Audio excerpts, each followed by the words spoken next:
are the way they are in my background. Let's hear it. No. Okay, so if you want to start at the top, you got to start. I don't believe in God, or I would say I specifically don't believe in a personal God. What people use as a personal God will get illustrated later, and it's not what they think it is, in my opinion. But so when you're looking at like the starting point, I would say it's I label it as the ultimate totality.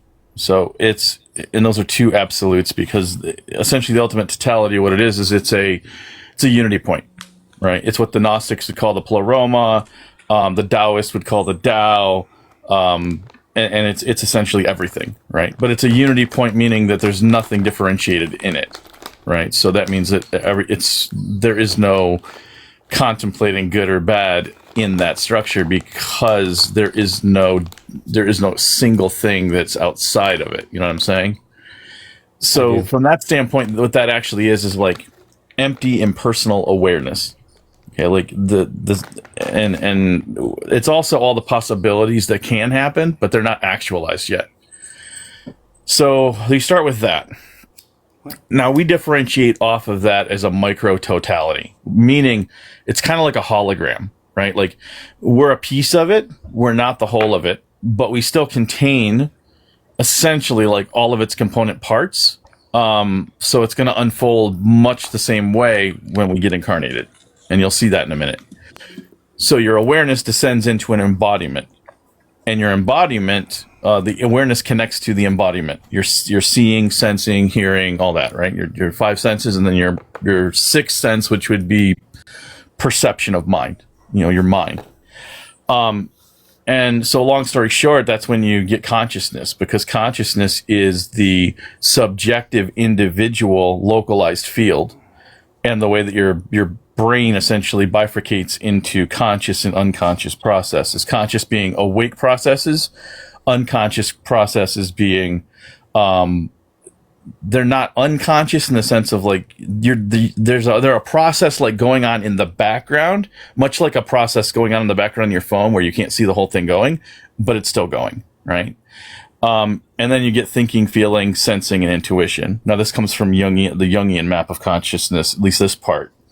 But from the standpoint of like children, the reason why they're so sensitive, especially when they're newborns and such, is because their functions have not differentiated. So meaning when they feel something, it's like thinking, feeling, sensing, and intuition are like all happening at once. And it's overwhelming for a kid. That's why they're so sensitive. So what happens during the childhood is thinking kind of differentiates and kind of gains a certain kind of autonomy. It's still connected, but it can kind of do its thing aside, but still connected to you, right?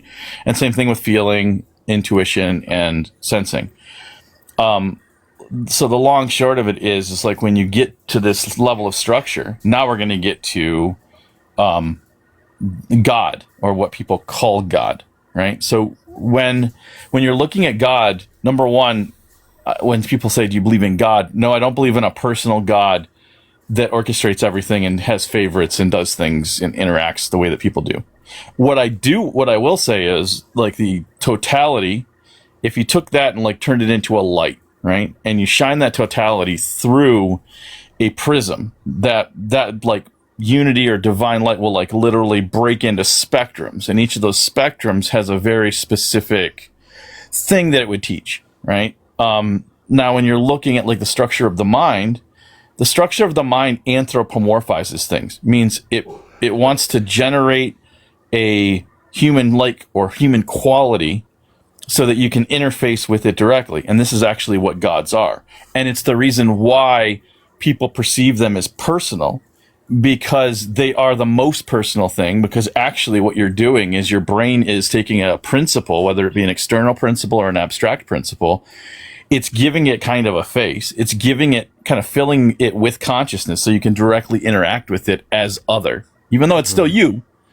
And so that's why like the gods like Shiva, Shakti, all the different gods of all the pantheons, they feel really personal because you're interacting with them from an internal subjective lens. And unlike the external objective, which when you go out to like the infinite, the totality, that's why it's impersonal. right? Mhm. And when you go inward, that's when you go into your internal subjective space, and that's why it gets really, really personal. That's also why the bandwidth narrows. But the irony is that you are just like those bandwidths are aspects of that. You are an aspect of it too, and so we're supposed to kind of have a subjective experience, and we're supposed to feel our way through things from the standpoint of the gods and stuff. I've gone through active imagination. I've done deity yoga in Kashmir Shaivism and Buddhist Vajrayana, and I can tell you those practices. What happens when you actually work with those archetypes, which is what they're called in Jungian psychology. They You go through active imagination. You essentially ask them questions, and you go through this whole thing as if they were real. And what happens eventually, if you do it long enough, they integrate. Like they go back to where they came from, which is essentially your mind. And then it just feels different. Like you've kind of integrated that aspect of consciousness, right? So yeah, that's kind of my model. That's kind of the way I work with things. I'm also a mystic, and I've worked in several different systems. The main ones currently, I would say that I'm most influenced by and have used directly would be Kashmir Shaivism, which is Hindu Tantra, Buddhist Vajrayana or Tibetan Buddhism, again, Buddhist Tantra, some aspects of Loranic Kabbalah, Christian Gnosticism, but to call it Christian is kind of a misnomer because the Christian Bible wasn't even out then. It was like essentially Mhm. they were going back to the old Jewish and Hebrew texts and going like, this God doesn't make any sense. So yeah, that's it. I mean, if you got any questions, let me know. And Mhm. Well, source. I was following and tracking that the entire way. Uh, oh, I yeah. forgot. I'm sorry. There's one more thing I got to add to it because yeah. So as we're a part of that, right? Um, so like when people talk about manifestation, number one, manifestation doesn't work the way they think it does. Exactly. It's more of an alignment to the alignment to existence, and then once you're aligned, you kind of like it's a frequency kind of match, and so you kind of slide into the frequency, and then you'll get to go down those different routes, right? The other thing is like when you look at the individual, you could say the individual spark or the individual component, like the piece of what people would call God or I call the ultimate totality. It's a part of the whole. So you have creative generative energy, but it's focused through your consciousness in your ways. Number one, when your localized consciousness field overlaps with somebody else, you can influence certain things are contagious, like emotion. You'll notice this in like when you're in venues. If you're in a concert or something, and everybody's really hyped up. It's real easy to get into that homeostatic state of being in that same state. And that's because emotional fields are your fields actually overlapping, and you're actually sharing in kind of a temporary consensus reality or emotional field. The irony is that like when you look at the reality we've built, I would say even not like deliberately because it's been built through us with conditioning and other things. The reason why we live and we think money is this and we think we have to work this and we go by these laws is because we have a belief in a subjective reality or a subjective or I would say subjective internal components that are mapped onto, and so we live those out, and so we generate kind of a subjective reality that we all have to live in now. And so if you really want to change reality, you have to change the mass of the consensus reality. You got to change the actual mass of it to change the actual direct thing. So, Mhm. and that's it. I I see. mean, I yeah, I see. mean, I think 100%. I agree with everything you said. I think social constructs kind of like shape like our like a like kind of like perception on like how we perceive society and like uh everything in general that influences like our fields of consciousness, right? And yeah, everything you said was spot on, dude. I totally agree with everything. Oh, there's one other thing, and I'll finish out. Remember when I said we differentiated from that thing? That's to Yeah. illustrate something, but we're actually we both differentiated from it and are also in it. So like if you wanted to look at like what because this goes to your question of what is the primary what is primary matter or consciousness, but the primary understanding of ultimate reality would be that we are living in a all-encompassing impersonal field that's all-inclusive, accepts everything and is everything, and Hmm. that we are kind of like conscious localized fields in that field. And so Hmm. that's the reason, that's also the reason why it has to be impersonal, because it has to be acceptant and all-inclusive of all things that it actually is. It's the reason Right. why it can't be personal. Radical acceptance, right? Yeah. That love that they speak of. It's Yeah. just radical acceptance. But you also don't have a problem with if you're in that totality, like we're kind of in and out of it. It's kind of a paradox with the way that It is. we incarnate, because we incarnate into, it's like there's two of them. There's the one that we came off of, which is unactualized, and then there's the one that we reside in, which is more of an actualized version where we are now in a place of polarity, actualization, Hmm. direct experience to come into realization of that active principle. And Hmm. so it's like it's yeah, it's interesting. Involution. Yeah. And I don't know what happens after that, after we up the scale, so to speak. I don't it doesn't really make sense to me that we would differentiate just to go back. I mean, it's like, okay, what was the Well, point? here's the thing, Source. You'd never win anywhere, Yeah, I right? mean, you could say that. Yeah. I mean, within what you just spoke about, uh, it's essentially involution, right? In that aspect, one didn't go anywhere. You think you did. It's weird. It's weird because at once you're outside of it, and at once you're inside it, and then it's like it's nested. And so the question becomes, if you're inside it and outside it and it's nested, what's the next nested layer that we'll be going to? So you Hmm. see what I'm saying? Like it seems I like do. to me that it's like differentiation is essentially like coming out of that space individually, which means everything has contrast now and can be compared to. That's the reason why good and evil is a thing. In the totality, good and evil is not a thing. Because one plus negative one equals what? Zero. Zero. But I zero don't know isn't. why did it take it.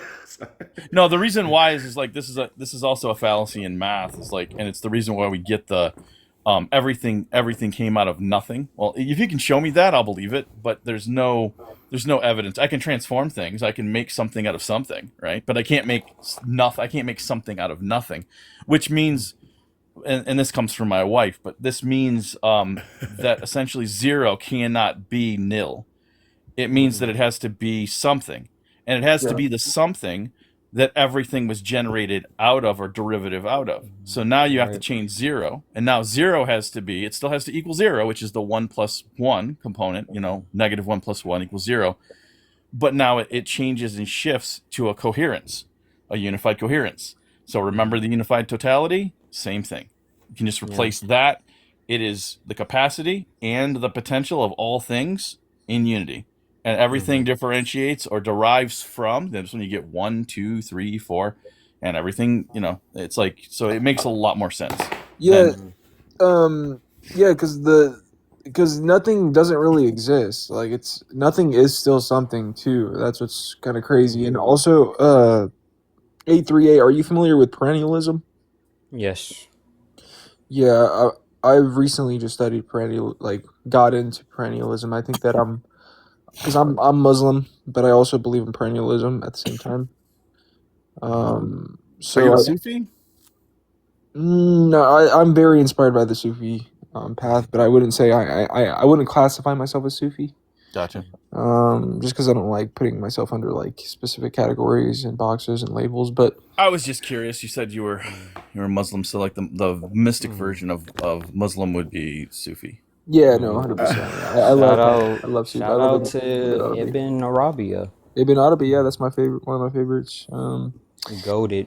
Goaded mystic, goaded scholar, all around just a overall G like Chaplin down there. But Salam alaikum, Habibi. alaikum salam. Yeah.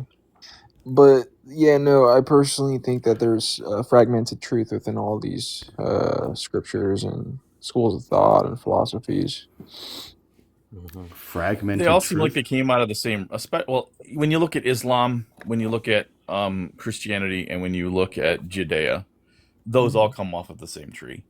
You know, Yeah, that's they what I'm saying. fundamentally, it's like branches of, and even when you look at like Christianity, it's interesting because I was just researching that, and like the Christian Bible, like right, like if you wanted to go back to the canonical Bible, that was generated out of essentially Rome, and it was Yeah. generated to control. And so, ironically, if you wanted to go authentic, you would go back to the Ethiopian, which have 81 books. Uh-huh. But even if you want to go earlier than that, you have to go to Christian Gnosticism, which ironically, calling it Christian Gnosticism is kind of a misnomer because the Bible didn't exist then. They were going back to the old um, Hebrew God, and they were like, "This God don't seem like God. It seems Hmm. like he's the bad guy," and so that's where the whole thing comes off. But that looks like that is actually the generative root of authentic, like what people would say would be the branch of Christianity.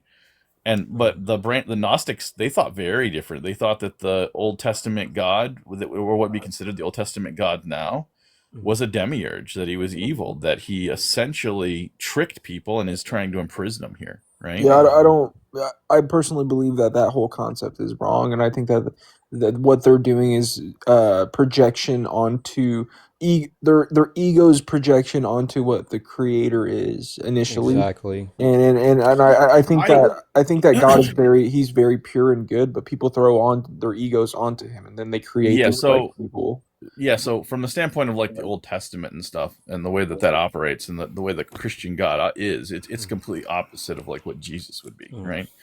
That's their foundational quality. The thing is though, is like, look, I'm not Christian, and I look into this stuff because I want to know. But even in the, I've read the Nag Hammadi, and the thing is like, even when I read different kind of traditions and stuff, I do the practices, I do the meditations, but fundamentally things like Gnosticism are inherently valuable. If you study the myth, right, and you actually apply it in allegory and metaphor and not literal and fundamentalism, well, then you ask the question, okay, the demiurge is this thing that is controlling, holds people back, and then you ask a really important question. Instead of saying there's some all powerful God, right, that's or this thing that's like holding us back, you ask the question, what is the demiurge in me? And then and what you just said about the ego, that's exactly what it is. The demiurge is that component of you that's like, there is no gods but me, Yeah, and yeah, no, I'm I the only believe. one, right? Yeah. Yeah, no, So you're. you're on the right track. It's just, I think that people don't look at this stuff through the right lens. Like they, you know, Mhm. Yeah, no, no, dude, trust me. I look at these things as more archetypes and like more things of things that are happening within us, like our ego versus our like the materialism versus the spirituality, like type of thing going on, duality, playing a part and playing a role. I totally look at it as like a mirror. yep. And even when I read the Quran, kind of sometimes I look at that as a mirror that Hmm. reflects. A mirror of essentiality, Are you right? guys Yeah. familiar with Imaginal Space, or the what is it called? The Imaginalis Mundus? No, No. I'm not. I'm not familiar with that. I know of it, but I haven't really researched it. I was just curious if you guys know about it. I Mm. haven't utilized it. I probably have in Jungian kind of methodology through active Mhm. imagination. Oh, okay. I suspect that it's the same thing. Is it like an alchemical practice or of some sort? Or? Jungian psychology and the map of consciousness is most assuredly like a kind of internal alchemy. The active imagination process, it's his version. There's other different versions. Like I've done deity yoga and Kashmir Shaivism and Buddhist Vajrayana, and I can tell you there's a lot of similarities between deity yoga and active imagination. They're not identical and they do play out differently, but the fundamental mechanisms that are being triggered, like I would say they're like identical. Mhm. Uh, if I could, right, I did throw something on there, right? This Kashmir Shaivism, right? It's quite where I'm at as well with things. I'm finding it resonating very much so. Okay. Um, by no actual conscious attempt, or at the time, right, in hindsight, one myself, right, found that while endeavoring on trying to understand what is, or the nature of reality and truth with a capital T, Yep. found myself following Yana Yoga, which is very akin to Advaita Vedanta, right? Mhm. Advaita Vedanta is very similar to Kashmir Shaivism in a core way, right? But not in a practical way. They're both.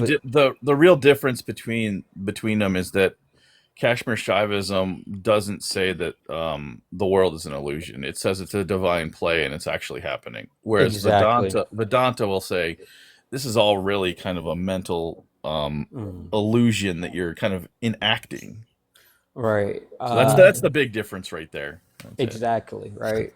And then, even then, deeper understanding of Advaita Vedanta, it's actually no different than Kashmir Shaivism, except for what you just said, right? Yeah. But even then, it ultimately is the same Well, exact they thing. like look at the difference between Kashmir Shaivism and Vajrayana Buddhism, right?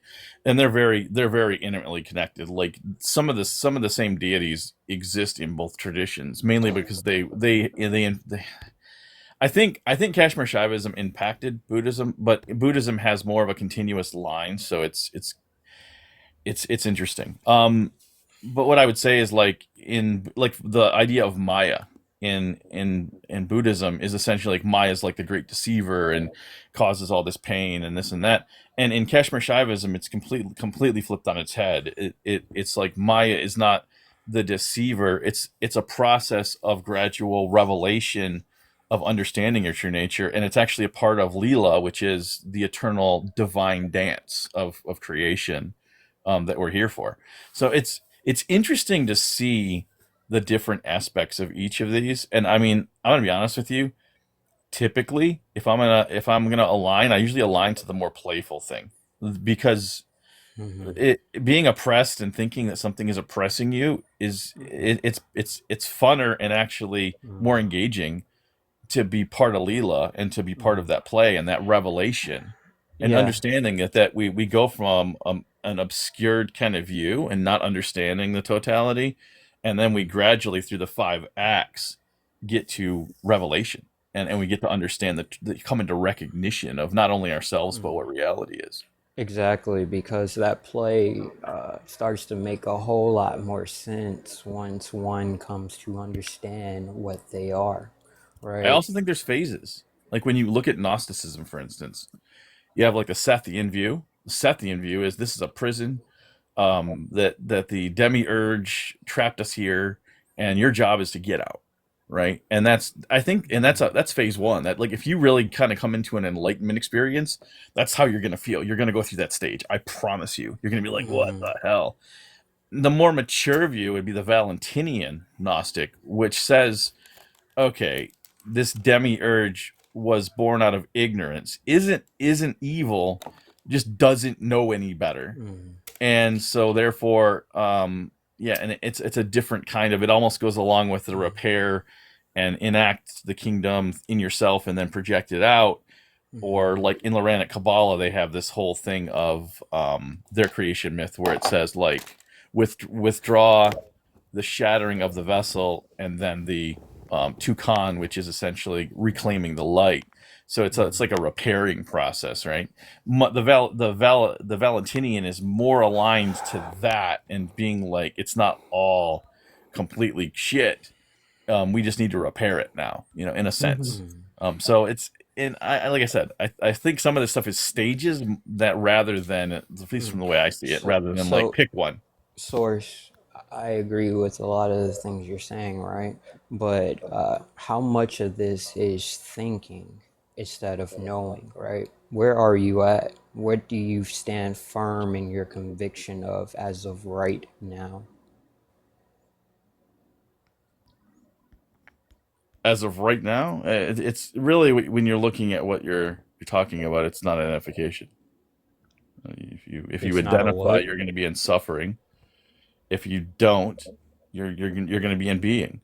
Like, and that's really what mysticism is about. It's about the being. It's not about the understanding. It's about the Once direct again, realization and being in the moment. Source, where are you at?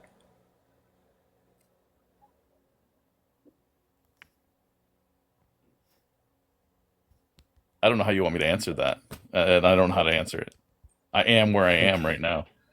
Where are you? In the moment.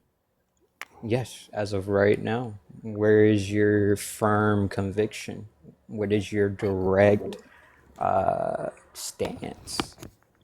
To not have a stance. If you're having a stance, you're going through a mental process. So, if you, the irony is, people will hear me talk and they'll be like, "Oh, this guy's all in his head." No, man, I do lots of practices, and I've experienced streamlined states and all kinds of stuff. The issue is that you can't. If you're going to sit here and talk, we can talk.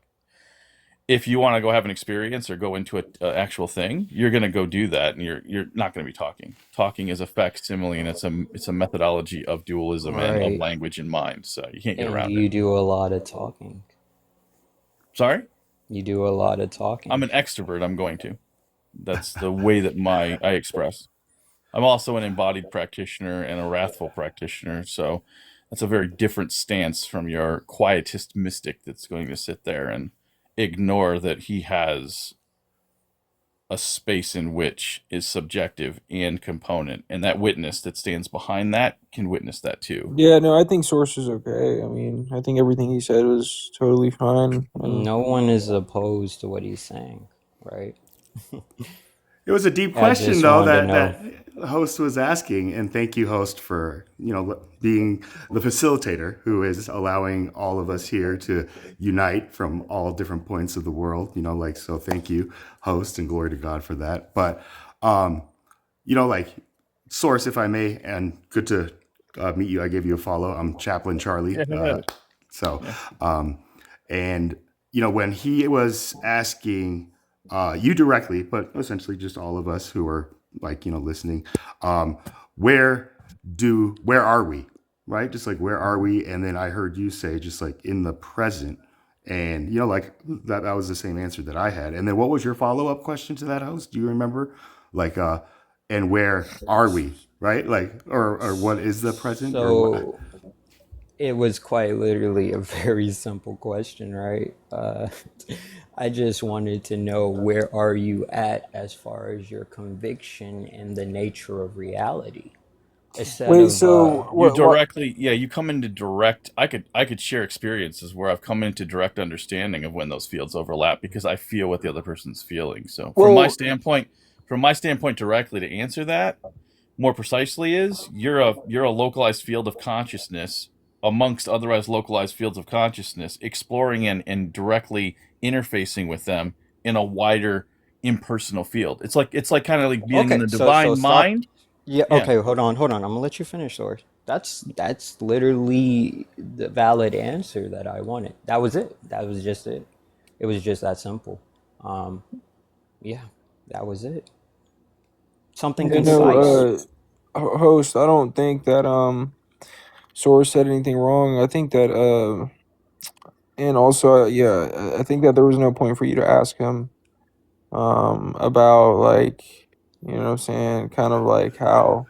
No, no, no, no, No, no, I no. mean, like lost. So Like nobody. let's woosah, here. Let's not just start throwing our things here. Like, if I'm just anything, saying, I don't think it's okay to ask the guy like like where are you at, like in terms of like consciousness, or like how like you perceive things and your experiences. And I think they were just having a dialogue and discussion. I I don't know why mean, that yeah, had to go I don't there. mind. It's a matter of like I do have issues with when people want to kind of like be like, "Are you enlightened?" Yeah, I'm No, enlightened, just like everybody else is too. It's just that the problem becomes is they're obscured. Like, and this idealized idea of what enlightenment is completely false. Like, you're gonna suffer when you're enlightened still. It's a matter of you get to stand back and be the witness and experience it from a non-identified state. And And so, like, I can tell you right now, for like, even when I'm in an identified state, I just have that witness in the background going, "This is it too." It's not just that transcendent state; it's the eminent state of being here right now as a localized point, but still having the witness stand back and go, "I can just witness this." That's enlightenment. Yeah, essentially, right? Right. It's that. It's that. No, fundamentally, it's like that. The people have this idealized version of what that is, and they think that enlightenment's more of a door. Mm.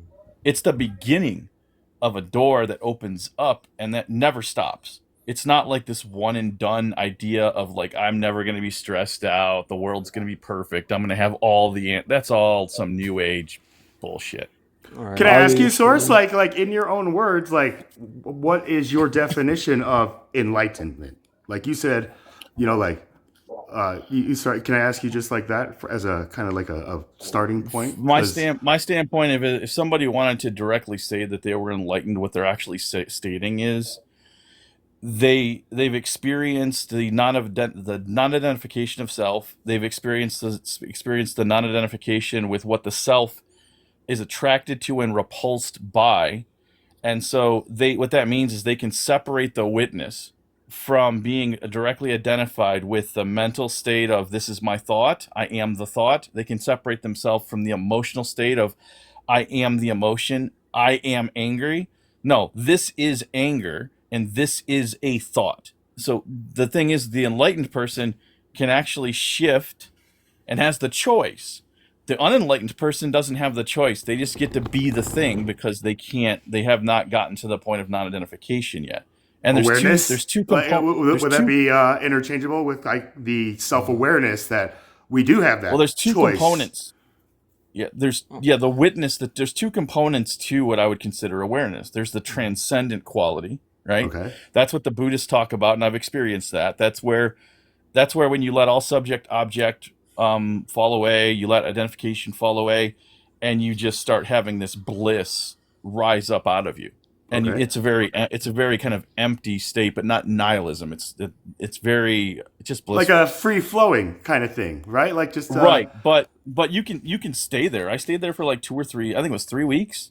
But also there's in another that component of it. in that transcendent enlightenment phase. Okay, can you Yes. give me the other side of that? Because you said there's the two, other side, two sides. the other side of that. So you got the transcendence. If you just operate in the transcendence, you're operating it with spiritual bypassing because you're not actually doing it's the essential second stage, which is eminence and embodiment, bringing the transcendent quality back into your life and actually emanating it and projecting it out and making it actually functionally useful and grounded in reality. So this is where the difference between a transcendent practitioner, you're gonna have 2 types of essential practitioners. You're gonna do both, The but talkers and the essentially walkers. the practitioner right? is going to fall into one more than the other. So the transcendent practitioners, a lot of time I look at them as like HEPA filters, like spiritual HEPA Okay. filters. And the reason why I say that is they generate calm and peace and quiet, and they actually have a field when they interact with other people spiritually. It allows them to kind of rise levels and to go farther in their meditations and stuff because they're linked to that field. And so they're very useful in that sense, and they perform a fundamental operation. But I'm actually more in the other direction. So I'm what would be considered an embodied practitioner. So an embodied practitioner spends more time in the embodied state and the witness state. And also I'm also a secondary kind of practitioner of a wrathful practitioner, which most people won't understand. That means that you directly transmute and transform things like wrath, anger, but you have to have a fundamental component of you're not doing it from a standpoint like that most people would identify with emotion, right? Even in like Vajrayana, when you have the wrathful deity forms, you can't just go into a wrathful deity form. You're essentially fundamentally tapping on a demon if that's what you do. You fundamentally have to work on and develop compassion to drive that wrath. And the wrath is just the energy. The compassion is the alignment of that energy into meaningful action to directly change things. And so that's a very challenging path. And I can tell you, moving from embodied practitioner into wrathful practitioner, this is what I mean by levels. It's not like a video game. It's a matter of I moved into that. And now I'm trying to figure out and operate in that wrathful energy in a way that utilizes that compassion and stuff. And after I do that, it'll move into something else and something else. It never stops, like fundamentally. It's constantly flowing, right? Like Yeah. it's It all opens energy. a door.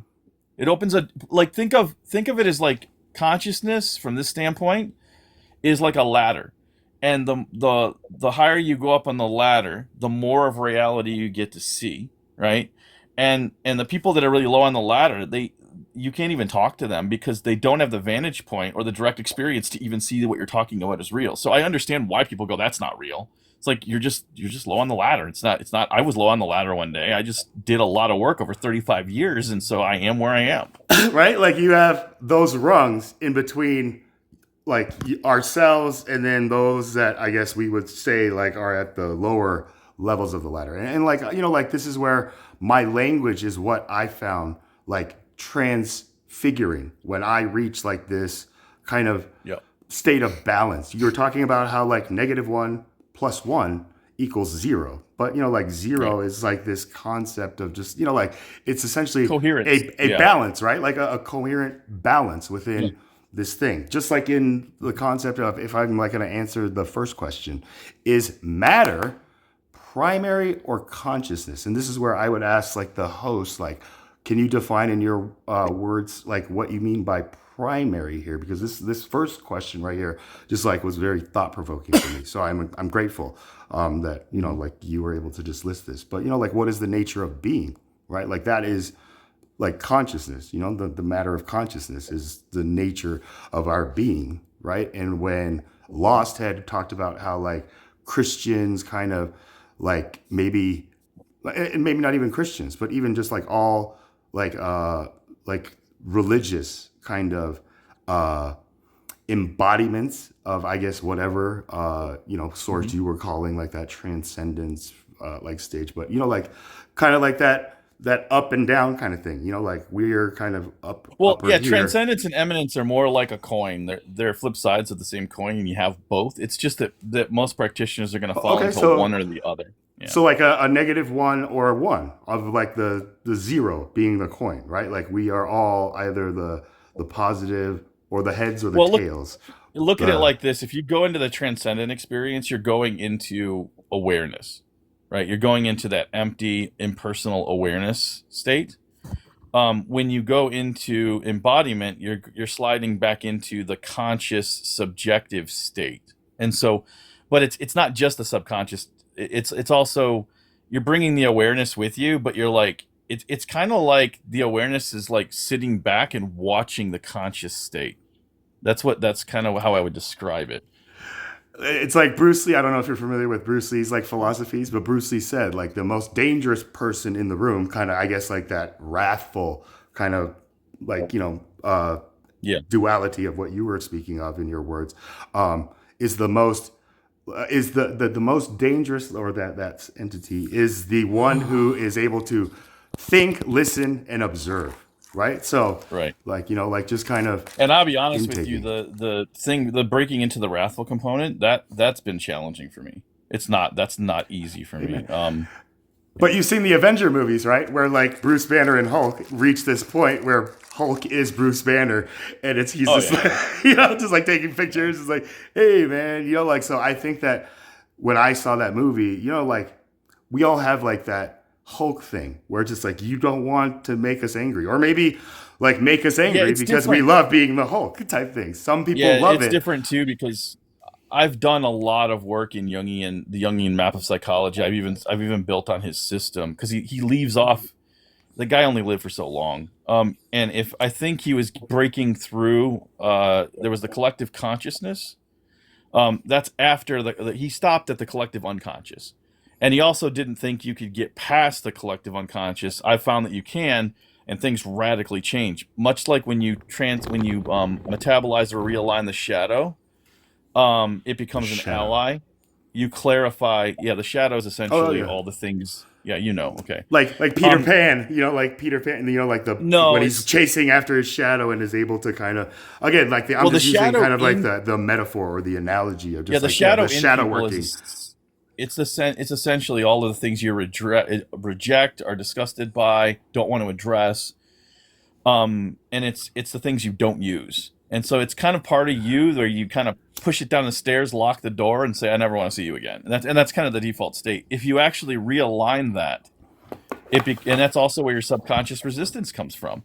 So unless you that shadow work's in very, very important. And if you don't do it, you can't get to any kind of advanced levels spiritually, because you have half of yourself fighting with the other half, and so that you don't got enough energy to actually move into the more the states that need that total energy to be utilized. Like you can't do if you don't process the shadow, you absolutely can't do any tantric operations, like zero, because tantric operations are very intense and a lot, and they literally you have to have foundational fundamentals to do them.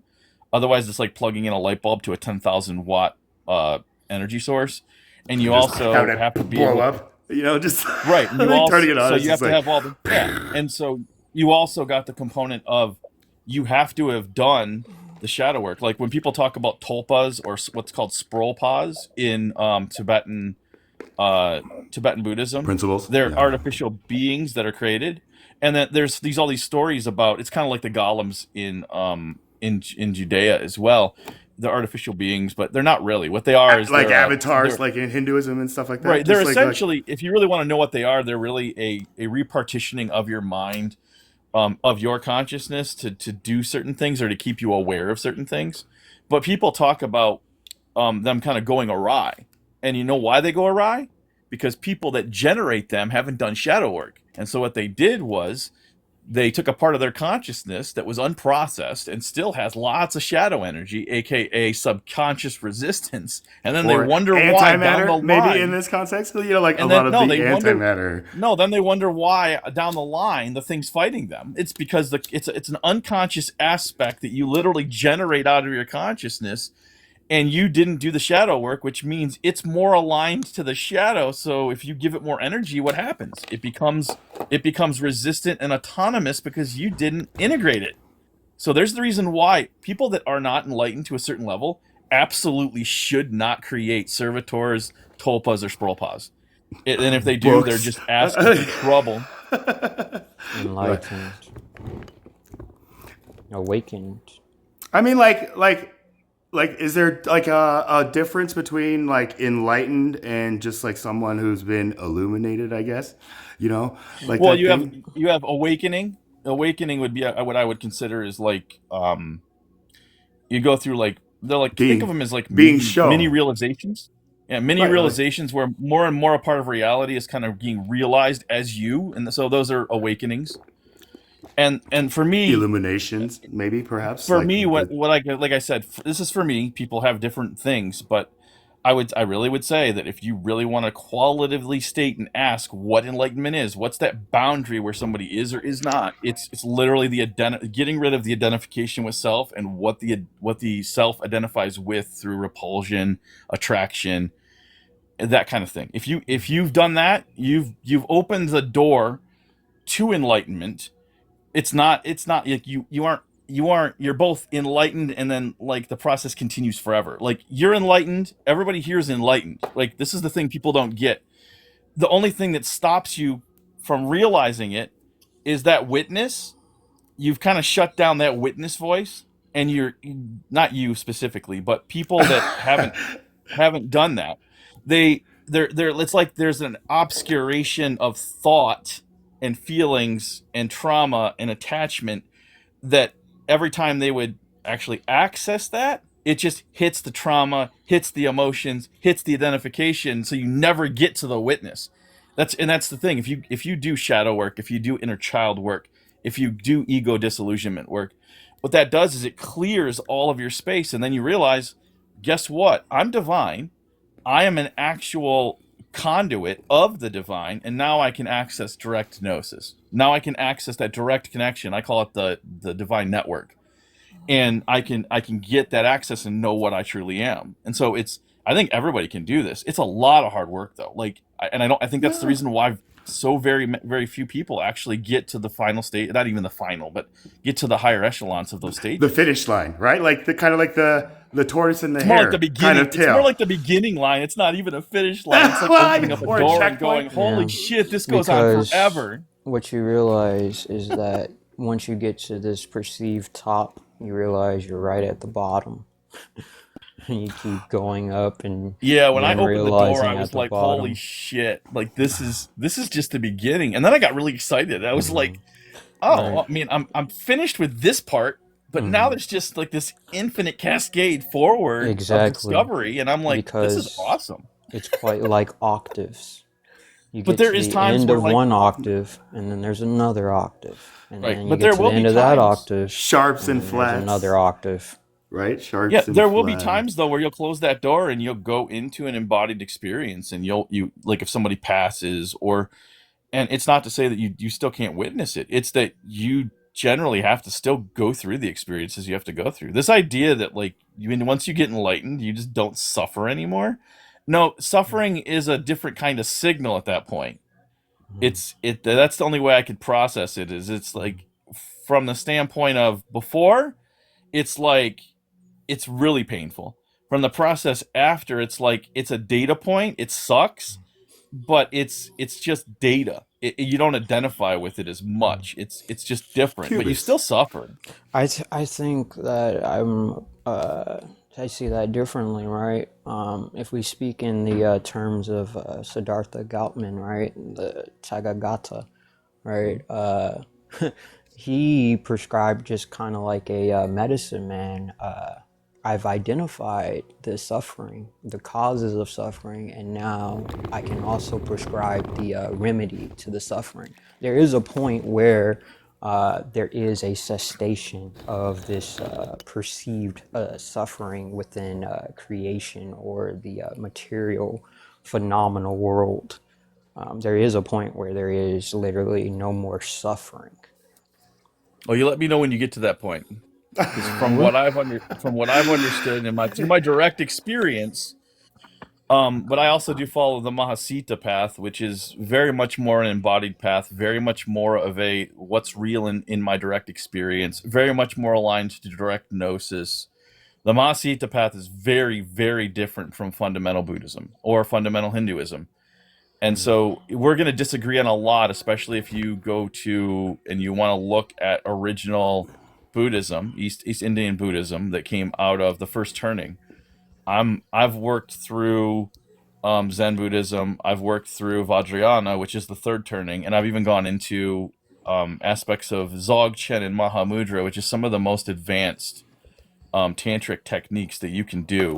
And I can tell you, um, those methodologies, the turnings are for different types of practitioners. They're at different levels. So it's not uncommon for somebody to either go from Theravada to Vajrayana, or Mahayana and then Vajrayana. It's as a matter of fact, it's a kind of maturing process, and so I don't look at it the same way. So and what you're gonna find is idealized versions of enlightenment.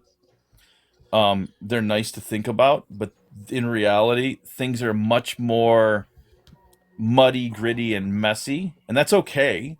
It's just that you're okay with the muddy, messy, and greasy kind of component of it, and you're just witnessing it. That's where the suffering ceases, but it's still all muddy and messy and human, right? It's so like that's the thing. I don't have an idealized version of enlightenment anymore. Like it's this idea that you go into a transcendent state and that's where you stay forever and ever until the end, until you pass. That is completely ridiculous. That's spiritual bypassing, by the way, because if you just decide to go into a transcendent state and you stay there, well, you're not actually in the here and now. You're in a transcendent state, not actually living, not actually utilizing your consciousness, not actually engaging with things. Because why?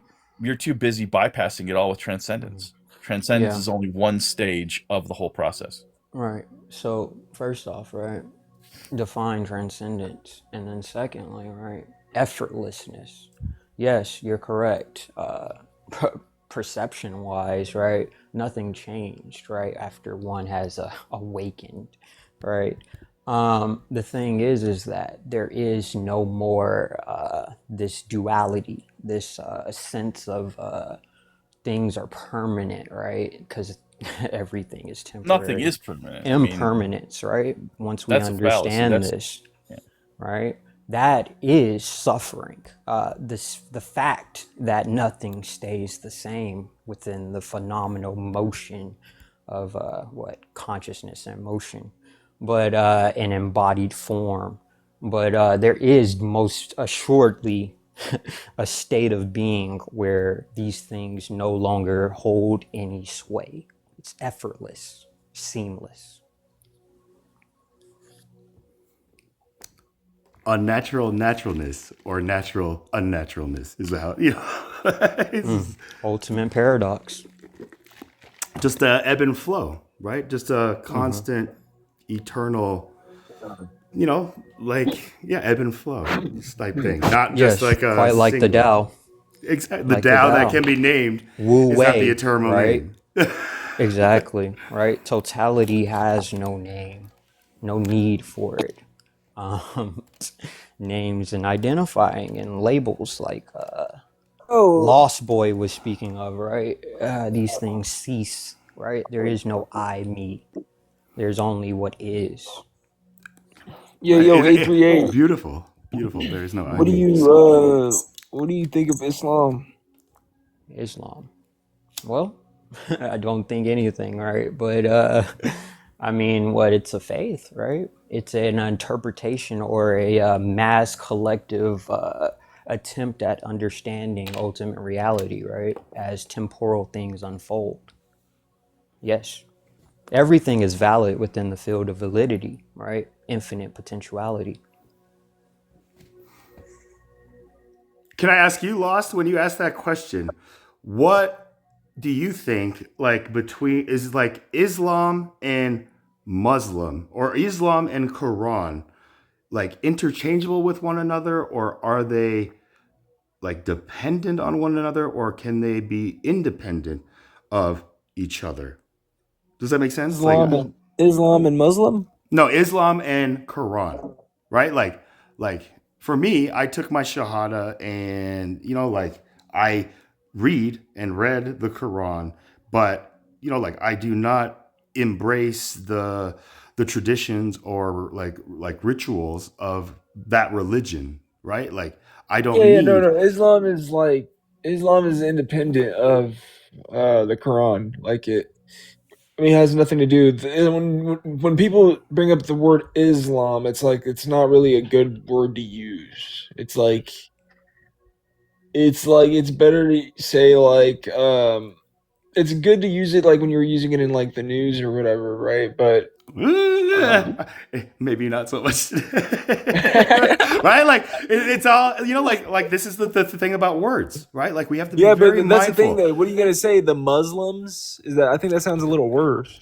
I mean, like It's like again, like you got to be very, like that's the thing where like we all have probably seen like TikTok live, like uh, people who strictly do content that talk about like like with prompts, just like Jesus is a Muslim, right? And like everybody will immediately like think just like that makes no sense because they associate that word Muslim with Islam, and Islam like was created and founded like centuries after this. So they've like just by reading that one word, it's already like initiated like a whole process of our own logical reasoning into what like is being like shown in like the live background. So again, like when I see these three questions, like I just look at this background and I try to like really absorb what it's trying to say, like looking at like a painting, like looking at a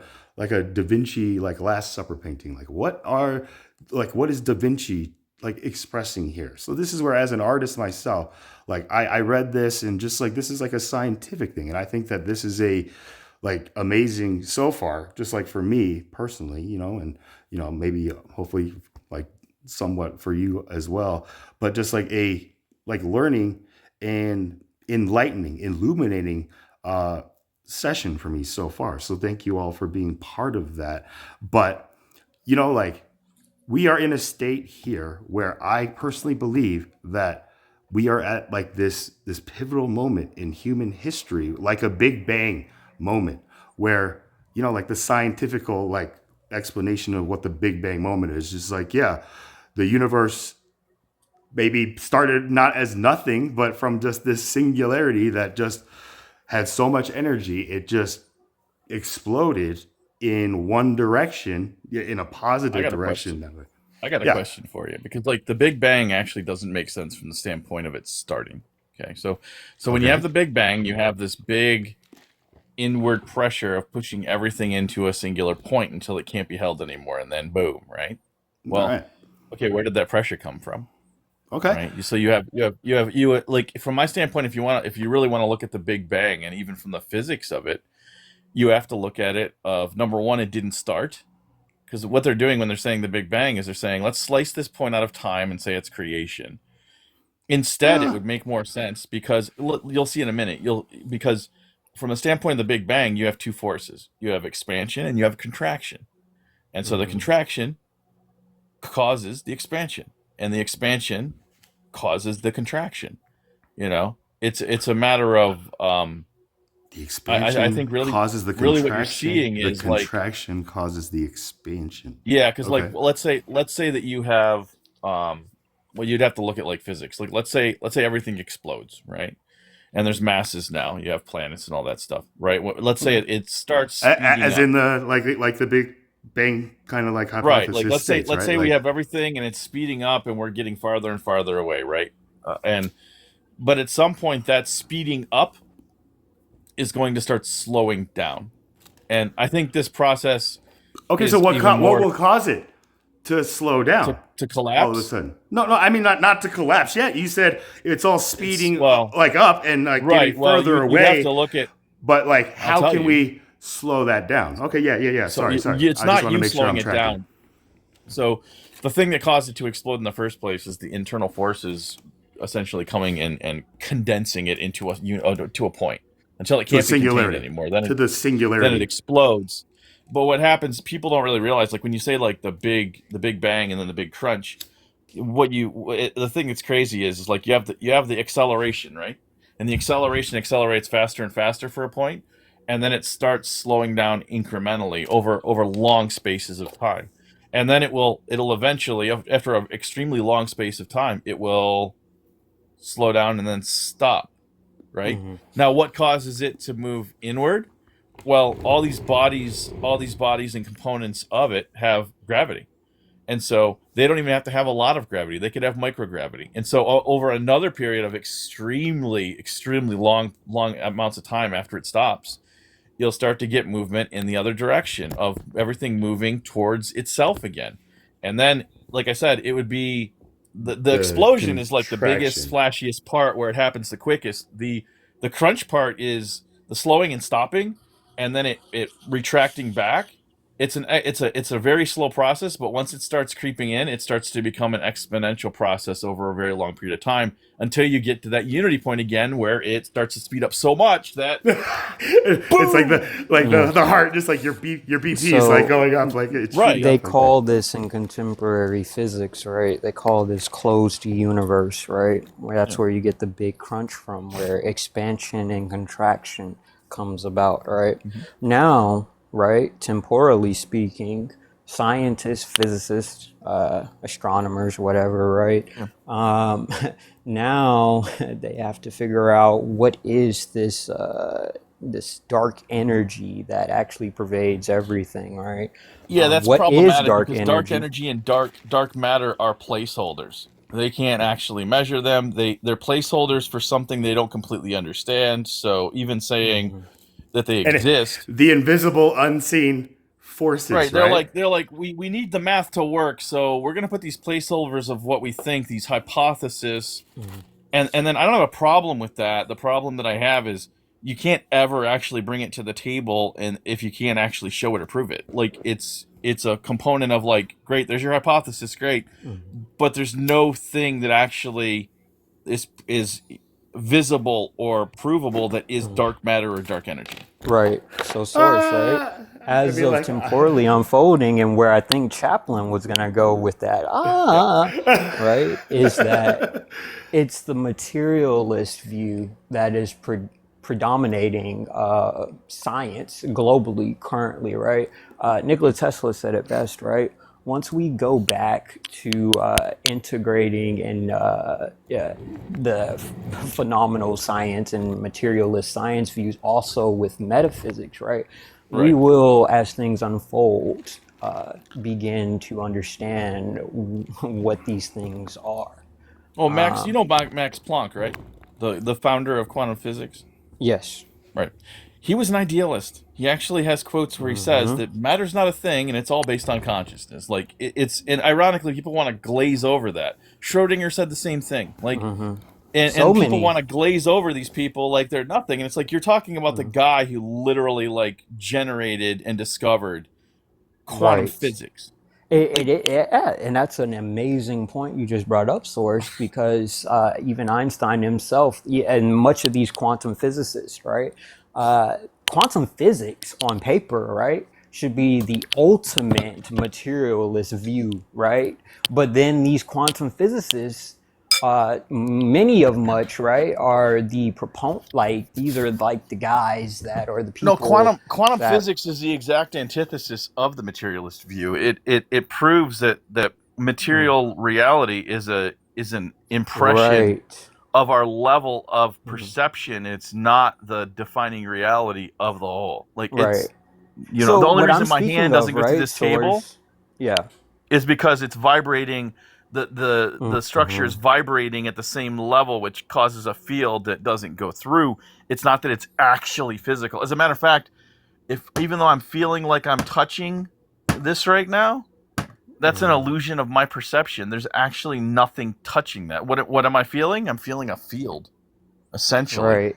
So what I'm getting at here, though, is that when most people, right, before they delve into what quantum physicists keep on layering and keep discovering, is that on the surface, right, quantum physics, when one thinks of these things, right, it's a materialist view, right? They are like, oh, we're proving that, oh, no, it's actually this. That's not actually that. That's this. And it's a Yeah. materialist outlook. But quite underneath all of that, and as things keep being discovered and understood, is that what you just said, right, Source? Is that actually it's a proponent of the opposite. It Well, is, like time, like the way that we perceive time is a slice in perception, and we only experience it in one direction. Time actually is happening past, present, and future all at the same time. right. And I've directly experienced, like, I had a process of gnosis that happened that showed me how that actually works. And even from my linear space of time, it showed me, like, because I had this thing happen where and it was showing me, and it was like, what about your stories? And so when I was like 18, I would say, no, 16 to 18, and now I'm like 49, right? But I wrote these stories.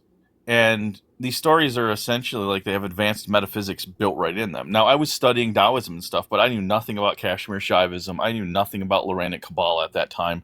I knew nothing about a lot of things. But the stories literally have advanced understandings of all of those traditions built right into the narrative framework. It's absolutely bizarre. And when I had the gnosis, it said, well, how do you explain that? And I go, I can't. They go, well, let's think of it like this. What if you now learned that material in this temporal space, and you send it back to the you then to write it, right? And so, like, do you think that this operates the way you think it does? And it's like, because it absolutely doesn't. You can actually send information to your past self, and you can send information to your future self, and your future self can send direct information to the present self. It's just that we are so closed off to the receptive nature, and we're so closed off to the way we perceive only our slice, that it seems absurd. But when you look at like superposition, and when you look at the way time actually works on a quantum level, It all makes sense. In what sense though, right? Like again, like source you asked, just like and if I may, like when Go ahead. I was just like and the host was like, it kind of sounds like Chaplin, like so I kind of realized it's just like you kind of like stated in like your words. I'm gonna kind of paraphrase and correct me if Have at it. like the Big Bang. I'm for not an me, eggshell, brother. Just spit it out. Okay. So tell me what you think about this kind of like lesson, because like there's a saying like if we can't explain it to a 5-year-old, then we Right. don't understand it like enough, and let alone can't teach it, right? Right. So I'm not saying we're like 5-year-olds, but tell me what you guys think in honest critique, because for me, the Big Bang isn't like the materialistic kind of like understanding of just like, everything started from just this singular moment, like Stephen Hawking like proposed. Right. Like, and he got to that idea because he just looked at that expanding inflation of the universe that you said that constantly is like speeding up and getting further and further, the inflation rate, like, right? And so like his natural like instinct is just reverse that, rewind it, and eventually you'll just go down to this one single thing that, again, that when we get to that point, we don't know what's on the other side, right? And that's where, like Stephen Hawking kind of like was the foundation for that. But he got that idea from Einstein, Schrodinger, Planck, all that stuff, right? So there's all these like layers and like rungs and the kind of like, like not levels, but kind of, just developments and progressions and evolutions and stuff like that. But, like with our own human history, like time, like our timeline of human history, right? There's positive time and then there's negative time, right? And that is marked by BC or AD, right? And then it starts with this singularity, right? It's not year zero, but it's like the year of the Lord, right? Like this is what I would call like the Big Bang, right? Like when like the whole like system resets and like collapses or like changes or whatever it can be. But like this is where like this character in this book, like that we all have today, right? And we even have more books that are expanded from this, but the Quran is something special, at least from my own unique kind of like perception and experience with it, so that's why I was asking, Lost, what he thought about that. And so, like these are all words, ideas, right? Ideas are bulletproof and writers never die, right? Like, like the good ones, especially. Unalive. Right. So, sorry. To me, an idea is only as bulletproof as the experience, the direct experience that proves it out. True knowledge, direct experiential. Because I'm a mystic, so I don't. Proofs are great. So what Data's would be great. the duality for mystics? Like what is the other Duality. balancing? Duality is contained within non-duality. Okay, That's the real. That's the thing. Okay, so like let's look at like the unity point we were talking about, right? I call it that's the point of everything. It's everything. It's just everything. It's the totality. So what that means is there's nothing that does not exist there. So from the standpoint of that, it's like, I'm sorry, what was your question? My brain. Yeah, I was gonna say, Chaplin, could you finish your question first? Yeah, okay. sorry. So my question is like, does that make sense? Like these are like mini Big Bangs. So now string theorists like Michio Kaku, like the white-haired Japanese guy. I don't know if you listened to him, but he's a string theorist. M theory. Right? So this is the duality or the other side of quantum theory or quantum physics, right? String theory. Yeah. So like these two are now harmonizing. They are coming to this point that I kind of see personally, like this new Big Bang moment. So when I hear people here on TikTok, like TikTok is something that has changed how we experience time in a way that I don't know if like many people like fathom it. Time zones. I'm in Mountain Standard Time, but there are time zones that are in the future from me, in tomorrow even, right? And that's the weird thing, like about time. First off, Chaplin, right? you have to distinguish and separate between space-time continuum and then time as in the mental construct or mode that's used to organize things, right? Okay. Those are two separate things, space-time continuum and the mental construct of that clock time. Is that what space-time continuum is that you're referring to? No. That clock time? Or is Space-time continuum would be what we call now the fourth dimension, right? Understanding these things like that, right? Space-time continuum is not the same as the mental construct of time as we know as in the 24-hour clock. okay?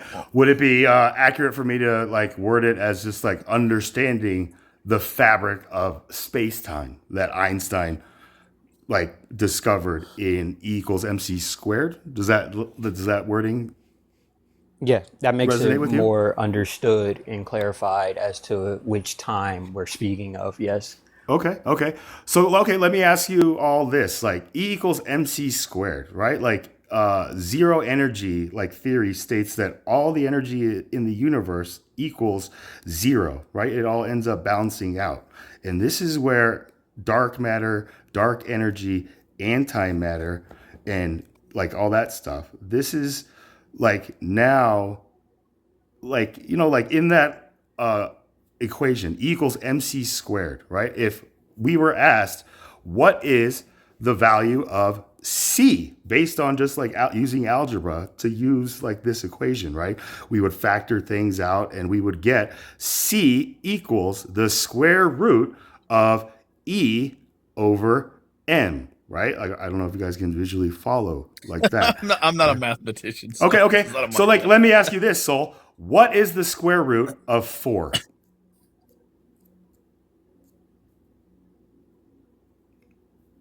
You say he's not a mathematician. Okay, well, I mean, okay, well, I was trying. He asked, what is 1 plus negative 1, right? So this is the kind of concept. Like the square root of 1 is 1 and also negative 1, right? Like a square root of anything has a positive and a negative, like, value, right? Like, does that make sense? Like, so there can be So- like C, and then there can be a negative C, or what I would say darkness, or does that make sense? Like, It does, but even further, right? Sorry, I got Within dropped, these guys. things, where and when, right? Because general relativity, right? As we find when you're getting into the E equals mc squared thing, right? Mass and energy, right? Space-time is a dynamic manifold, correct? So a dynamic this would, manifold. Okay, yeah, correct. yes. The observer's state of motion. This is where you get time dilation, right? Relativity, right? These things are quite going back to what Source was getting at about 20, 30 minutes ago, right? Dictated by the witness, the observer, right? But then again, we might be getting into realms of things that Well, yeah, if current- one isn't, current- if Current time's also relative. Like if like that whole thing of I was just talking to somebody about this the other day. They were like, the last hour of work is the worst hour of work because it takes so long, and it only takes so long because it's relative. Because why? The person is conscious of it and they're constantly looking at time, which makes it drag out. Their relative understanding and perception. The time's still the same, but their perception of it relatively shifts whether they're paying attention and how much they're paying attention or not. Especially if you're in a really joyous state, you'll find time goes by fast. If you're in a really kind of miserable state, Well, time what goes if by it? real What if it's slow. the last hour of work till we get to retire or something like that, right? As opposed to just like the last hour of It's a going to be work the day, longest right? day Like, ever. but in a good way, right? Like when we look at the Actually, time, that's like I'm going to be honest with you. That would be the shortest hour ever because I'd be like, you know what? I'm just leaving work an hour early. I'm done. I'm like retired. the last day of school, right? So Before are we summer just break. conceding that time is based off of our emotions? Or can we just say that it's based off motion and passing and change?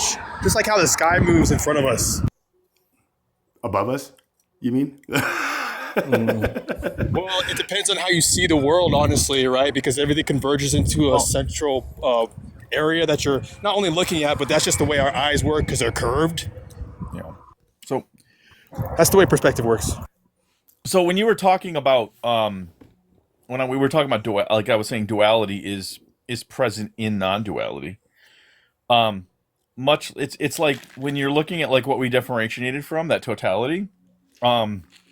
That totality, in a sense, is non-actualized. Meaning, think of it as like it's got all the possibility and potential for everything. It's got it's also got the capacity and the empty space for all that stuff to emerge.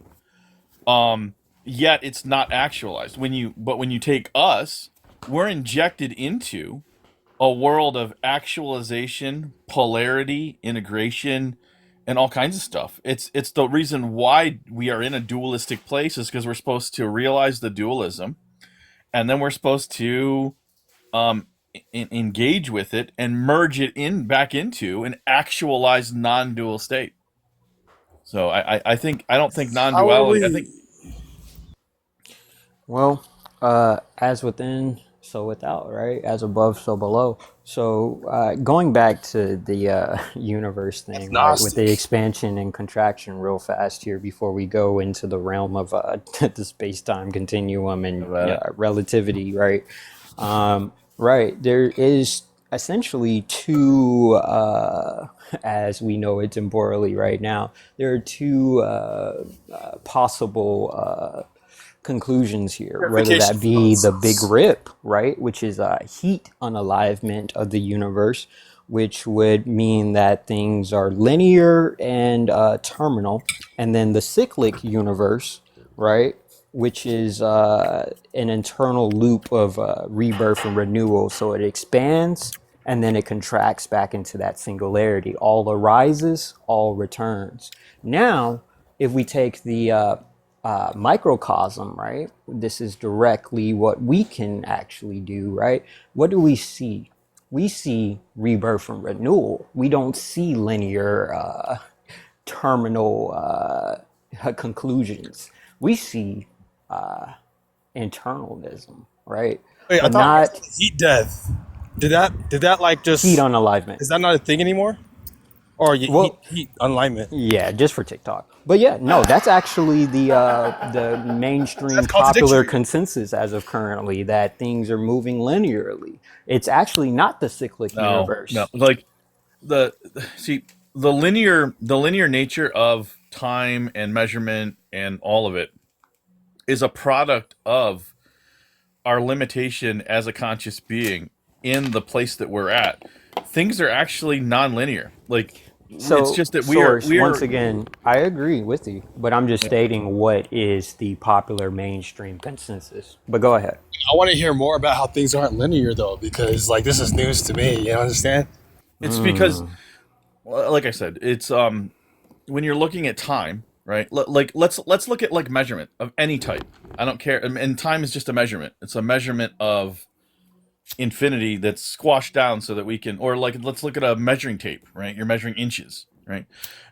Is there an actual thing called an inch? Well, fundamentally, because we've made that space mean something abstractly, yeah, there is. But it's my point is it's a mechanism to chop up something of a greater component, usually infinite, right, into a component that we can actually wrap our freaking heads around, right? And time, Fine, it's a concept, right? So let's just yeah, leave it so at that. time's the Okay, same right? thing. It's like time is infinite actually, and is cyclical, and is happening all at once. But yet, what we did was we took like the one-dimensional linear pathway that we perceive it generally, and we said like, okay, this is time. Well, no, this is time directed at your limitation of having a localized consciousness here. And you can actually go into states of meditation and you can experience directly nonlinear time. So it's like, What we're saying here in plain terms is that it's just time is purely conceptual at that point. Like I said, it's how I identified motion and passing and change. yeah, I had a Just direct, like how the sky moves in yeah, front I had of a us direct or above experience, us. and I Perspective works explained crazy ways. Yeah, the direct experience I had was like I had direct gnosis, and it was like explaining certain things to me. And one of the things was it showed me directly that time happens all at once. It's only the limitation of consciousness that perceives it in a linear way. And it was like, you want me to show you? And I'm like, yeah. And it was like, go back to your writing when you wrote, like when you were 15, 16. What was in those you've never completely understood, and you've started rereading them, and they're starting to unfold into the things you've only actually started going into in depth and understanding at a higher level now. How is it possible that that material that you've only learned in the last like 10 years, because I'm 49, is in your stories directly when you had no direct knowledge of them? Like it was like, Because how do you you think that already happened? know. You already know. You know, Because you're pulling from the ether. And let me say this. Are we gonna just say that time is not a reification? not a what? Reification. It's like when you say, my bad. It's like when you say like love, like there's so much love in the world.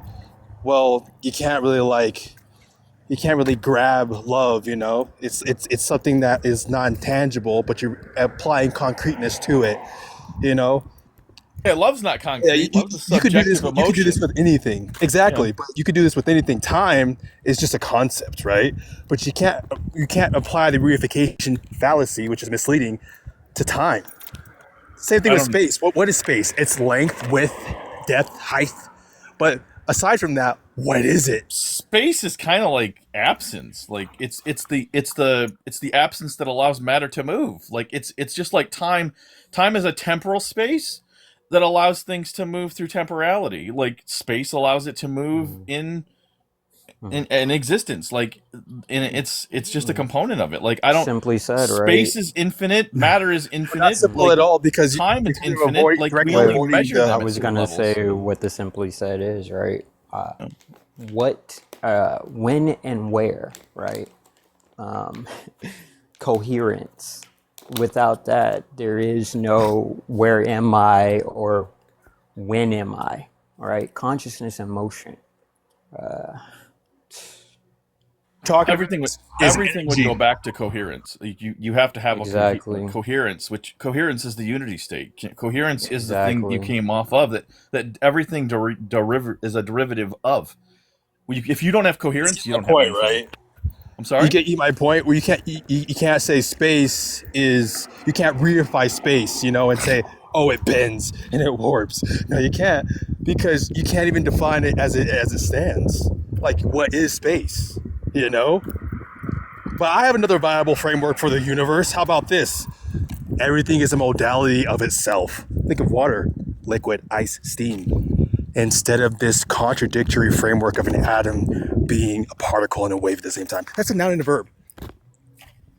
These guys, they have the wrong interpretation. All right, we gotta wake up a little bit.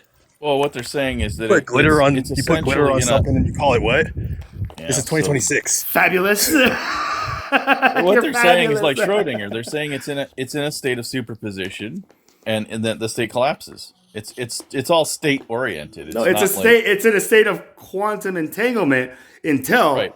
in superposition, collapses. right? Until Yeah. like an observer observes it or measures it, like time, like a tape measure, right? So, like space is something that is all of those things. It's not one, Right. like, and not the other. It's all of these, right? So, like again, like in that sense, but this is again, like I'm just like so many receptors and like. What's that? We're laying out a grid, but that's said nothing. We're laying out a grid, but where you place these like items, they don't even fit on an undefined like topic. We're talking about space not being defined, and you're saying again, Boyd, you didn't say Boyd. anything, buddy. You didn't say anything. You know, like I asked ChatGPT, you know, hey, is it breaking the law P and C? You know, not law non-contradiction for people who don't know. By the way, laws of logic, right? We got to study up on of like, you know, atom being a particle and a wave at the same time. And they're like, no, it depends on like perspective, like the way you see it. Like it's multifaceted. That's what your AI And then I'm said. like, Just no. like, eh. Hold up, guys. Yeah. What AI Pretty are much. you using? Stop. What AI are you using? Don't tell me it's not ChatGPT, for God's sake. ChatGPT, but do it to yours. I swear, do it to yours. Look, man, I'm gonna be I honest. don't with you. use Get off of ChatGPT, AI bro. language things like so. Again, So- it's a tool, right? So like I wouldn't You guys advise. are not talking about how that's not like breaking the law of non-contradiction. It's like because can you pull a wave out of the ocean? No, you can't, because it's a verb, right? Ask And how- ChatGPT where truth lies in its actual programming, and you'll find out why you should get away with ChatGPT. Yes, but you see, that's like a diversion from the actual like point I'm making here. You know what I'm No, saying? but he's bringing that up as a source, and ChatGPT No, specifically like is like the worst AI to actually get truth out of. yes, I know but if this you're considering from exactly what I'm experience. saying, instead of like contextually, that you got to consider the context and why I brought it up. You know what I'm saying? Because no one has ever even refuted or like begin to say anything about what I said about it being a noun or a verb. You know, like what is it? But You're stuck it's an on the AI underlying you it's used. an underlying energetic background State. medium. It's like a physicist. state. Like if you ask them what energy is, like you're gonna give some very interesting responses from a physicist. The ability to They're do like, work. I don't from, really know what energy is. None of us do. It's MC squared. think I had a I mean, pretty come good- on. What do you mean none of us? It's a simple answer is MC squared, right? So again, we all That's like a formulation for energy, matter to energy, energy to matter. okay, so if like a scientist asks like a classroom just like what is energy and nobody says anything and I just stand up and I'm like MC squared is am I gonna sound stupid or like does that make sense? So it's just like we all Yeah, but that's an abstract. operational. That's an abstract concept of your representation of what energy is doing. It's not really describing energy directly. Like, you know what I mean? Like that's what I mean by physicists will give you a lot of really interesting answers, but when you get right at it, they really have a hard time pinning down an actual definition that'll hold up to like what energy is. Right. Simply put, right? Capacity or ability to do work, right? But then Oh, you again, can't do that, what man. does that actually Like you just mean? put your hair behind your ear when you said simply put. Come on, man. That's the second time you did this. I mean, that's You know- what the consensus is. I got lost. But What then is the whole again, simply within put that, thing? though, right? What capacity? Whose ability?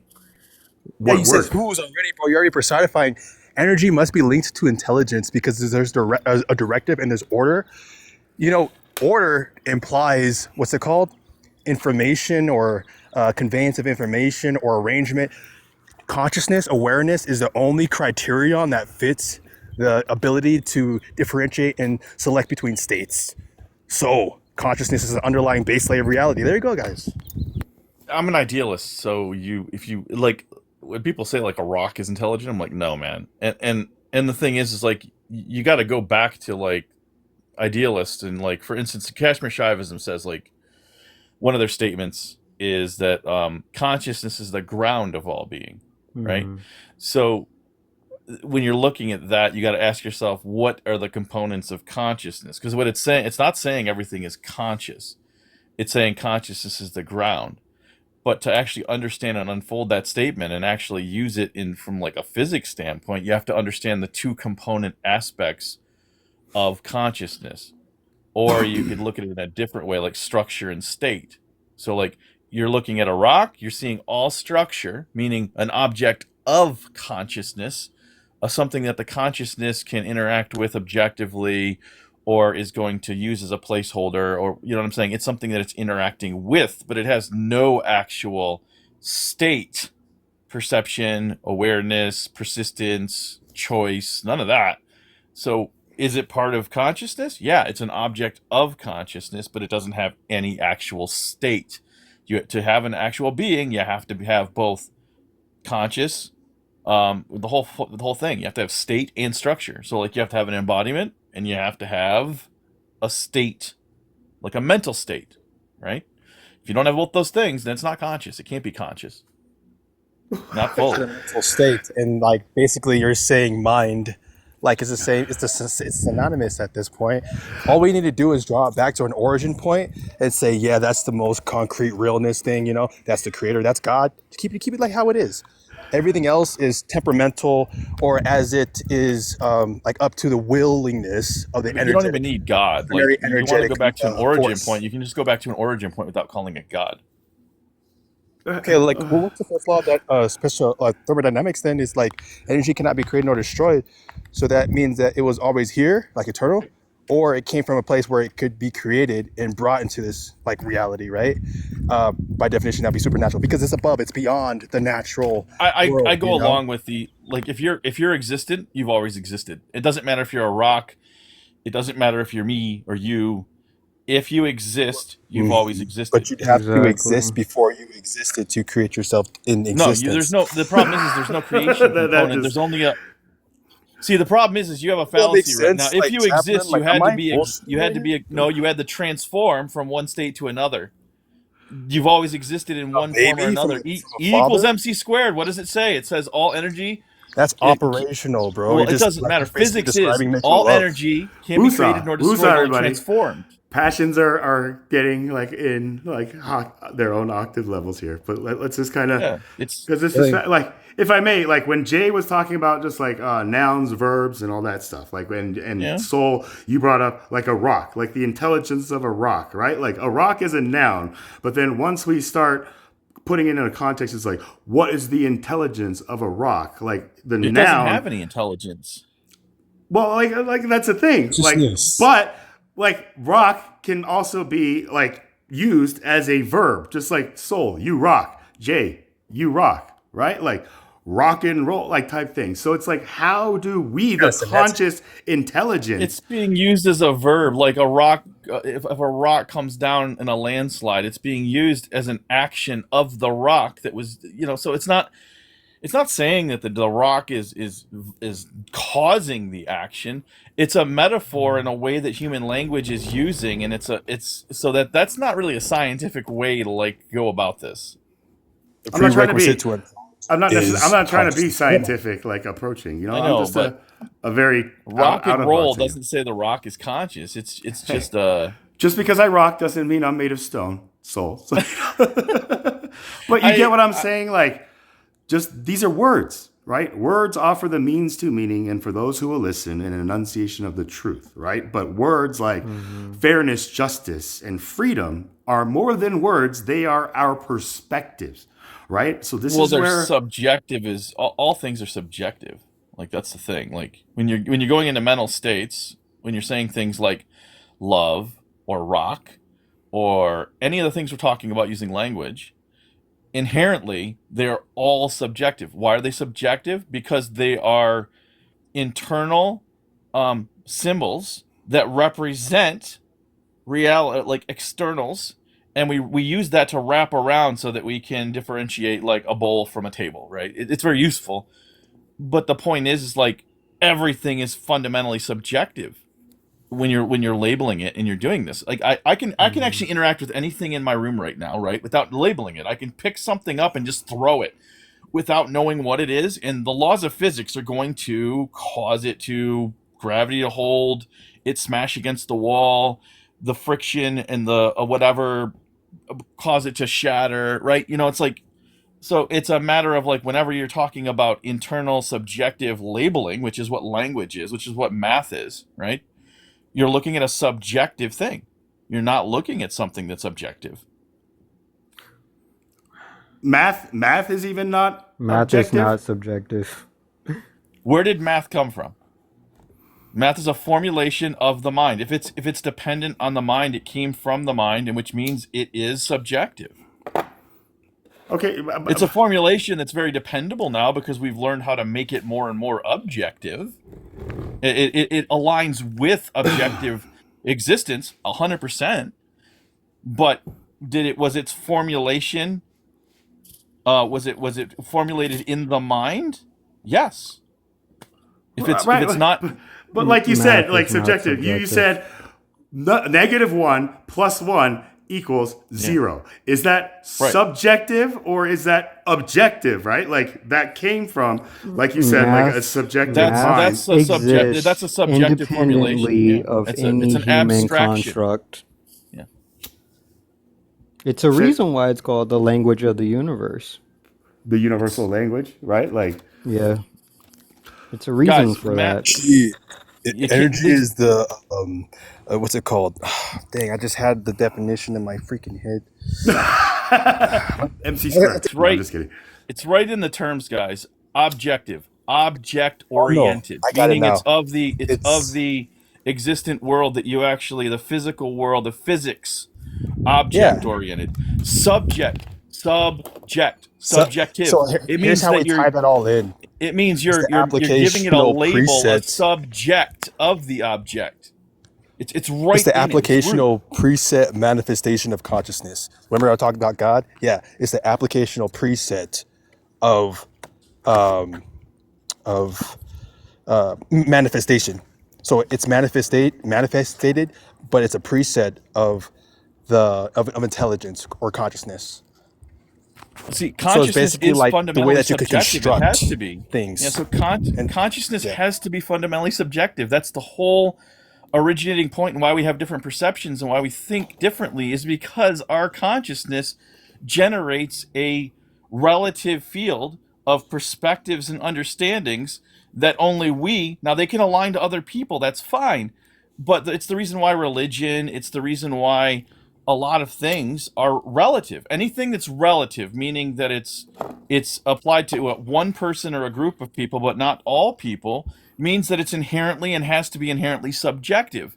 Because objective means something that's true for all of us. If we were sitting in this room and I threw something, we would all see the same thing. We might see it from a different angle, but we would all agree that it flew through the air, it hit the floor, it shattered, and it broke. So That's Source, I'd objective. say a better way of putting that, right? Or it's not the consciousness, it's the perception. Then on top of that, define what consciousness is. I already did define what consciousness is. Consciousness is awareness, which is the impersonal capacity So that's subjective. to know the Interesting. That, like, is that subjective? well or from is the that from the standpoint. Look, so from the standpoint of awareness, like when you go to the standpoint of the unity point, right, and you differentiate off of that, you're a micro totality. That awareness is impersonal, meaning it doesn't have any like I like this or I don't like that. Agreed. It fundamentally So once has to. again, No, though, listen for I a think- second because this hold is on, super hold on. important. I get The what you're saying, but you're wrong here, right? Perception. What you're talking about is perception, not pure awareness, consciousness. Do you fundamentally differentiate between consciousness and awareness, or do you conflate them? Because if you conflate them, you're making a big mistake. And I can show you How why. is it a huge mistake, though?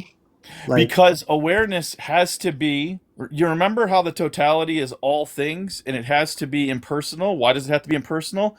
Because it has to accept all things. It has to be all inclusive. Just like when that awareness differentiates off, it still has to keep that quality. Why? Because it has to be able to take in all perceptions of all things without restriction. Now, when it gets in an embodiment, it produces consciousness, which is the exact opposite. It forms to the body, which gives you a personal component of hearing, smelling, tasting, and perception of mind through a subjective, different perspective. It's personal now. That's the difference. Awareness, impersonal, allows you to perceive all things. Consciousness has a subjective component. You'll perceive it, but you'll perceive it from your stance. It's a personal perception. Consciousness is like a human, and awareness is like an animal. Like, but like one's more intelligent, and one can like put things together. So Look, it's like a cup. like that. A cup. If you look at a cup as awareness, right? The cup doesn't. The emptiness in the cup is that capacity, that impersonal capacity. It doesn't care what it's filled with. You can fill it with anything. From the standpoint of if it had a perception of like I want to be filled with orange juice only, right? Well, what does that do? That limits your ability to perceive, because now you can only put orange juice in that cup. And so what you need is a cup that doesn't give a shit. The perception cannot be attached to what I prefer or not prefer. That's a component of consciousness that does that. It's down the chain of embodiment. It's not a component of the fundamental capacity. It absolutely cannot be from a metaphysical standpoint. What? Well, did you miss the part when I said that ontology is a prerequisite to, or I said consciousness is a prerequisite to ontology? Because you need your mind in order to say that's a rock. Where is he? What's up, A38? And so, That was man, crazy. He just left, guys. That was bonkers. I guess that was his final parting words. Laminator, what's going on? My brother. Nothing new, you know what I'm saying? I mean, just being aware of what's going on. Right. Oh, there he is. Nope, I'm having internet connection issues, guys. That wasn't deliberate. So is what it is. Goodness. All right, well, we'll take a second. YH never got brought in properly, and Laminator just came up. You want to take a jab at the 3 questions on the prompt? Let's see.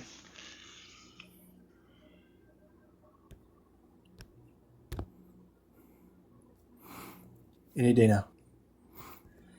Hey, let him soak it all in.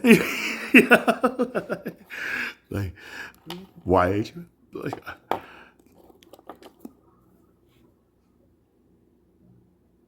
YH was first or was lame? Hey, I'll say orange. YH has been here for over 30 minutes and never got to speak a single word. And forgive us, but is there any way I can kind of get a bigger screen, A38 Yeah, sure. or something like that? Because, this is and tell me what you guys think of this. Like, perspective is the way angle side we look from, and our perception is our understanding and interpretation of what we're looking at, people, situations, and the world. Right now, like when we were talking about their like objective and subjective, right? Like, does that make sense? So like we can look at an objective object, a rock, and we can all be looking at the same objective rock, but subjectively perceiving it from a different perspective than our other counterparts who are like, does that make sense? So again, let me ask you this, Source, and everybody else, but like Source, I want you to think about this, because Einstein revealed in his letters that God is light, light which enlightens others to do good and be good and like create good, right? And love is also God, and love is like gravity, because they both attract us to something or another body, right? Like, does that resonate with you, or do you feel that kind of filling your cup in a way that it overflows with kind of the love component, that's unity, like that's coherence, like love is essentially, and what you're talking about is greater love. Like you're not talking about conditional love that we experience. When you're talking about love on this level, you're talking about that unity point of all-inclusive, all-encompassing. It doesn't differentiate. It's impersonal, and it takes on everything. That's built right into that system. It's there. It's like it has to be. It's the very reason why when you take that totality and you break off a piece of it, and it's a micro totality and it's awareness. That awareness is a mirror of that whole totality. It is love. It sounds weird to say that it's impersonal. What I mean by impersonal is it accepts everything, and fundamentally it has to, if we are to have a whole understanding and a whole ability to perceive everything. It can't fixate on anything. And from a standpoint of saying love and then saying it's impersonal, I get the kind of paradox there, but Yeah, love has to be unifying, and it has to be all inclusive, which is the reason why it kind of has to be A, that coherent unity point, and B, it has to be the component link that when it comes off of it, it has to be that at that level. It can't be anything else. radical acceptance. That's it. It's just radical acceptance. That's that. If it exists, it's allowed. If it's allowed, it exists. Right? But to Like a light in a hallway has Yep. nothing to do with whatever takes place in the hallway, but without that light, there's none of this. It allows, like you just said, it's the field of being. It is the ground of being that allows all. It is what it is. The eternal doubt. I'm just kidding. But you guys get what I'm saying? Exactly. So, yeah. So, I just hope that plants like seeds and, like bears like good fruit for all of us here. But, like when I read those words, I looked at E equals MC squared in a whole new way, right? If we can accept that the energy needed to heal the world and everything within it is love multiplied by the speed of light squared, then we will like reach like achieve like the ultimate like answer. You know what like that the point. says? You know what that says is like when you're looking at love, like from the unity point, like it's built right into the metaphysics. Like the reason why it's like that, and the reason why I generated it like that, is because when you look at consensus reality, what is that? That's a bunch of people coming together and unifying to generate a creative power that is not held by the individual, because we are all we're individual pieces of like what people would call God. I don't call it God, but we're all we have a limited creative ability. And when you align that creative ability with other people, unifying it, aka essentially it literally is making it out of love, and then you get what? You get consensus reality. Unfortunately, our consensus reality is not one of love, and it's one of conditioning. So like I agree with you that the more people you get together and actually enacting with love for the benefit of all to change the world. The problem is that we are in a world of 8 billion people right now that are aligned not to that are aligned to the very few and causing suffering to generate wealth for the very few. Okay, so where is that unalignment coming from, Soul? Because I agree with you on that. Infinite potentiality, right? You're limiting this concept. It's infinite. There is no end. It is the field of play, the ground of being. We're at play, right? But here's the thing, right? Within evolution and involution, as we are perceiving it within the phenomenal world, right? Everything is allowed. But what you will see as temporally things unfold, what does not suit fit for the infinite potentiality, right, goes out of existence. There is no going out of existence in the sense, but in the sense of perceivable things. So he asked the question of like what's causing this, right? And so Well, I just explained. Well, what's causing it, from my standpoint, if you look at the diagnosis of humanity, right? And if you're looking at like, okay, what's caused everything to go awry?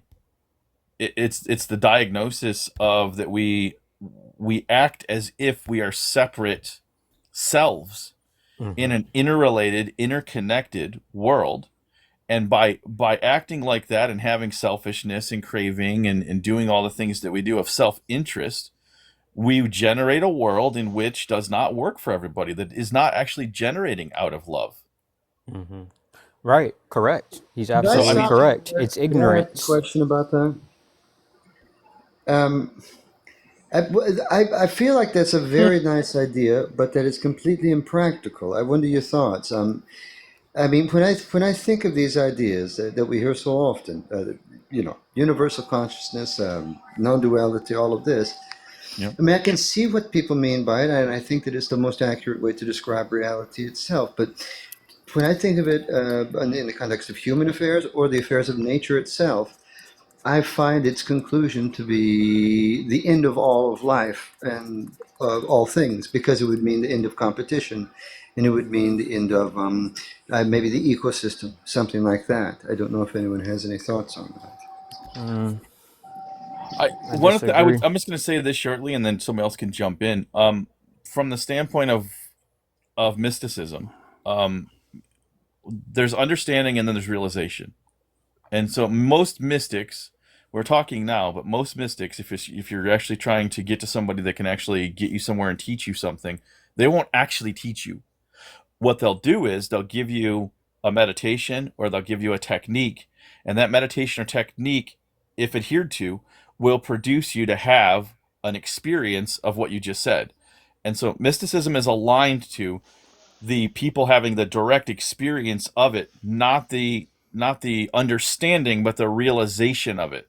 And so like understanding's great, but realization is better, because then you understand I had this awakening experience. I had this direct experience with this thing. I know this thing is me directly. That's the realization of it.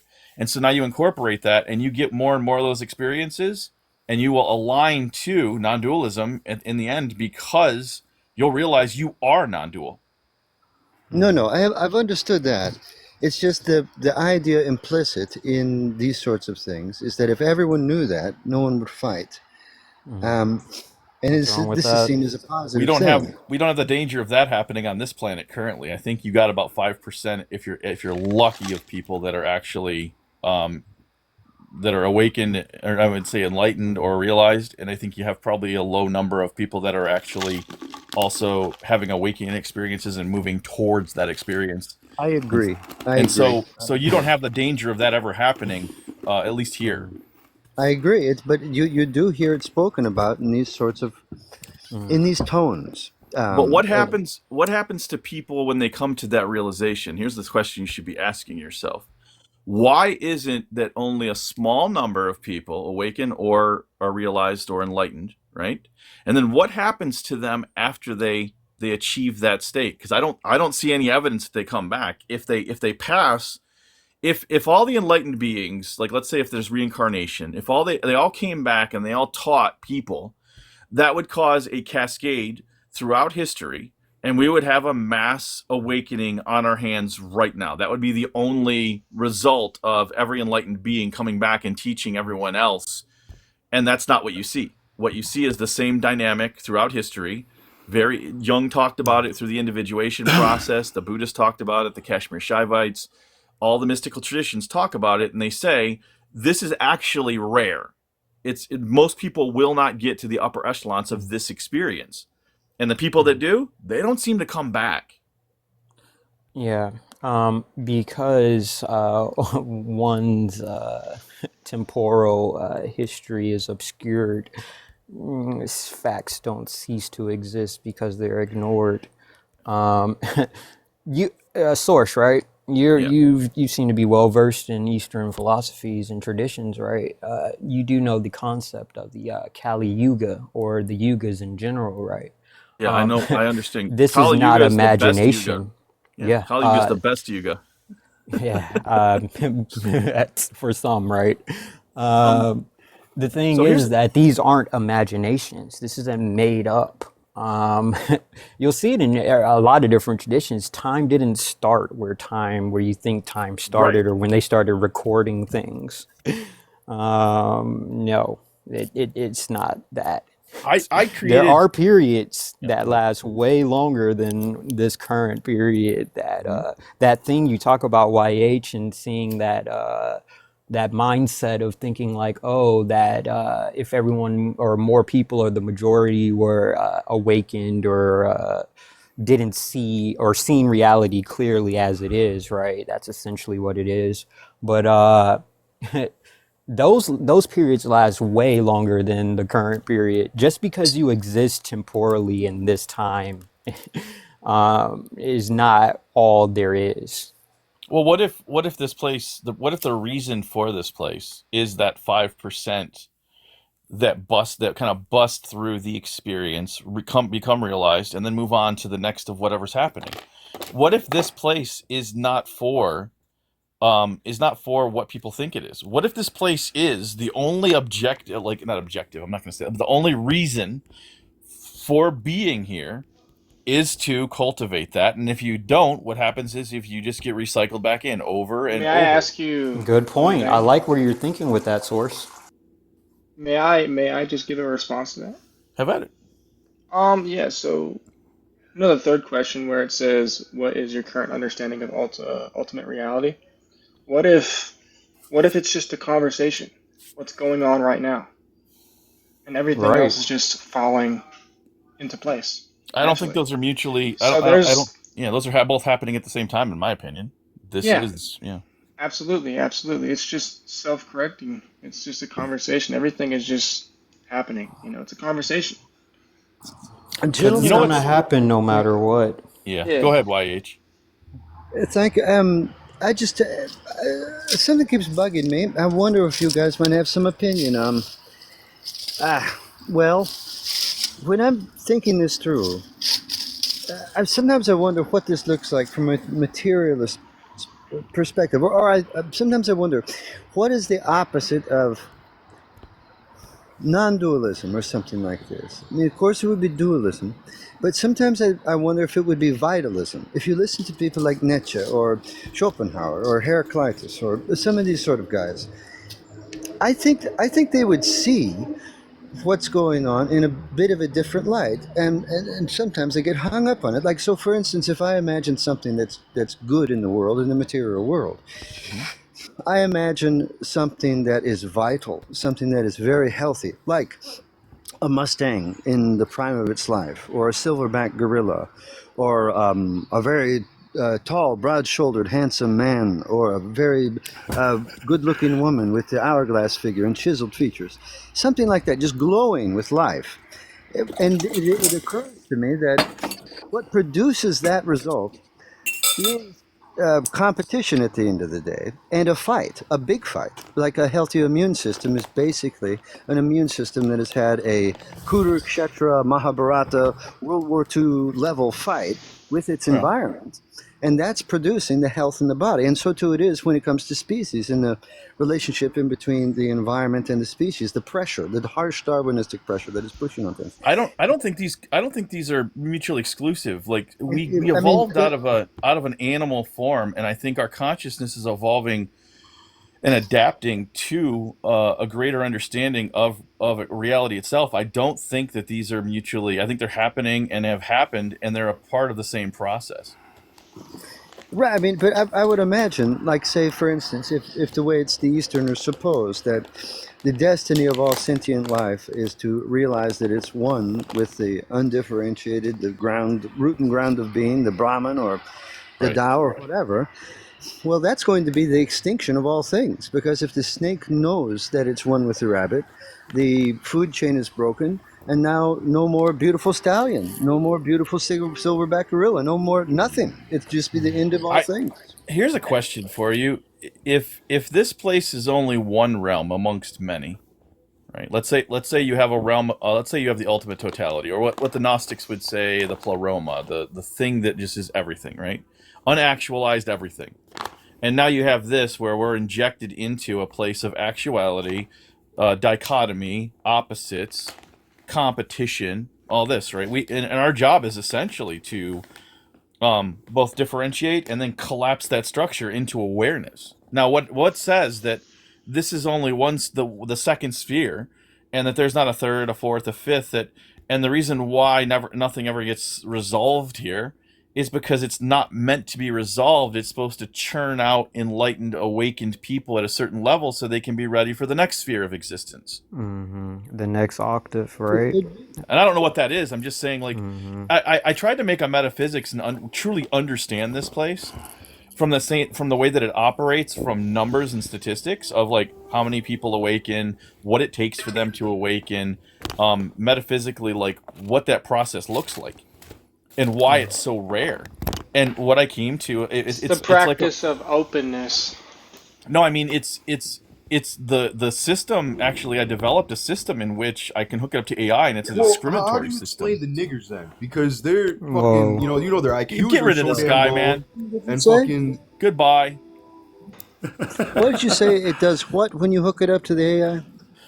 It essentially is it's a discriminating it's discriminating and logic oriented, and it literally causes, you can ask it questions, and what it essentially does is it'll see the holes of the question, and it'll have a back and forth with you, and you talk about it until those are resolved, and then once there's nothing to be resolved, the conversation just ends. It's like, oh, we just resolved over an Don't. hour and a half. We just resolved all the holes in all of this, and it's like fantastic. But the reason why I'm bringing that in is because that system that I generated was based off of a metaphysics that I generated, and what that was showing through the process is the process of enlightenment. The process of enlightenment is a refinement, and it's a brutal refinement. Like, because you got to look at, we got 8 billion people on the planet, and we have a very small number, like 1 to 5%. That's crazy, and the only way that makes sense is if it's an infinite process where everybody that isn't enlightened gets recycled back over and over again, like karma, where we have the same experience over and over again, and it's not cruel. It's just saying, are you ready to break this chain and go through and evolve through this? And it's that's the only way I can see it currently. It could be Can I both ask? at the same Can I ask time. another question? Like now that Sure. you said another buzzword for me. So like, let me ask you guys this parable. You know, like when we are on like TikTok, just like scrolling through, and you know, like coming across a live where we hear like one person saying life is a process, and everybody else on the panel is just like calling that person an idiot, stupid, or just like lost because life is a process. Okay, like here's the parable. Like, what do we like think of this like discussion or this space? Do we want to enter it? Do we like just kind of go past it as if it doesn't exist, or do we interact with it? And if we do like interact with it, on what level? Just in the comments, just by like listening and reading comments, going up on the panel and saying something, or all that stuff, right? So this is where, like actions and all that stuff. But, like, does that make sense? So, like, Source, let me ask you this. Is it process or process? Potato or potato, right? Like, We both know what we're talking about when I say process or you say process. exactly. Same thing. Right. So then if like, and again, this is kind of like, you have to take this on like the literal level, and also I don't care if you say tomato or tomato either. To me, we both know what we're talking about. But when somebody comes in and says like it's, like that guy like came up and was just dropping the N word and all this stuff, and Yeah. just got dropped immediately, right? Like to me in this parable, he's one of these guys that's telling us just like it's a process, right? Like we're going through a process of communication, and here is this like other like particle that comes in and disrupts or tries to disrupt kind of the state of energy that we are all like vibrating in together, right? Like, Right. There's harmonics, and there's essentially a harmonic resonance, Balance. and then there's dissonance, and those people are noise and dissonance. That's why immediately when he said that, I'm like, get him out of here, because I don't have any energy to waste and spend on those people at all, and I know the rest of you don't either. But Absolutely. I mean, at the end of the day, I ran into a situation like yesterday where this guy came up, and I'm like, look, we have, awareness of what you're doing, right? Like we're holding a conversation, but we're not going to tolerate something that's not of the conversation. Right. There's there's openness that's going on. One person's open up, the other person's opening up, and something just comes in and just severs that. You know what I'm saying? So it's like there's just having this sincerity before you come up and be like, hey, look, Well, what we have here is coherence, guys. We have Yes, a state of coherence. coherence that's intolerable of any kind of dissonance coming in and literally Absolutely. getting rid of the harmonic resonance that we've generated. That's what we got. Be like, I recognize you, but hey, look, I'm not going to tolerate, dissonance. You're dissonant, your noise, get out. I mean, I don't mean to derail the conversation. Please don't answer me if you don't feel like it. But what would you guys say to a fellow who said that all of this was just escapism, or like Nietzsche said, a Platonism for the masses, sort of a yeah, I mean, it's kind of a way to escape the harsh realities of life and all of this. Can I ask, like, Escapism is just YH, like, what is misperception. the all this that you're like referring to? Is there like a specific, like, TikTok? Like, what is the I think he's purpose talking of about the all this? conceptualization of what we're talking about right now, and um, from my standpoint as a mystic, there's a statement that says, like, it you should really be doing like 80 or 90% practice and like 10% talking about anything, and because from a mysticism standpoint, you want to have a direct experience, but this stuff is kind of necessary because if people don't know, and like for instance, if you're a person that like helps people with that, you're going to do three things. You're going to guide them, you're going to be an example to them, and then you're going to guide, example, and support them. Okay, and that's really all you can do as a teacher. And so sometimes that means pulling up your finger and holding a lamp and pointing at something and giving them the best kind of idea you can using language. And language is kind of, how would I put it? It's a sticky wick because really what you just want them is to have the experience. But if they don't have any idea of what the experience is even available, then For instance, a they're not going to go in shepherd that direction. Well, a I mean, it shepherd was wouldn't. once a lamb, and a lamb is now a shepherd. But even though they're both innocent, they still cooperate with each other. They I don't want to be a coexist with each lamb. I other. want to be a goat.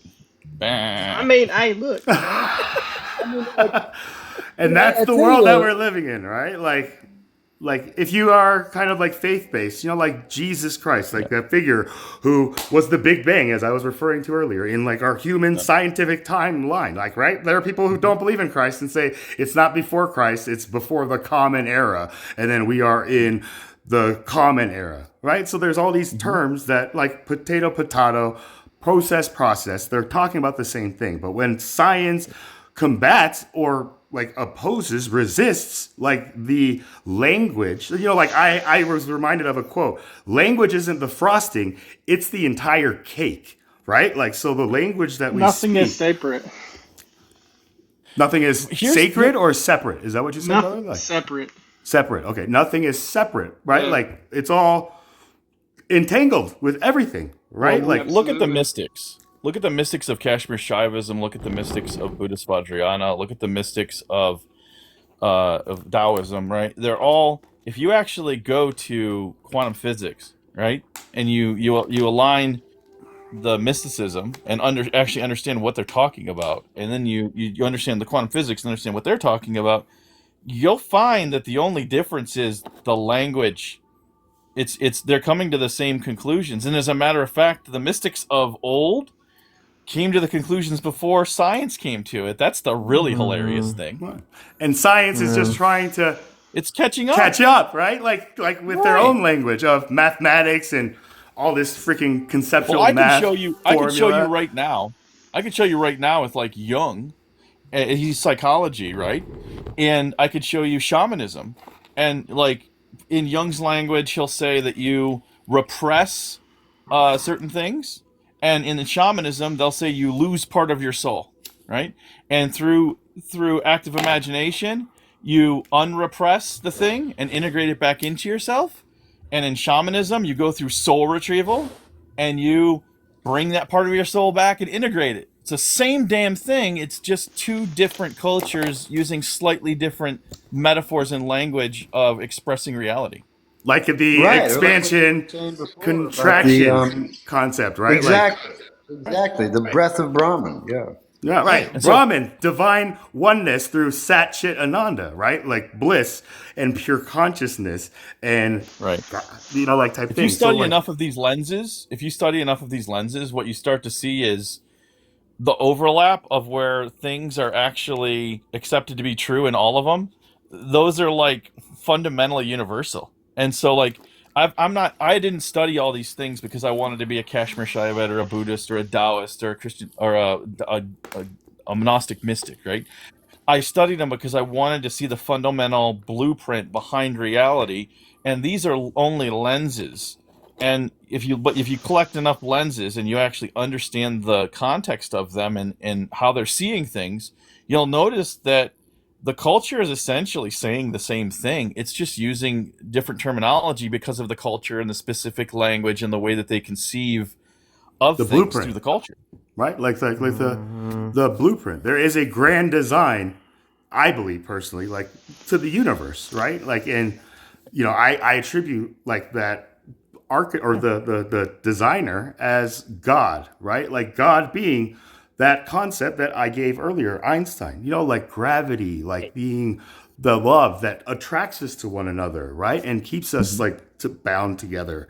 And that love is bound like within us through the light, which makes us illuminated, enlightened to do good and to like help others to do good and like be good and understand good and not good, right? Like the knowledge of good and evil, right? Like type thing. So these are where biblical principles that I read in Genesis, like chapter 1, just like in the beginning, God created the heavens and the earth. To me, like a scientist, it's just like, yo, man, this is like an experiment. Like earth being just like, well, we have, like these are just terms, right? But the next verse is just like the earth was void and formless, like water, right? Like I'm just adding that with there, like, but like the earth was void and formless, ocean. right? And The cosmic darkness, ocean. right? Darkness was upon the faces of the deep, maybe like deep thinkers, the deep scholars, or just like deep fakes, type thing. And the Spirit of God is hovering over the waters. That Spirit of God being love, right? Light and all this stuff. And God says, let there be light, right? And there was light, and God saw that the light was good and called this light day. So this is where I feel like we are like embody or in like basking in like the day period of like this, like this current situation that we're in. So glory to God. Well, ironically, I can look at like when I had certain experiences with gnosis, and one of them I had was with the Morgan. The Morgan is a Celtic like deity form, or however you want to look at it. Whether I look at it more as an internal component, but doesn't matter. That essentially archetype is aligned to death. It's aligned to suffering, into Unalignment. transformation. It's aligned to crows. It's aligned to a bunch of things, right? Now, when I studied Kashmir Shaivism and I was studying the Mahavidyas, I ran into, it's like the 10 faces of Kali, and I ran into one of those faces, Dhumavati. Now, Dhumavati is the Morgan. It's just a different cultural face put on the exact same archetype. Alignment with crows, alignment with death and loss, alignment with suffering and Unalivement. growth through suffering. Like, and I've It's seen okay this with also. it. Sorry, Yeah. sorry. I'm sorry, what? No, I mean like he's Oblivious. telling you like for TikTok purposes, like instead of like using the D word, Unalignment. try to Sorry, type I in. apologize. So And I yeah, does so anybody even go ahead. does anybody I- know anything about the forbidden Tao? Kind of like this TikTok language, like we are forbidden to use like these like words. We have to say unalive. Are you and talking about the esoteric Tao, or like is that what you're talking about? Like the the Tao. Tao that's impossible to capture in words or labels, like that No, The I've eternal Tao. I've studied the Tao like pretty extensively. You have practical Taoism. You have there's several different variations of it, and then you have really when you get down to the deepest esoteric level, you get down to Taoist internal alchemy. But it's like the one guy that I guess came. I don't know. I'm not gonna say he created it, but like who founded it at first, but then he left Lao it Tzu, completely. yeah, Yeah, didn't he leave? yeah. So then that makes me come to realization maybe he stumbled upon something saying, "Hey, maybe what I'm doing is not for the greater Well, he cause." left. The legend is that he left, and that his followers wanted him to write a book, and then he wrote the Tao Te Ching. Right. That's the Tao Te Ching is the fundamental text of essentially Taoism. It's the first thing you're going to read, but the Taoist canon is massive. Like, I mean, absolutely massive, and it depends on what level you want to engage with it. Like I said, if you're talking about the forbidden aspects, I don't know of any forbidden Tao. Mm-mm. What I know of is when you get into the deeper esoteric aspects, it's cultivation of Taoist internal alchemy, which is essentially shifting it through meditation, the energetic meridians, Mm. and essentially refining your energy. It's the same thing as Kundalini practice, although Kundalini practice as it is right now is improper. You have to study it through Kashmir Shaivism to actually get a real understanding of it. It's also Tumo in Buddhist practice. They're slightly different, but they're all doing the same thing. They're doing a cultivation of internal energy to essentially take your sexual energy, redirect it through your center, the different channels, because you have three channels: the right, left, and center. And instead of using your sexual energy for sexual gratification, it's actually internalized and it's brought up the spine and utilized for awakening. And so this is throughout all traditions. You'll see it in Kundalini practice in Kashmir Shaivism. You'll see it in Taoism, in Taoist internal alchemy, and you'll see it in Tumo practice Raising the Jed in and Buddhist ancient practice as Kemet well. practices. Right. So but I mean, to be honest with you, all of those practices are tantric practices, and they're all something nobody should do unless they've had the fundamentals, because the intensity of those practices can cause great harm if you don't do the fundamentals. I didn't even get to, like, I've practiced the things I've practiced for 35 years, and I didn't even touch on tantra until after Zen Buddhism, and then I practiced gnosis for like 10 years. And then I was practicing Kashmir Shaivism and Vajrayana. Like, I did the work. Like, Also stated too, right? Tantric practices, quote unquote, right? yeah, You do these things without even realizing you're doing them. What does tantric even translate to? Weaving together, right? Those three channels you're it's speaking talking of. about the tantra. When somebody says tantra, it's talking about Wow. I know what I just had tantra a new is, realization. but Light I'm just bulb. explaining how these things Guys, let the host talk and actually, quit interrupting him, please. yeah, these things actually just, you do a lot of these things without even realizing that you're actually doing them. But, yeah.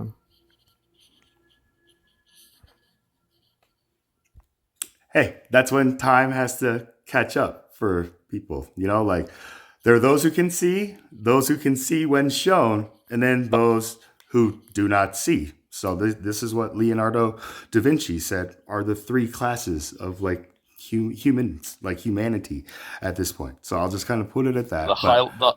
from Gnosticism standpoint, the Hylics, the The psychics, and the Holics? pneumatics. Who are the Hylic. Who are the Hylics? The Hylics are the ones that are fundamentally the delusioned. You can move from Hylic to psychic, but it would be, from their standpoint, it would be almost impossible. The psychics are people that seek through knowledge, and the pneumatics are the ones who have a higher knowledge. They're coming to either help the psychics or finish their process of illumination themselves, or help their fellow pneumatics. And they're resonant based. They're directly plugged into the current. Would you say Not it's through kind of mind. like the game rock paper scissors, like how like each like thing Hylics are most aligned to the physical. The rock? Would it psychics be the rock? the psychics are most aligned to the mind, Okay. and the pneumatics are most aligned to the direct resonance of things. So, like, the awareness. Okay. So then paper maybe would be the psychics, and then the scissors are the uh pneumatics And the people. pneumatics are like the resonance. Like, they would actually resonate a field. Like, they're think of them as like the enlightened beings that make it easier for other people to enlighten. Think of the psychics as the people that are utilizing knowledge and really trying to understand so they can break through to the state that the pneumatic has broken through. And think of the Hylics as the ones whose minds are closed and they're actually living life in a really unconscious state, which means it's really, really hard to ever get through to them. And most people, from the standpoint of that, they'll just leave those people alone. I mean, like this is where, like, have you ever heard Bruce Lee say just like it's like a finger pointing to the moon?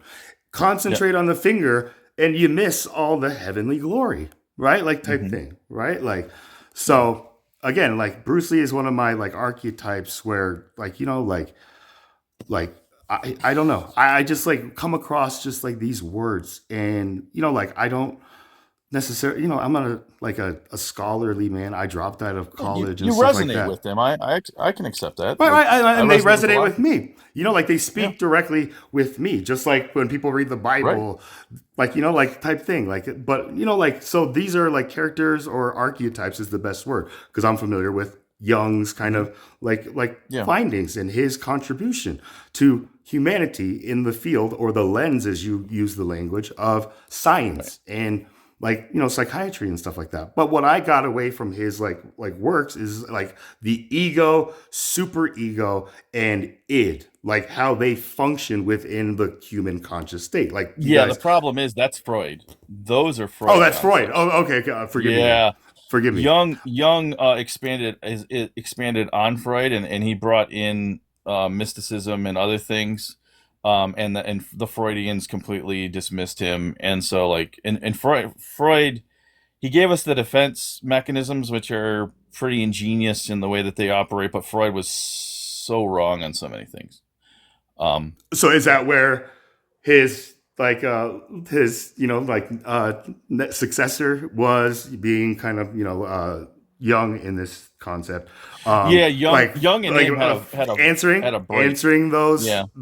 like errors or those cracks in that thing, because again, you're absolutely right, so forgive me, like I can't like Yeah, I'm so grateful for you to like remind that's me okay. that I can't believe I didn't I just make recognize that connection. Freud Okay, because I okay, so if you're a ego, Jungian, id, yeah, ego, id, and super ego, that is Freudian, right, like right, revelations. Okay, right. so let's In just Jung's stick with system, it that. would be ego, self, Ego, shadow, self. and so and then it would be the shadow is the personal unconscious, and then you have the collective unconscious, Hold on. and So the so shadow what is the shadow is the personal unconscious, and then the other one is personal the unconscious, collective collective unconscious, unconscious. and then And the self is in the middle because what the self is the totality of the psyche.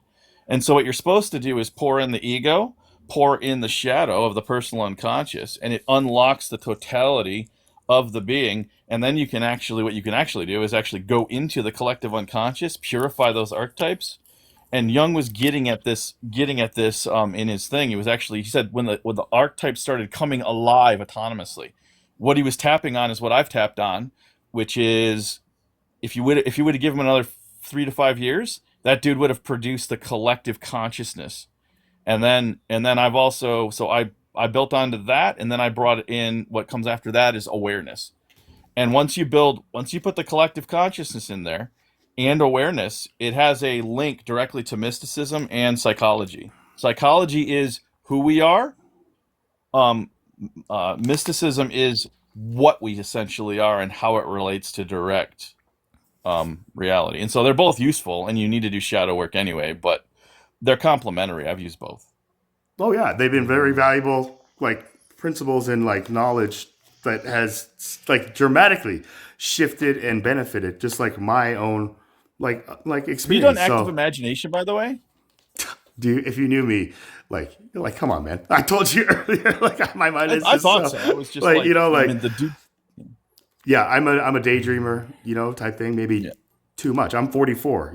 I heard you say you're 49. So like we're part of this yeah, generation that just like like we were like embraced to kind of like at least for me, like I was very into art and language arts. Like I don't know if you remember taking like that subject, like language arts, and stuff like that. So again, like I am somebody who just follows my passion and whatever I like want to know, right? And that's like my obsessive compulsiveness. If I keep questioning something that I know I can figure out on my own, especially with like all the tools available to us today, right? Like it is no excuse for me now to just right. sit and just be like, I don't know I what call this is. Like so yeah, when somebody I call like makes those me confess or realize in my own self I don't know something that I talk about or want to talk about, that is a yeah, blessing for me that I use TikTok to right, do in duality those things, like help people just kind of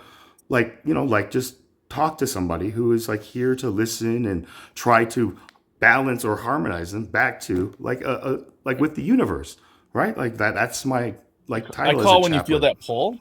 When you feel that pull, I call that affinity. Like those are affinities. They're things that you feel a pull towards, and you have lots of Like energy to magnetism, explore. wouldn't that be magnetism? You know, like how when opposites attract, kind of type thing. All I know is like I call them affinities because when I hit them and I start reading on them or I discover them, it's like it feels like a kid in a candy store. It's like, oh wow! And then I have all this energy to do and then usually it feels like home to me. It's like, oh man, I feel like I'm remembering this instead of learning it. And so, and as long as I have that energy, I'll keep going. Now sometimes the energy peters out, and then I go study something else, and then come back to that very thing, and I learn it at a deeper level. Like it's cool.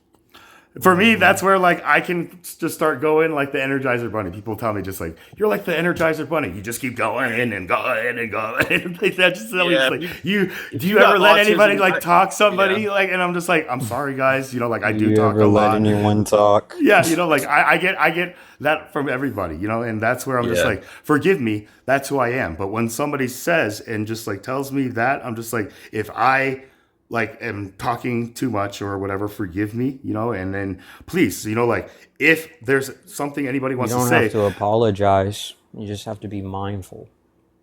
thank you and aware, right? And Yeah. like for me, and I just take accountability and just show people that I am aware by taking that accountability. And trust me, like it's kind of like a push and It's a pull type process. thing or process.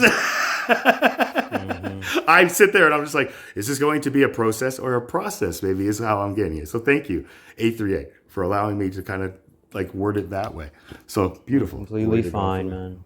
Completely No, fine. no, I'm loving this. I'm loving this, and I love like the passion that Source has, and you know, like if anything, also like Source, there's a saying where you know, like Bruce Lee said, like the finger pointing to the moon, but there's also another teaching where like when we point a finger at someone or something, we are like also pointing three fingers back at ourselves, right? Like physically, and also in a spiritual like sense, like you know, so like in that way I find ways where when I'm acute like pointing a finger at something or something like that, I really have to analyze the way that my words are Yeah. doing this, like It's especially here called on TikTok. projection.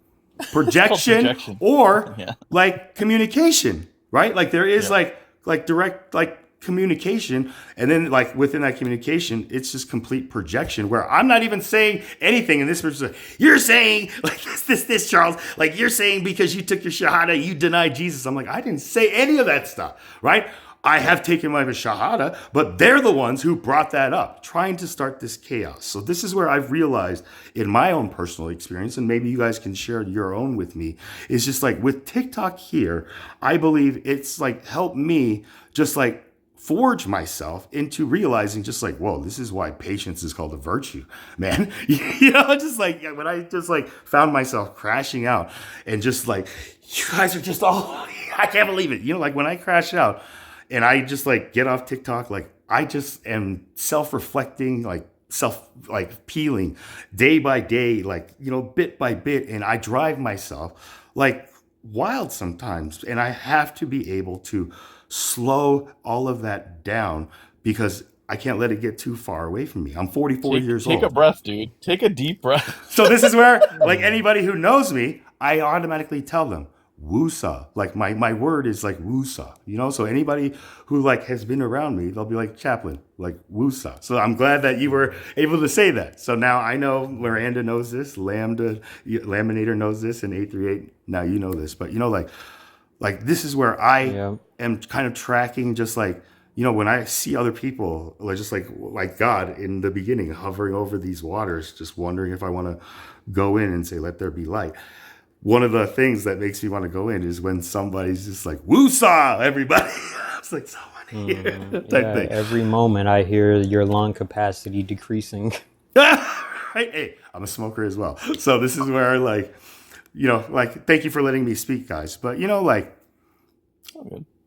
I'm just trying to hopefully be a mirror, like a visual, like physical projected mirror on TikTok for people to see me and speak to me whichever way that they present themselves, like directly to me on the other side of this, like impenetrable screen that we all have in front of us right now. And so, like, if anything, like, let that be a lesson. I don't want to reveal too much and give away all like the lessons, but there is also a stanza from the Tao Te Ching. Like, what is a good man but a bad man's teacher, and what is a bad man but a good man's job? And it says, like, if we can't understand this, then we are going to find ourselves lost in the Tao type thing. And I was just like, if this is so important, shouldn't it be like number one rather than like in the middle of like these things? So when I got to this one, I was just like so upset. But like, this is who I am. And then I really just like had to mull over what that means. And I kind of present that to all of us here. Like, when you guys hear that, maybe for the first time, or like are aware of it, like what does that mean? Like, a good man equals bad man's teacher, bad man equals good man's job. Like, if we're going to put it mathematically, like, does that make sense, everybody? Or, if anybody wants to tell me, just like Ponder on it.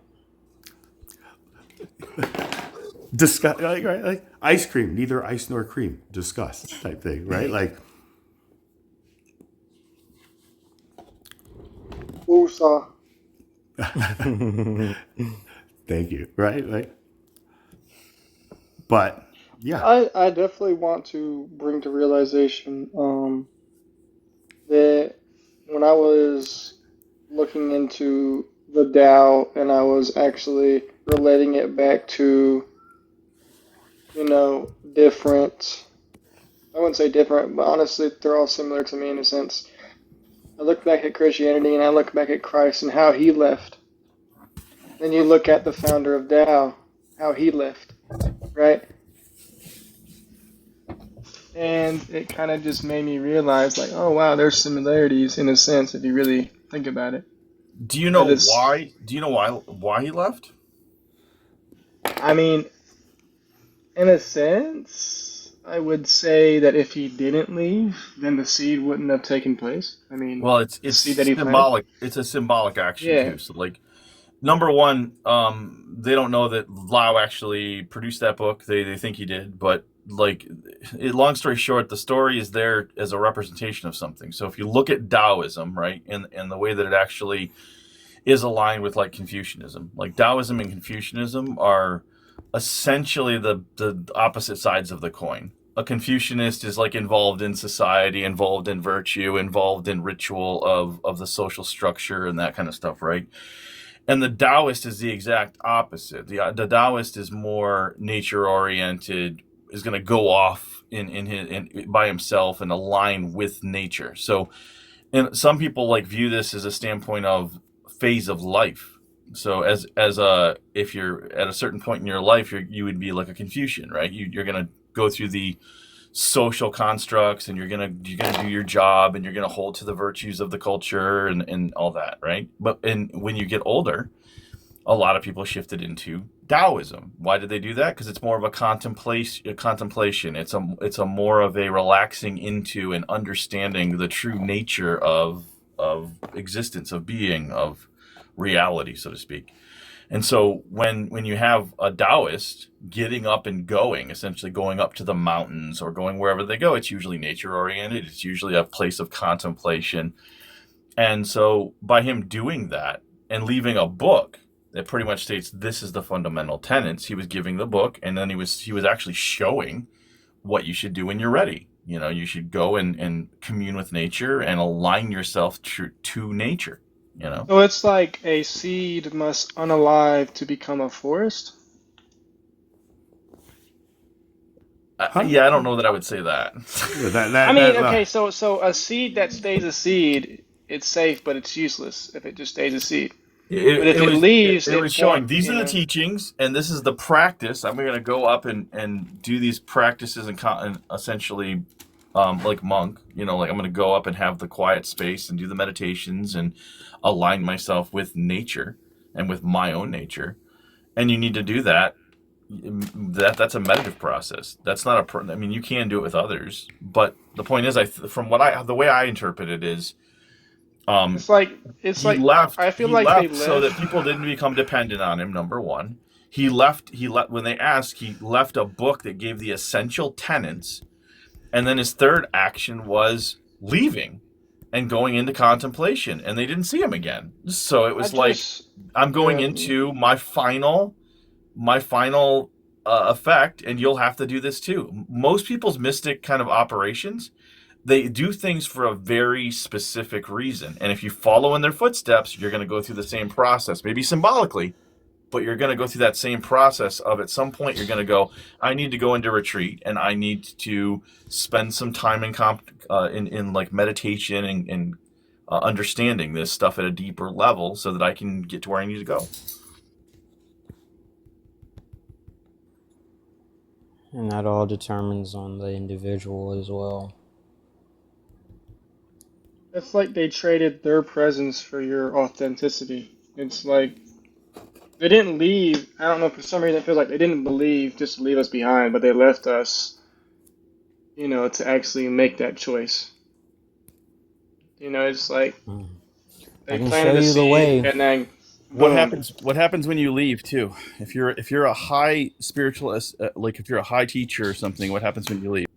Would fill in for you, and people have to like actually stand on their own of what you actually directly taught, and so it forces Not a evolution. one specific person. I'm just saying it forces. sense. If you take the core person that's essentially generating the teachings, and you have them go, it's going to cause people to actually step up. You're gonna have to evolve, and you're gonna be left with. You're gonna be left with the teachings. Because it's like the founders left a U-shaped hole so you can take accountability and take charge over your life, if that makes sense. But it's also there's a growth, there's a birth, growth, death, unaliving, whatever you want to call it. And that process is cyclical, and so he was fulfilling that process. And so, like, there is no tradition ever where they don't actually hand things down or have the tradition evolve and have people be replaced. So if we understand what the legend is of Lao Tzu and why he departed from the Chinese society, or in that case, the Zhou dynasty, right? It's because from legend says that Lao Tzu was not finding the Zhou dynasty to be, he found it to be declining, so he wanted to move west in the legend. He wanted to go west, travel west. And when he got to the Zhanggu Pass, right, a guard named Yingzi requested he write down his wisdom, right? Sure. And after he did that, the Tao Te Ching, he was never seen again. Right.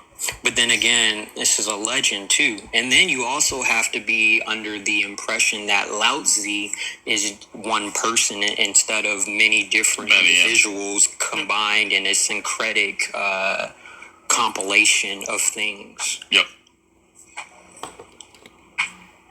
Would agree with all of that. Yeah. So it's like, in a sense, in human terms, I don't mean human terms. If they were to What stay, other terms would it be? Dolphin? if they were to stay, wouldn't have it had turned into like a cult or a business? No, I think what he was saying though is that he found the actual dynasty to be inhospitable and non-harmonious to the Taoist path. And so what it comes down, and this is another thing in Taoism, like when there's overwhelming conflict, Taoists don't fight that conflict. They move around it, which means if you have an era of great turmoil, it's not like the Taoists are going to come out and like aid people and try to change things directly. They're going to disappear Into nature, right? Like that's the thing. And they're going to disappear until there's a harmonious operation when they can actually teach and actually do something. It's not like they're trying to act like a flow of nature.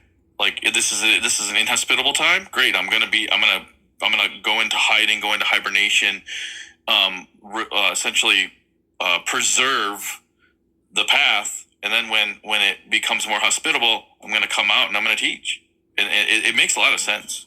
Or when that time arises, I'll come back and we'll just have a great old fun time for that cycle. Yeah. Possible chance of rain. A beautiful day in the But like neighborhood. right now, man. 838. Go ahead. Just a quick thought. You said you have been creating. You use an AI. Sometimes used to, right? Perpetuity. So you know how the AI that I've been using or that I've been working on. So I just ran it. I just ran it just for a second just to see. So it's like, imagine a person who builds a perfect self-winding clock. For a long time, he's there every day, oiling the gears and checking the time. But the goal was always to make a clock that never needs him. And in the departure, once the clock is perfect and self-sustaining, the builder steps away. And if he stayed and kept touching it, he would actually be getting in the way of the clock's own, purpose. Ticking and talking. The clock's ticking and talking. Yeah, and then it says he is more present in the clock's movement than he ever was in his physical presence. He didn't leave, he fused with the work. He fused himself with the work. So in essence, he left an initial spark in a sense, and they said he just left a U-shaped hole, and guess what? Now you use it or now you don't. It's just a U-shaped hole where you have a choice to walk through it. Yeah, responsibility. And two,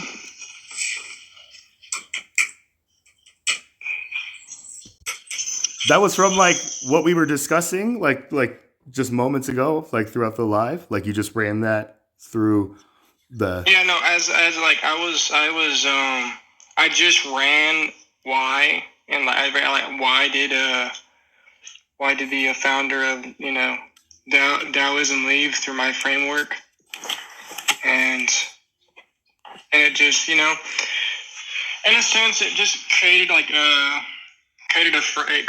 parable in a sense, and it was like saying like if anybody's like plants a seed and leaves their work inside of it, guess what? It's like if, for instance, I have to prepare a way for my kids whenever I pass away or whenever I leave.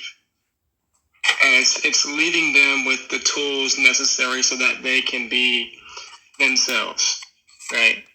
Don't become the tool, use the tool. So the tool is there to help. And then guess what? The tool is only going to be there until it's not needed anymore. Till you've, I guess, started being, Or being, no more becoming. Yeah, there's a big part of Taoism too that talks about primal state versus like conditioned state, or the conditioned state of like what we are, and it really wants to drill down into the primal state, the natural state. So there's a big component of that that's part of Taoism as well.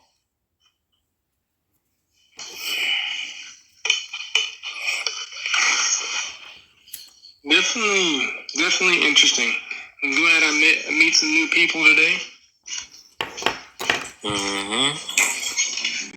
That's glory to God right there, man. Glory to the Lord and all the light and stuff like that. So again, like the power of gratitude personally for me, guys, is something that has always been, I would say, like my rock in just like my experience. And now like there is like studies, it's just like the power of being thankful and like gratitude. Like when I thought about just like, I don't know if you guys say grace like before you have a meal or something like that, and this is where when I saw this documentary, What the Bleep Do We Know? And there was like this one segment about this Japanese scientist who was studying like the molecular structure of water being affected by just like words, right? Like, like how he just put like love on a bottle of water, and then like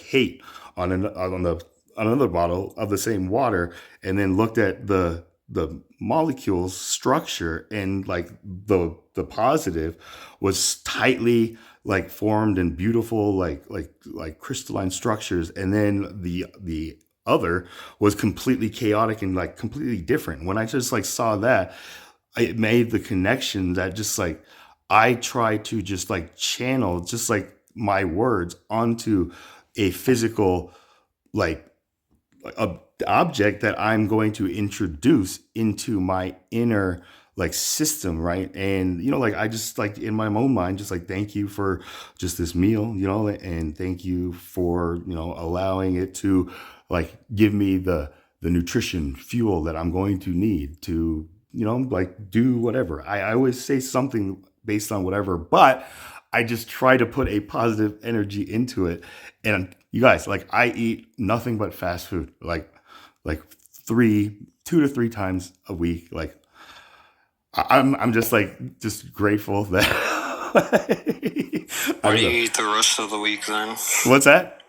What do you eat the rest of the week?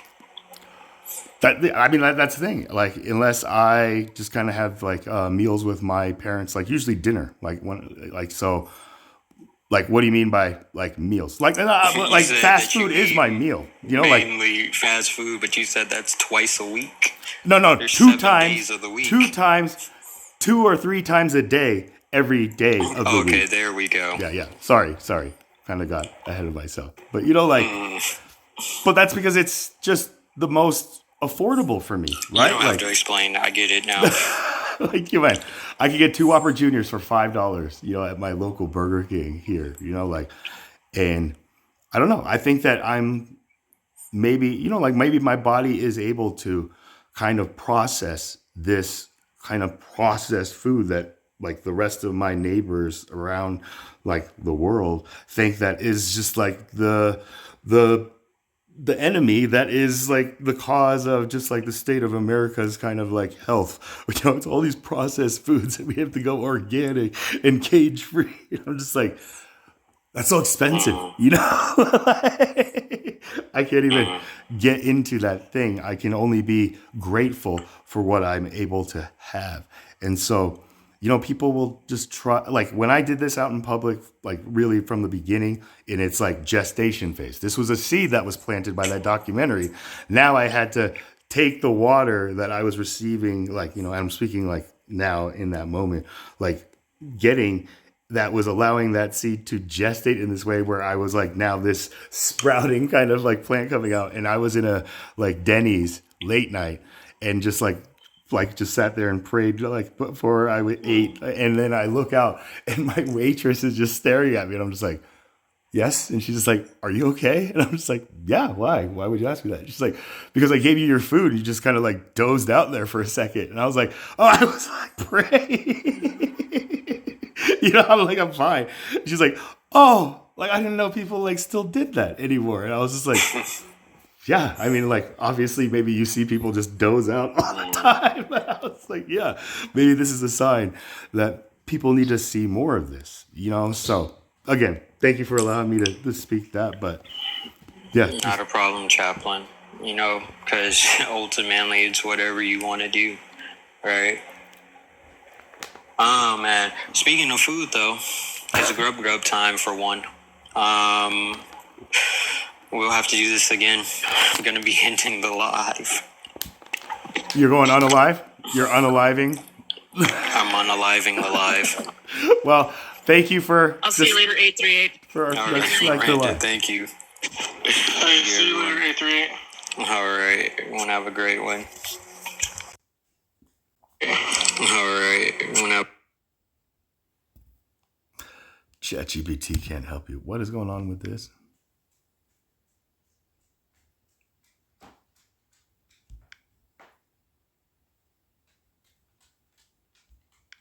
Anything that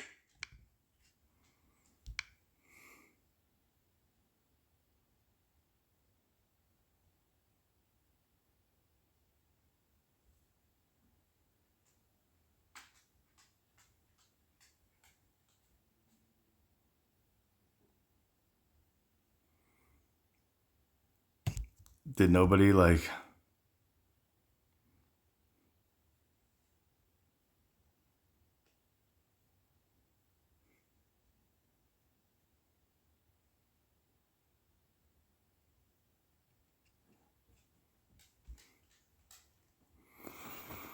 Again, here is just the dark matter, the antimatter, right? Like none of this like matters in the macroscopic aspect of the whole in this sense. So again, for the sake of science, I didn't even. So in the Quran, Muhammad is commanded to say, I am the first Muslim in Surah 6 and Surah 39. So that obviously means he was the first Muslim. No! What were you saying? No, he can't be the first Muslim. ChatGPT needs to give me who agrees with it or the justification. Okay, well, here's your sign. Peace and blessings, everybody. So in the Quran, Muhammad is Just lost. Straight out of ChatGPT. Well, I didn't know my comment would generate so much traffic for him. Oh my gosh. Yes.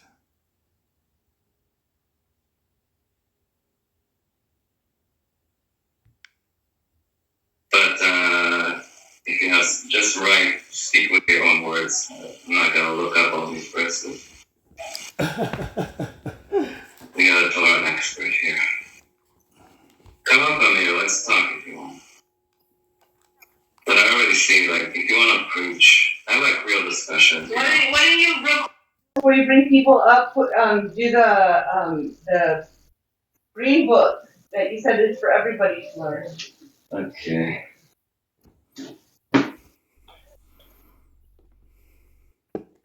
Question is, okay, so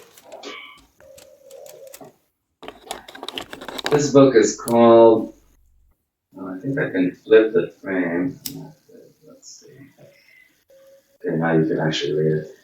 It's called Practical Tanya, the Gateway of Unity and Faith thing. And this is a great book about the nature of every human being's relationship with God. This has nothing to do directly with Judaism. This is a much more fundamental and deep thing. I will read a few lines just to get you an idea. I think for each of us personally, that's my opinion of course, we all live this life being occupied with all kinds of things. But the question of why are we here? Who is running this world? What's the purpose and the mission we have spiritually in this life? Even the contemplation of how could it be that this reality came to be, and is there a God? And these questions are worth our time, but I think I don't know if there's any question that's more important than these questions. Any other questions that are more important? I'll read you a little piece and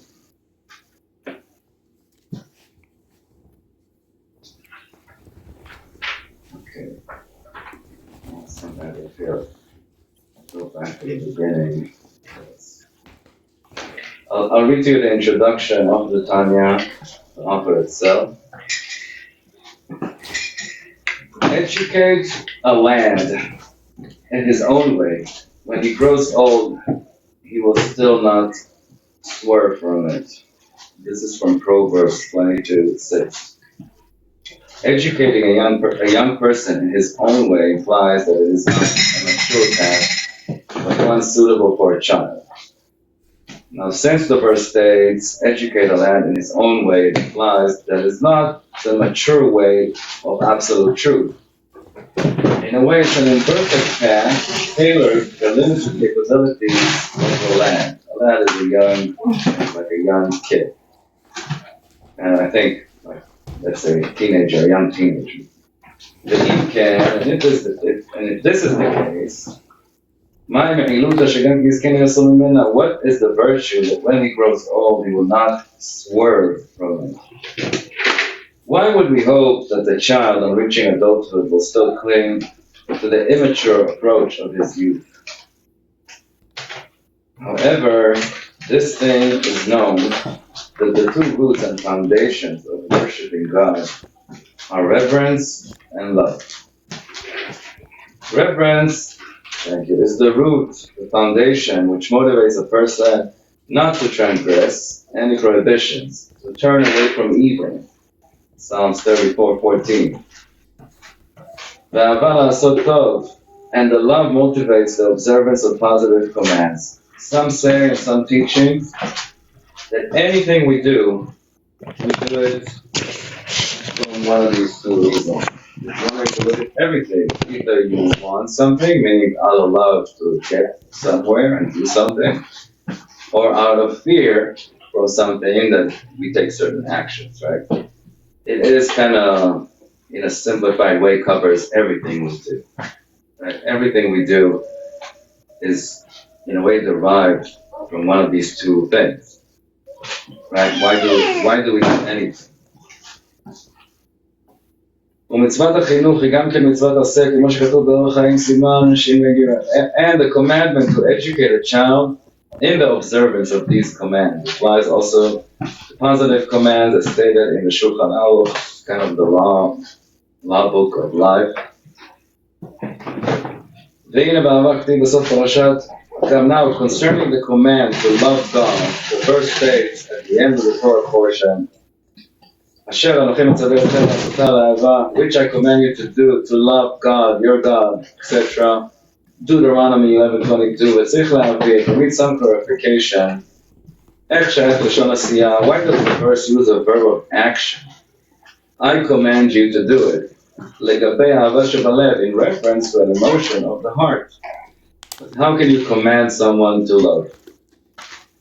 Right, it seems like that's not a thing that you can command a person to do. However, the explanation of the verse in Deuteronomy is as follows. There are two types of love of God. One is languishing of the soul for its creator, which is the nature of the soul itself, and not something acquired through meditation.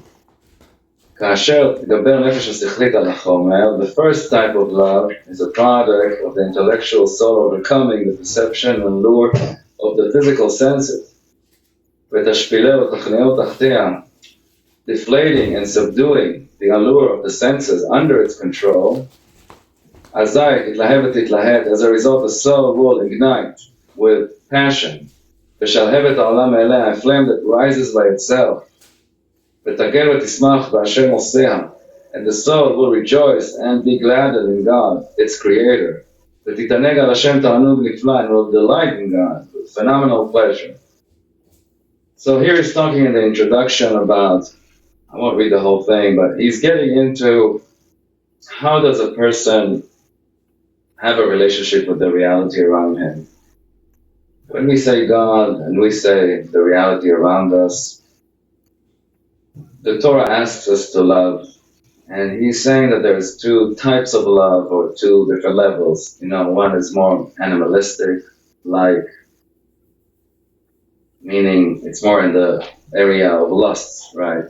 As the joke says, someone says, oh, I want to go catch a fish because I love fish. He says, you love the fish, so you get him out the water, then feed him on the head, and then eat it. That's not loving something in the profound spiritual sense. That's for your own interest.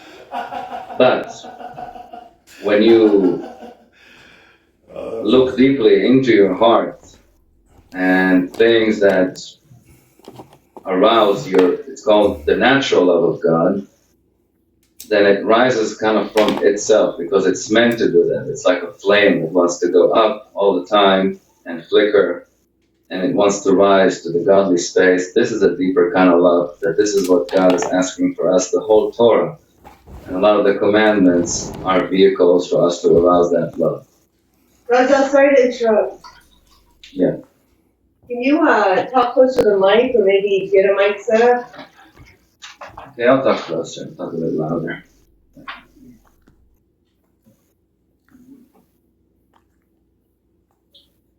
Need to wake up. Soon I'll have my coffee.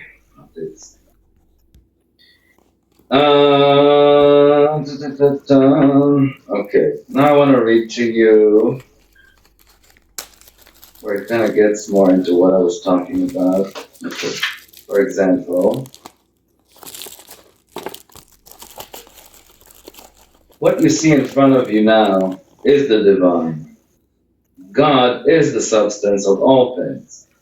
There is no thing that is not Then you pulsating with divine energy. We know that everything is energy now through science, even things that look still, they are moving inside, they're vibrating, right? We know that everything is moving energy and frequency. A physical illustration, the sunlight which shines on Earth and its inhabitants, it's light rays which have emerged from the glow of the sun, and they are visible to everyone, shining on the earth and in the atmosphere.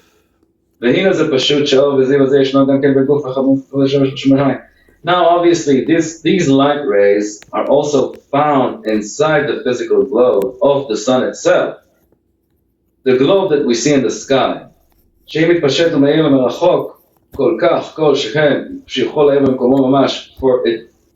if the light rays can spread out and shine at such a distance to reach the earth, they can certainly shine in their own locality. Only there, in their own locality, inside the globe of the sun, one ray is considered completely null and void.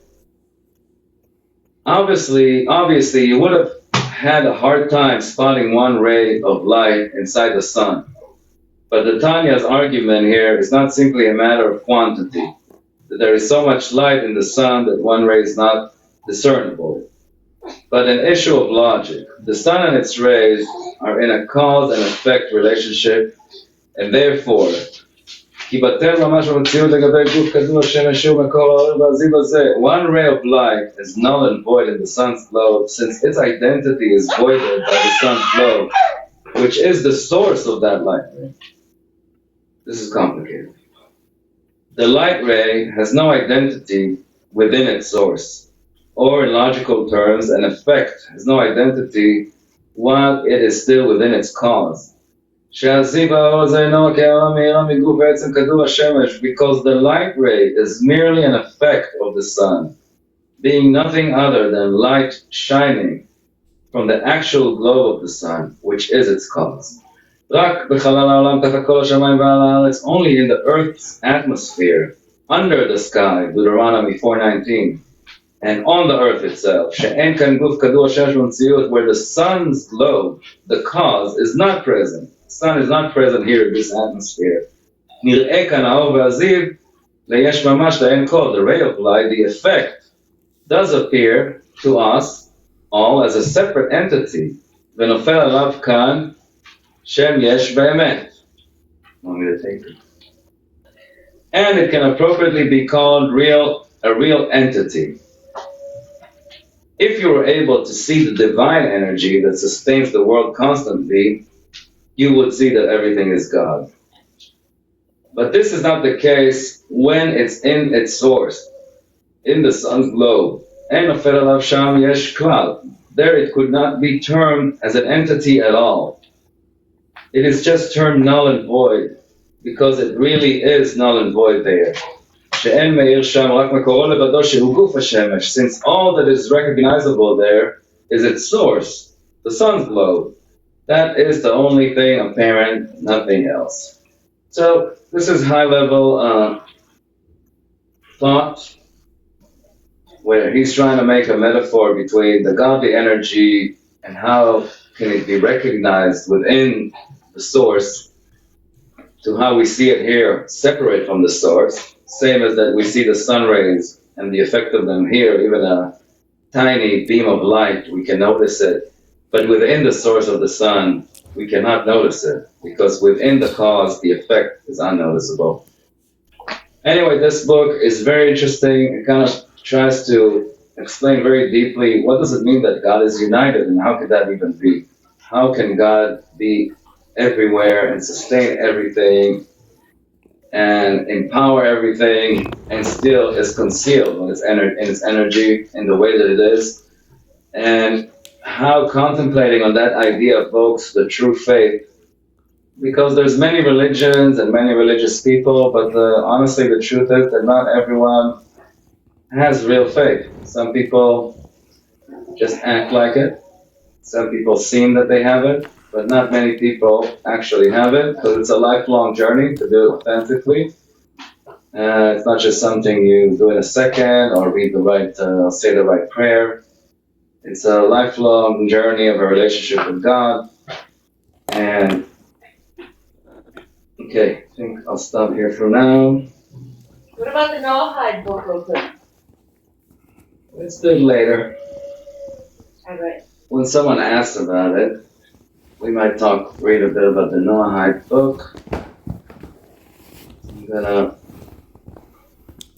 take my fill off. For just this opportunity, I'm I'll say it. grateful to be receiving. It's coffee time before I answer questions and have lovely, respectful discussions. You hold a baby on your coffee. What? Who said anything about a baby? Baby. Who said anything about a baby? Okay, we only have a few people to get a glimpse of the beautiful baby. Be nice, people. Don't annoy me. And with my baby girl, Agoo. Agoo. Yeah, there she is. You happy? Agoo, goo, goo, goo, goo. Agoo, goo. This is real. Holiness. The baby. Hey, baby. Sit here. My co-host. Baby girl. My co-host. What do you have to say to the people? They're not impressed.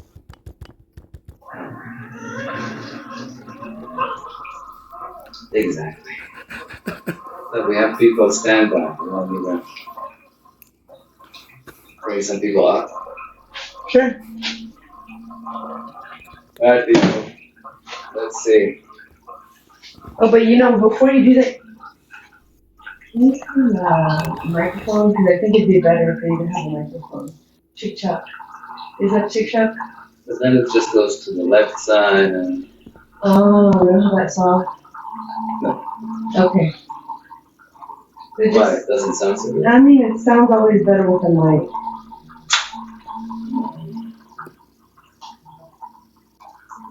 It's fine. Yesterday was fine.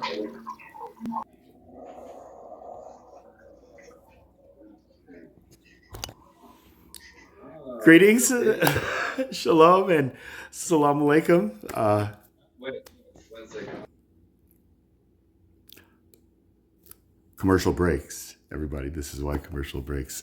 Can you hear me? You're doing your own show? Are you on YouTube? Am I on YouTube? I do have a YouTube channel. No, I mean you're streaming on another platform right now. You look like a pro. Oh no. No, I am not. Like, I'm just here on TikTok right now with you, brother. I am just like screen recording this. I hope you're okay with that. Just for my YouTube channel and stuff like that. But if I may, I've been watching you. Is it Razel? The artist? So I'm Charlie. You can call me Chaplain Charlie, or just Charlie is my real name. But I am just grateful to be up here with you, and glory to God that somebody like you had really planted a lot of seeds, especially the live that I saw, I believe last night, where you were asking the Muslims to greet you. You greeted them with our salams, and they would not, and you made it known, just this is what they have been taught through hadiths and stuff like that. So I'm just grateful that you were just kind of the water. someone in the comments is writing about it, that yeah, they don't say. I'll explain to the people that there is a. First of all, it's a custom that most Muslims. It's also true for Christians. If you say to them, "Salam alaikum," which means peace be upon you, which is a polite greeting, they're not allowed to answer that. If you go to Israel, it also exists in Hebrew. We say Shalom Aleichem. You say peace be upon you, and the other person is supposed to say Wa Alecha Shalom, meaning and to you peace be upon too. Let's translate like that. But in one of the hadiths, which is kind of their oral Gospels, kind of like the Gospels yeah, of the New Testament. okay, whatever. It says that if a Jew or a Christian tells you salam alaikum, you only say wa alaikum, to not use the word peace with them, which is anyway, that's the story. Yes, and they tried later, because there's thousands of hadiths, what they call, and one contradicts the other, and the later contradicts the former, and then not only that they try to back out, like how do you say, they try to say, oh no, that's not what he meant. They try to actually blame it on the Jews and the Christians, that one person tried to, like, they invented, and regardless of everything, all these political blah blah blahs, or not political, religious it's just impolite. I say, hey, peace be upon you, whatever. Like, it's It's like a standard like foundation of just like mutual respect, right? Like, so yeah, like that's where it's just like when I like go to, I don't know, like that part of the world, and I say, my shalom or salam, like, to the people, like I know, like if they have God with them and, like all that stuff, it doesn't matter. But this is where I've realized the same thing, where just like it's through our words and our interactions with other people that really kind of have shown me just like our true inner like heart posture, if that makes any sense. So I believe like, that's something that I was told, just like if we don't, and I'm using we in a proverbial sense, like I'm a man of God, not any particular like religion, as that goes. But, like on TikTok here, the whole kind of division and just separation between these two faiths is just mind-blowing to me. Like, how did this happen? Yeah, on the same discussion that happened yesterday, then it went on to, I told them there's another disturbing thing. So I grew up in Israel, and if you talk, again, I don't generalize, we cannot generalize people, because every person on this earth can be good or wicked. That's like an individual choice, but we can definitely judge doctrine. We can judge ideology. For example, with many differences, there could be that there was one Yahtzee guy in Germany that saved some Jews. That happened. So he was a good person within the evil, but now we're not going to say that ideology is good. So as they say, if there's an exception, it proves the rule. So they get offended if you say, look, something in your ideology is hateful. I'm not saying that you are hateful, because any individual can be good.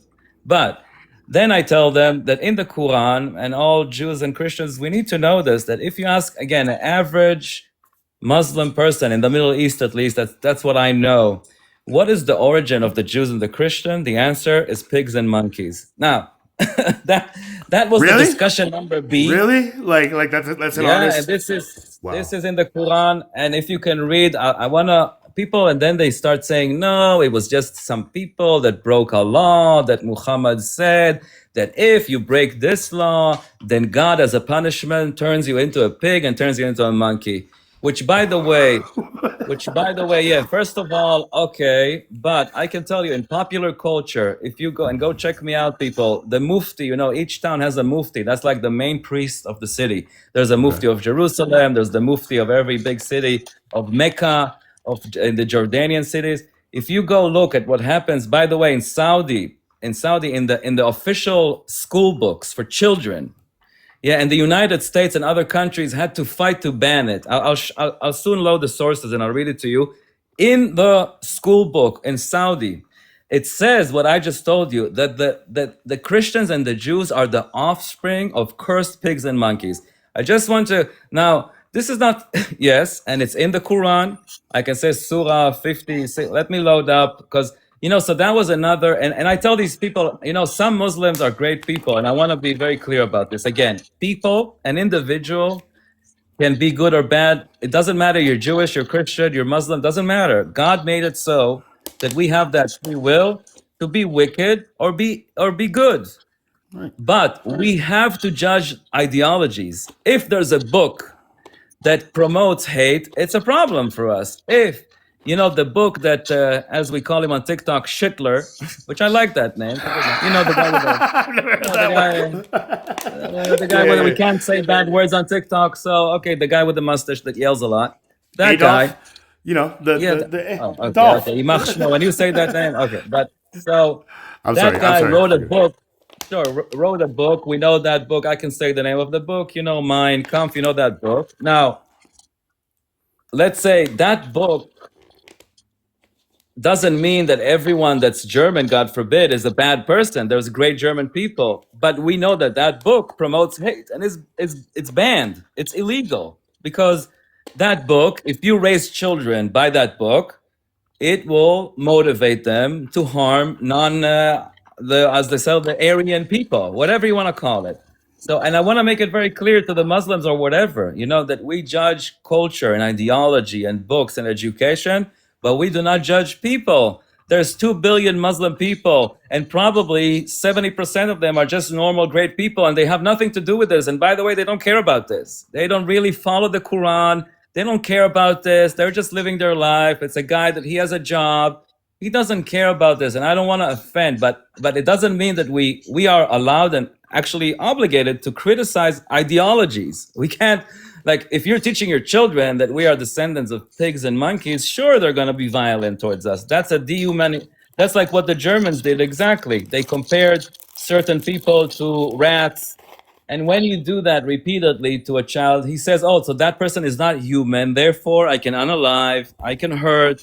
That's a process that's been happening in humanity. So that was the 2 discussions yesterday about the Salam Alaikum and about the pigs and the monkeys. And it was difficult to get them to say, okay, they should say, you know what, that's pretty horrible. And there was one guy there to give points to one guy, said, I met some Muslims who say this, I don't teach this to my children, thank God.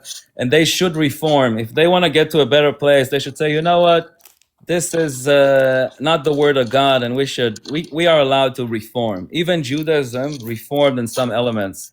It used to be in ancient times a Jewish man could marry more than one wife. That's true in the biblical times, but Judaism has evolved from it, and it said that it doesn't fit the so it's okay for religions. Get in the times. Adopt values. Right. Yes. It's more of like a state of being, and right, and type thing, and correct me if I'm wrong, but for me growing up, I'm 44 years old, and I was born and raised here in Aurora, Colorado, where I born and raised by my father and mother, who are direct immigrants from South Korea. So this is just kind of my kind of origin story and a brief history kind of thing for you.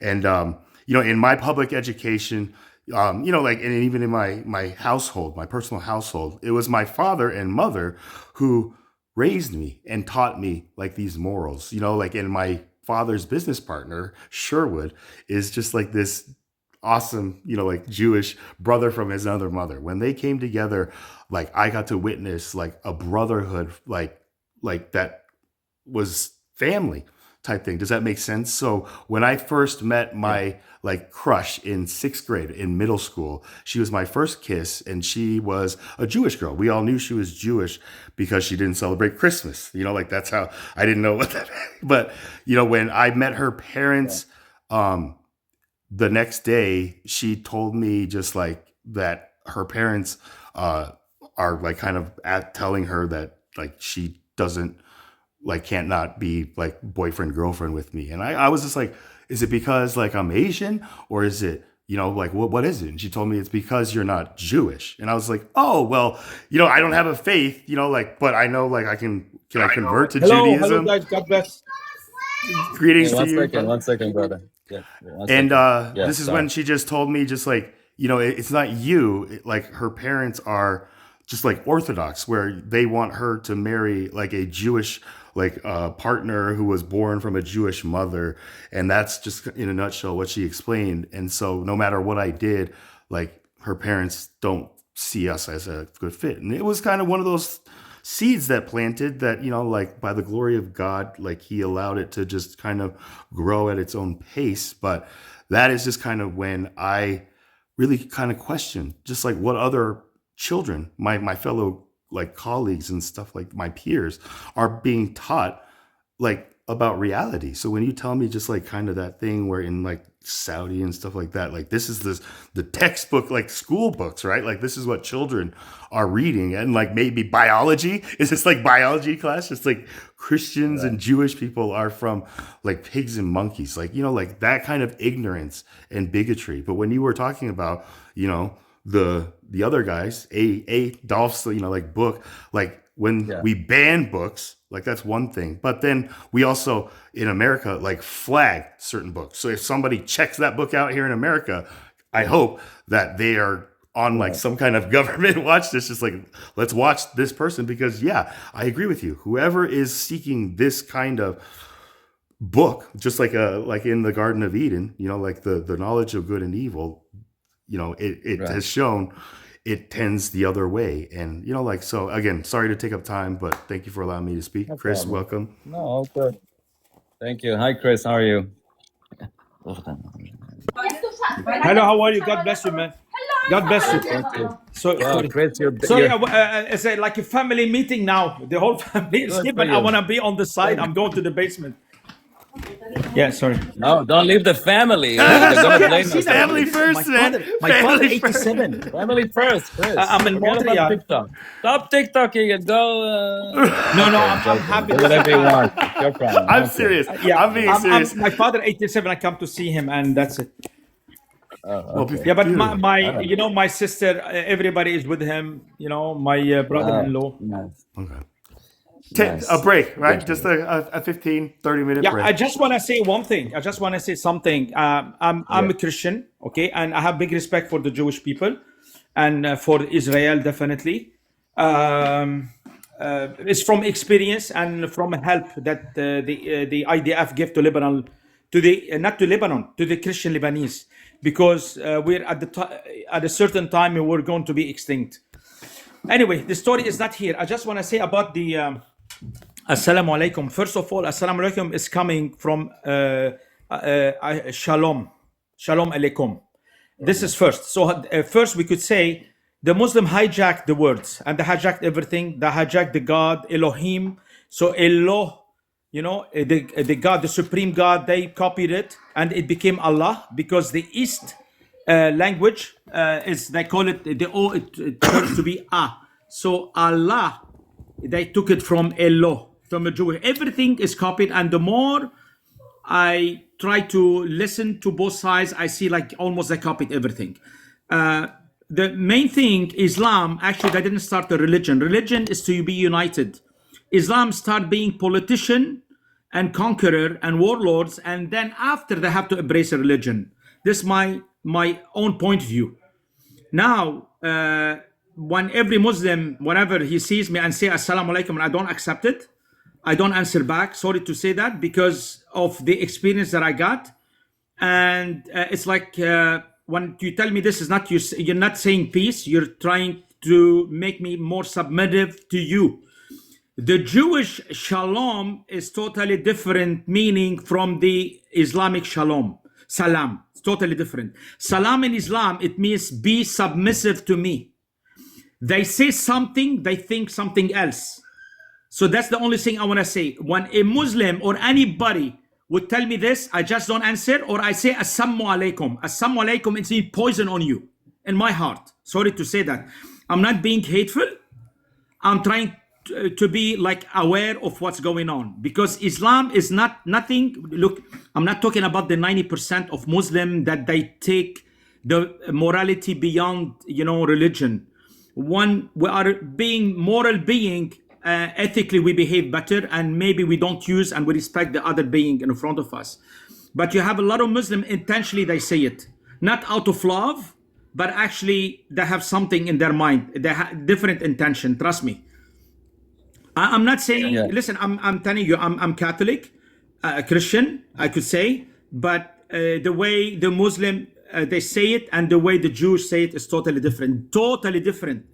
Two opposite pole. One out of love, one out of religion, and one out of Ummat al-Islam. Ummat al-Islam and Ummat al-Harb. Dar al-Islam and Dar al-Harb. I don't want to go now into that. I want to stop. Maybe we'll leave it for another time. Because their aim is to conquer the whole world. Dar al-Harb, this is what it is. Every Muslim live in non-Muslim country, it's considered the country he's in.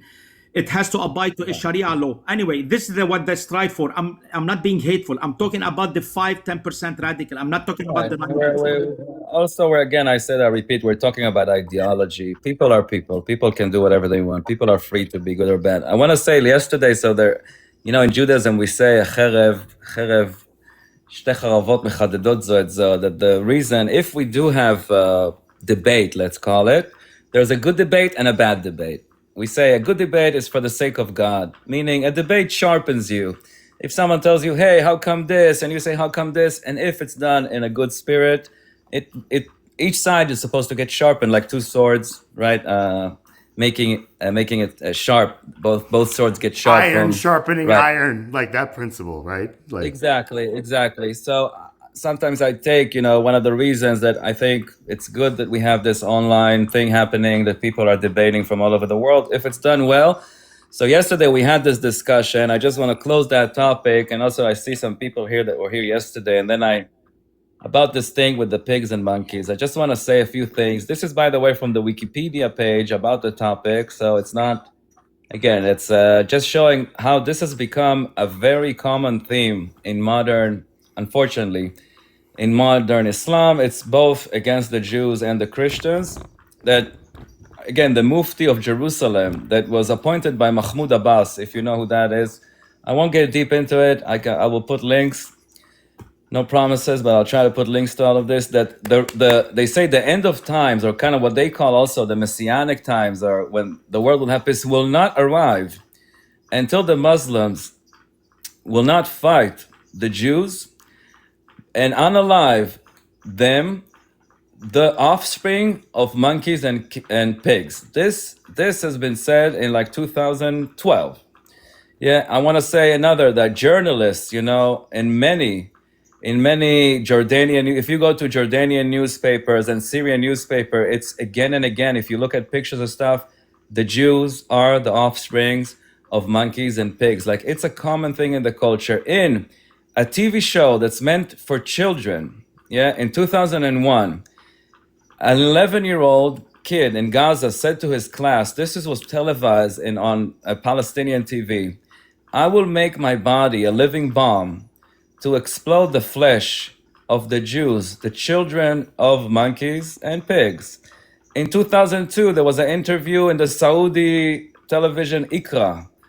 There was a 3-year-old girl was interviewing, and they told her, what do you think about the Jews? She said, according to the Quran, they are monkeys and pigs. And the host of that show told the girl that it's so amazing that she knows the Quran so well.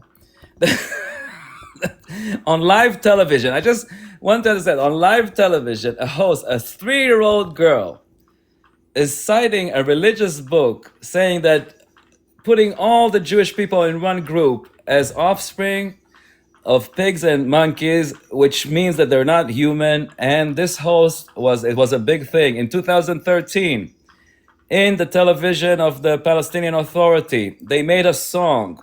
It's called, Oh, the Children of Zion. Thanks for calling us the Children of Zion, at least, because people have a dispute about that. What is Zion and where it is? Well, what changed there? Like, where did the humanity come from all of a sudden, right? Like in 2013. Okay, sorry to interrupt.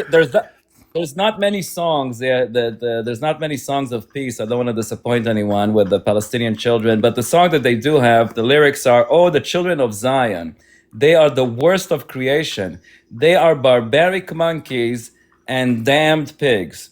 Also in Hamas, of course, the age group, in all of their propaganda, they use this. So this has become something that is taken. And by the way, for people who want to check, I know there's people here that like sources and research. So in the Quran, if you want to go, it's Surah number 2, verses 65, 66, Surah 7, 163, Surah 5, 60. And by the way, this has been going on.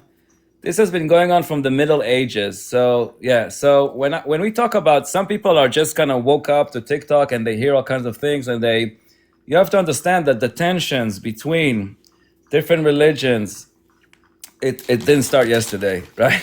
The rising of Islam started in the year 600 something. We're talking about 1400 years. This hasn't started because of Israel, even though, of course, it affected. I'm not saying there is modern history, but people say, oh, they just woke up to the movie. You know, that's like, you just woke up in the movie. Yeah. Oh, and they're like, they just why found don't you out know like that Star Wars, like there's Yeah. like a prequel to Right. Exactly. If you wake up in the middle of the movie, you don't know who's the good guy, who's the bad guy. You don't know what's going on. So it's been going on for a very long time. And the battle really, the Torah gives us the answer to what the battle is, because in the Torah, in the Jewish Bible, the repeating theme is jealousy between brother. And the 10th commandment of the 10 is to not covet what your brother has. Meaning jealousy, Cain and Abel, the first two children of Adam, we say Adam, in English, Adam we say in Hebrew. They gave offerings to God, both of them. He accepted one and rejected the other, because one of them gave him the best of his fruit, and the other one didn't give him the best of his fruit. And God said, I want you to first give your best to me. And when he rejected the other brother, that was the first unaliving in human history, right? Where one brother unalived the other. The brothers of Joseph, again, the father of Joseph loved Joseph the most out of all the brothers, and it drove them crazy to the degree that they threw him in a hole, sold him to slaves. That's how he gets to Egypt. That's how the whole story of Egypt happens. So in the Bible, we are told that humanity, we have to get over jealousy and work as a team. In the end, a lot of rabbis also say ultimately we're all in the same boat. If this humanity collapses, we all go down, we all win together or lose together. There's not a scenario, and that's what also I love about good people that have good visions for the future. They say we all have to win together. It's not going to be that one section of people is going to win. That's a childish, jealousy-driven vision for the future. Oh, we're going to win. Everyone's going to lose. God's going to take us to the glory and dump everyone else. This is not what God is saying. America first. Many you know, times. I'm just like, Yeah. do you guys hear yourselves? And It's it's like, so just I'm closing some topics from yesterday. Oh, I see this is my wife, Leah. Hello. From another, we have greeting 3,000 sister phones. from another mother, mister. And congratulations to your union and just like your next step in raising that beautiful baby. And just, And while I'm doing this TikTok, I've put the baby to sleep using a bouncer, so I'm multitasking. I can tell you that the baby's sleeping. Do we have to use like napping voices? Just Oh, God. Oh, good. Thank God, no. It's okay. They say we play music as well, and I met a famous musician in Brazil, and he told me that a real good musician can put a baby to sleep and wake up an adult with the same song. So it's interesting. If you're in the right frequency, you can still calm down the baby and get the adults talking without being like noisy. Anyway, I love I'm gonna that. drink my coffee. I'm gonna have to. We're still waking up. My husband's holding back. He's a music killer. A music. Hey, I love that. Like my other father, Sherwood, loves piano, and just like that's his like release, and he just sits there, and it's just like, wow. And my father's just the complete opposite. He wants me to play piano like Sherwood, and I'm just like, I'm not Sherwood, Dad. I'm you. So yeah. Charlie Chaplin. Yeah. Yes. No, here we go. It's the jealousy between the brothers. That's jealousy actually between something I brothers. wanted to ask. Because Cain, like when I read that, Genesis, and Cain says, "Who am I? My brother's keeper." This is where when I read that, I was just like, "Ooh, snap!" Right? Because his father Adam made him the tiller of the land, which was like cursed because of Adam and Eve's so when I read that, I was just like, it was these children like that kind of took on this generational kind of punishment or repentance from their parents. And I didn't, I saw this, I read the the scriptures when I was 35 years old. So thank God, like I was just like a critical thinker and ready to receive this. But when I see my peers on TikTok, especially, who are just like scholars all of a sudden, you know, like they just like, well, Charlie, I'll tell you, like you you don't know anything about the Bible, or you know, like when I hear that language, I'm just like, how arrogant. Like, is this person to tell me I don't know anything about something? So I think TikTok is this forge where it is either going to forge us into iron that is also like a double-sided sword, like the tongue. But then when we reach that stage and we go up against other swords and other tongues, are we like, you know, just sharpening one, edifying one, or are we just getting out of character and crashing out? So that's when I'm just like, okay. Not to destroy the other, but sharpen. Yeah. Right. You know, the Jewish sages, there's a saying, "Kulanu aravim ze leze," meaning we are all, how would I say, like actually accountable for each other, which what you said, am I my brother's keeper? He's kind of rejecting that because God asked him, where's your brother? And he's like, what do you want from me? Am I supposed to be my brother's? He didn't have like this and common actually, bond with him, right? Just like I didn't know if that's what I was supposed to do. I was just the tiller of the ground, and I was giving up my offering, and it was rejected. So I've he been just had told like this in a way, and in a way that we look at God as like the King of Kings and Father of all fathers. They say those first stories in Genesis are representative of how you kind of raise a kid to be responsible. So he tells them, don't eat from the fruit, right? The snake comes, she eats, then he eats. Then when God confronts them, like children, they stole the cookie. You know, Daddy said, don't touch that cookie. Just then coming home from a trip trip and just like, where are the kids? And Adam's just like, sorry, Dad, I was hiding because no. And then what they do, the worst thing, that no one takes responsibility and they blame each other. Like we know, okay, so she goes, the snake made me do it. He goes, she made me do it. And then God says, all right, then I'm punishing all of you. But the serpent doesn't get to say, well, she made me do it. Like once it got down to the serpent, God just says like, you know, because you did this, they get this, and he gets this type thing, right? He has no one to blame. He could have blamed God. He was saying, you created me. Right. So he's the oldest. Like he's the older brother, right? He was supposed to be maybe the serpent. I hear you. The serpent represents the evil inclination energy, the way we see it. So I'm just talking about the humans in the story. I hear you. The snake good. in our, you know, he represents the evil inclination that wants you to do bad. Why don't you steal the apple? Why don't you do? I hear you. But the humans, and then the children again, Cain and Abel, when he tells them, where's your brother, that he unalived, and he goes, I'm not his keeper. Again, no responsibility. Meaning, so the first lessons that Hashem says, you are actually one, because we all come from Adam. We all come from the Spirit of God, and we actually are responsible for each other. And through those stories, that's kind of the ABCs of the education, that we are responsible for each other. We are each other's keepers. And as I said, if we sink, if this boat sinks, we all sink, and we all have a mutual goal to be in harmony and make it so. Earth, right? Like we're all sharing this room called Earth, right? Like we're all roommates. This Earth, right? We affect each other for better or worse. We affect each other.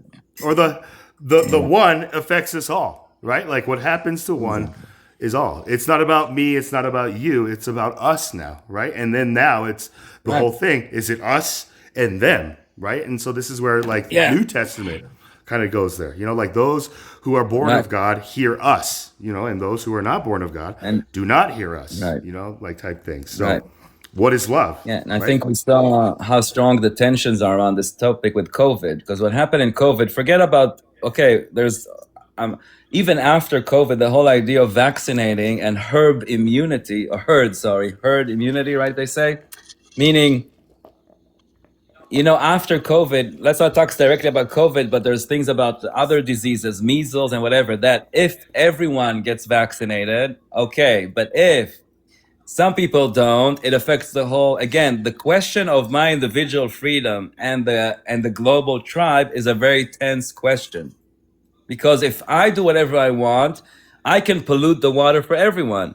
If everyone does a certain something and I do the opposite of that thing, I can ruin it for everyone. So if we all keep a lake clean and one guy comes and put poison in it, that's it, right? So this accountability that we have for each other is rooted in what we are. Oh, I think Chris is showing us his whole family reunion. Oh, he turned. Wow. Now they shut it off. They're like, That's beautiful. cut it off, Chris. That was beautiful. Thanks, Chris. Picture, Chris. Family first. Yeah. I mean, okay, who do we have here? I want to just quickly say on that topic that we're speaking of, about the people in the world, and that we're all sharing this place, and yada yada. So much we hear on TikTok about, like verses out of the Talmud of, or people don't know what a goy is, and all this kind of like hate speech against the Jewish people. And Well, because I the just Jews always throw hate towards us. okay. Don't be mad that we're Hold on, Wait you're your turn, interrupting. By the way, Dylan, We're Dylan, gonna the number give you one 33. more I like the chance, number Dylan. 33, but you're gonna have to wait. Wait a second, I I'll interrupt gotta. you. But this, I don't. no. I'm sorry. I had to take him off. I had to take him off because I'm just Don't like, disturb my wife, Dylan. yeah, because he interrupted me. We got a If you nappy know the baby. first thing. And so this is the point. What I wanted to say before that rude interruption is that the point of the Jewish people is exactly this. It's not like the hate speech that Dylan promotes about the Jewish people. Now For he's an anybody idol who worshiper also. He's saying JC is God. Maybe he's just been Yeah. conditioned that way, and we need to break him out God, of you're that. better than this. And my new catchprise is God loves you. My wife wants me to say, look, you're better than this, and God loves you. But I personally, I can't stand you. But You know what they're gonna I'm say? joking. Well, Jesus loves you, and you deny. It's just like, okay, yeah, man, you just. But if you don't love him back, you're gonna barbecue big time. Right, and it's just like, all right, yes, sorry. Where did you get that? Like, who told you that, right? Like, who told you you were naked in that way type thing, right? Like, this is where, as a chaplain, I really just like, that drives me just like bonkers on TikTok especially. Oh, you're a chaplain. You're an actual chaplain.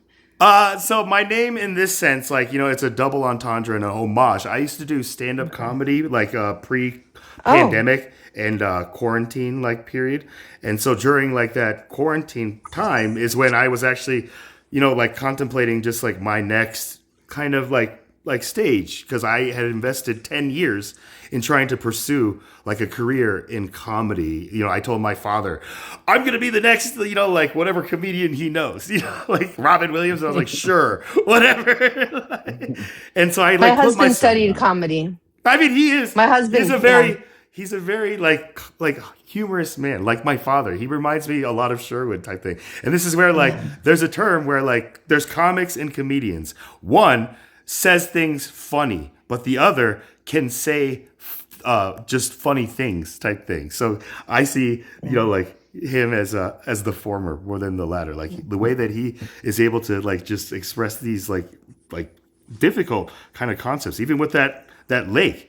If we're all working together to keep a lake clean, and then one person comes in and like, poisons it, or even just like pees at it or something like that, like all of our efforts are for naught, type thing. So it's just like we have to be very weary of like that kind of like person, or like that kind of thing, who just wants to come in and just destroy everything because maybe they don't have any love that they've been shown and all that stuff. So this is where God has kind of shown me on TikTok, like if I can just be there, like Jesus, like, and he is somebody where I see this person as just like, wow, okay, now I get it. Just like if we can embody just that love that he showed to mankind for the first time, we love because he first loved us. I take that as that, I want to introduce YK up here, TV. But before I do, I just want to say that that's what Jesus, we don't even really say his name, honestly.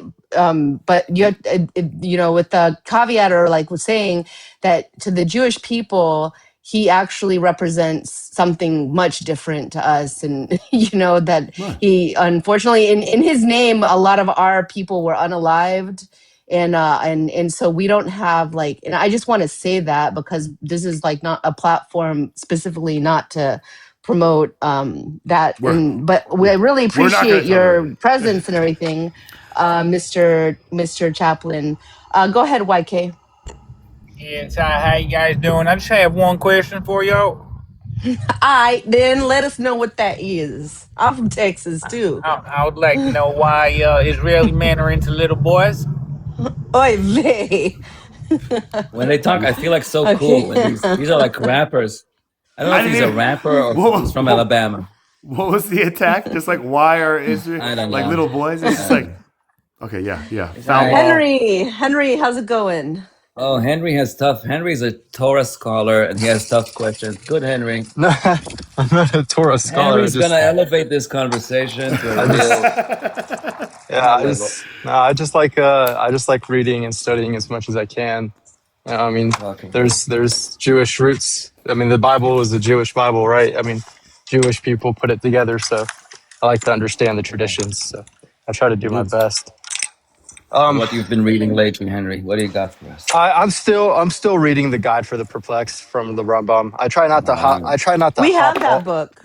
I try not to hop all over I'll the get it. place. I try to stay on one thing, then move on to another thing. But there's just so much, man. So much to read. I've read a little bit of the Tanya. I've read some of Rashi's commentaries on the Tanakh and the Torah.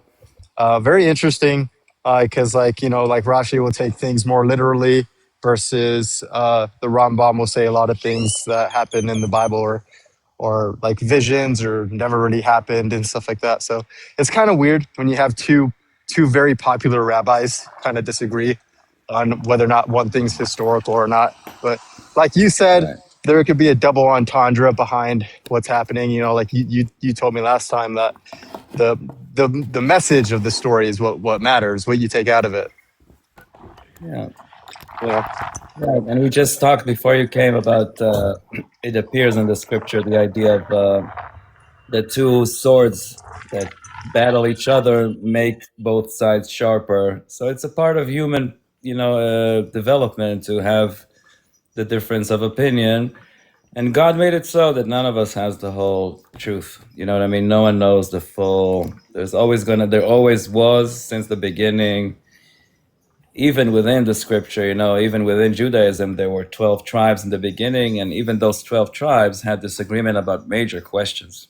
Meaning, even within Judaism, if some tribes, for example, had different beliefs about the afterlife than other tribes, which is a huge question. Another question about is everything pre-written, and what is our ability to change our destiny? So deep questions had different views from the different 12 tribes, and they even prayed differently. Only later it was unified. So that's how God made the game, you know what I mean? That's a part of how God made us. That's the experiment, right? Like that's the grand experiment. No, it's for us, we say, I joke sometimes, but we just said humor is a good way because, what's the first joke that every baby laughs from? It's this joke. Now, this is the joke. Now, what's funny about that? What's funny about that? What's funny, they say, in Kabbalah, there's a term, it's called kel mistater, like a god that hides, kind of, and also the first game, more or less, hide and seek is a very essential game, universally speaking. So could it be, they say why, and a lot of when you're children that meet, the idea of faith in God, and me too. I remember I was with kids when I was young, and we were like, why wouldn't God show himself 5 times a day and end all the mystery? And like we were literally, I used to sit with some children that some of them were religious, and they were like, please God, make the table fly into the ceiling. Like just for a second. So we get like an absolute. Right, but the idea exactly is a very deep idea that he has to reveal himself in a very calculated amount so that we really have free will to really make a moral choice. Because obviously too much revealed, there will be no choice. If every time you did something wrong, God will appear and smack you, that's it. Everyone will follow the path. 3 Hail Marys and you're forgiven type right, thing, right? But like it gets diluted. if he won't reveal himself, if he was hidden completely and concealed completely without any what we call like miracles and revelations and the scripture, then we would abandon him completely maybe. So it's a very fine line of this hide and seek and the peekaboo, like here I am, here I'm not. Which and also, by the way, humor. We talked about humor. I think humor is another proof of the Creator. I say to atheists, because humor, if life was just about efficiency and energy, some things don't make sense at all, because it shows that God has an artistic element, meaning he's the best designer. If you look at nature and you look at the oceans, and it's unbelievable that there is an artistic quality and the humor in it, which is also the joke. We have a famous prayer. It's called Adon Olam Asher Malach B'Telem Kol Yetzir Nivra. One of the lines there says, "V'acharei kichlot hakol levado yimloch nora." That after everything will be consumed back to nothing, he will rule alone again. Meaning that all this thing that we're so obsessed with, this life, maybe, for God, it's a blink of a milli of a second, because compared to eternity, all this will vanish. Yeah, he's here. We see it for a second. And for him, this is all like a really small blip in his reality, the ultimate, eternity. So that is the joke. It's like this is the existential joke, that we are so caught up in the material and what this, and I'm gonna have a career and I'm gonna do this. And for God, he says, look, we are only like spirit, and in the end, it all goes back to abstract spirit. It all returns. We say you came from dust and you will return to dust. And so there's something about art and humor. I have a rabbi, he's a very smart rabbi. He tells people, if you have problems connecting to God, then listen to better music, he said, first of all. And B, he says, when you drive around in the world, don't look at the streets and the shops and the billboards, right? They're just trying to evoke your lusts and everything.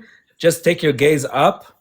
He says, look at the tops of the trees and the sky, and know that is God's creation. And the more you admire God's creation and not get hung up on material stuff, then your natural awe for God will like naturally be elevated. Come out, yeah, right? because like, Bruce Lee says, like the finger pointing to the moon. Like if you're concentrating on the finger, you miss all the heavenly glory, right? Bruce like Lee. That's going on.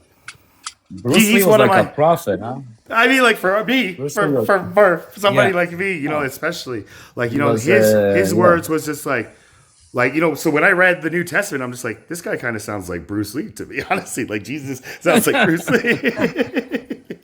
But Charlie Chaplin, it was so nice to have you. I'm gonna go ahead and disconnect for now. I'm gonna bring some other people up, but thank you for coming. And also, I'm gonna bring some other people up, but thank you for coming. And also, thank you for having your video. Video on and I don't know if Henry, you have any.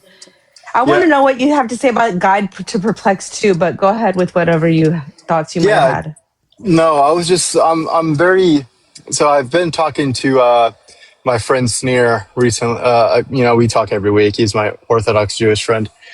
We kind of go on long walks and talk about what I've learned, what I've read. But there's something that I find very interesting when it comes to the Jewish community and the divide between what is the Mashiach or who is the Mashiach, whether or not the Mashiach is a generation of Jews that are to rise up, or whether or not it's an actual person.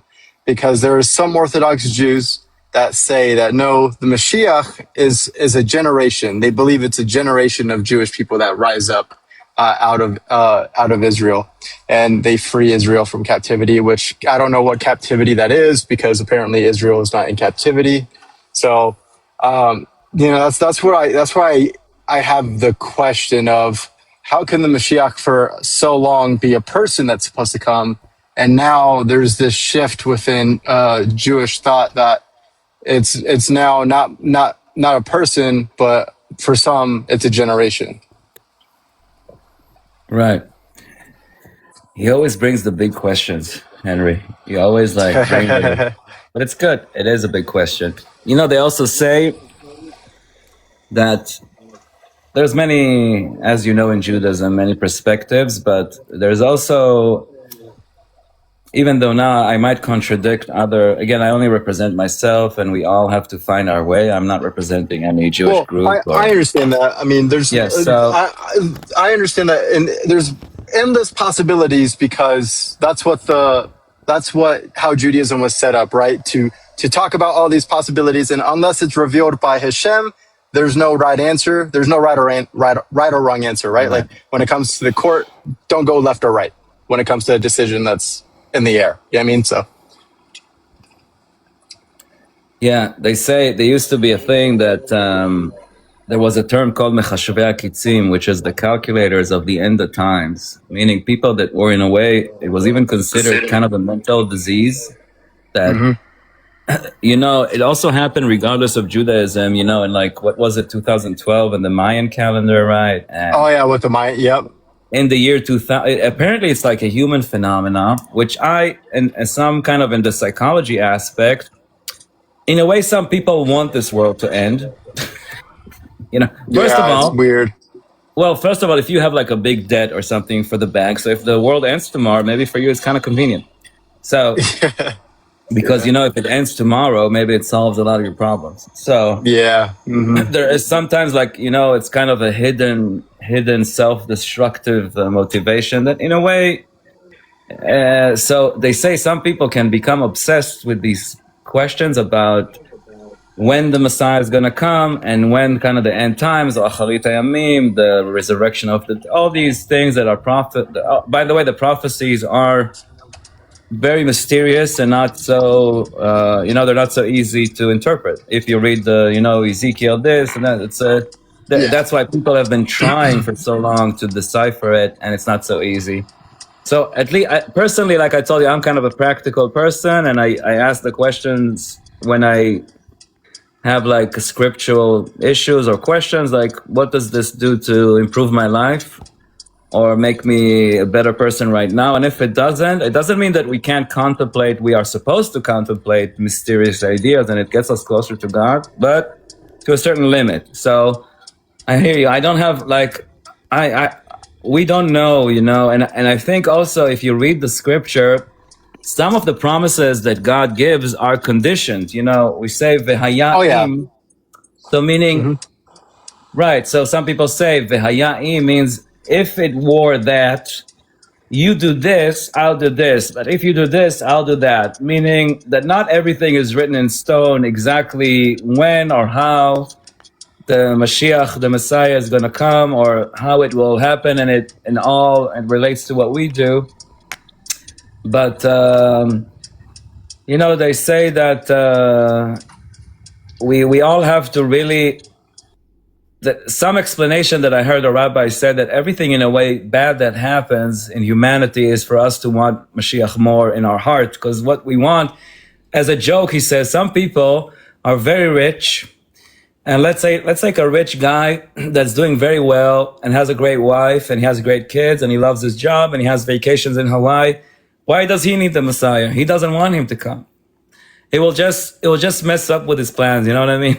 Like, in a way, because even let's take a Jewish person, that the Mashiach will mean that we will go back to Israel. Some Jews they're in Florida and they don't want to go back to Israel.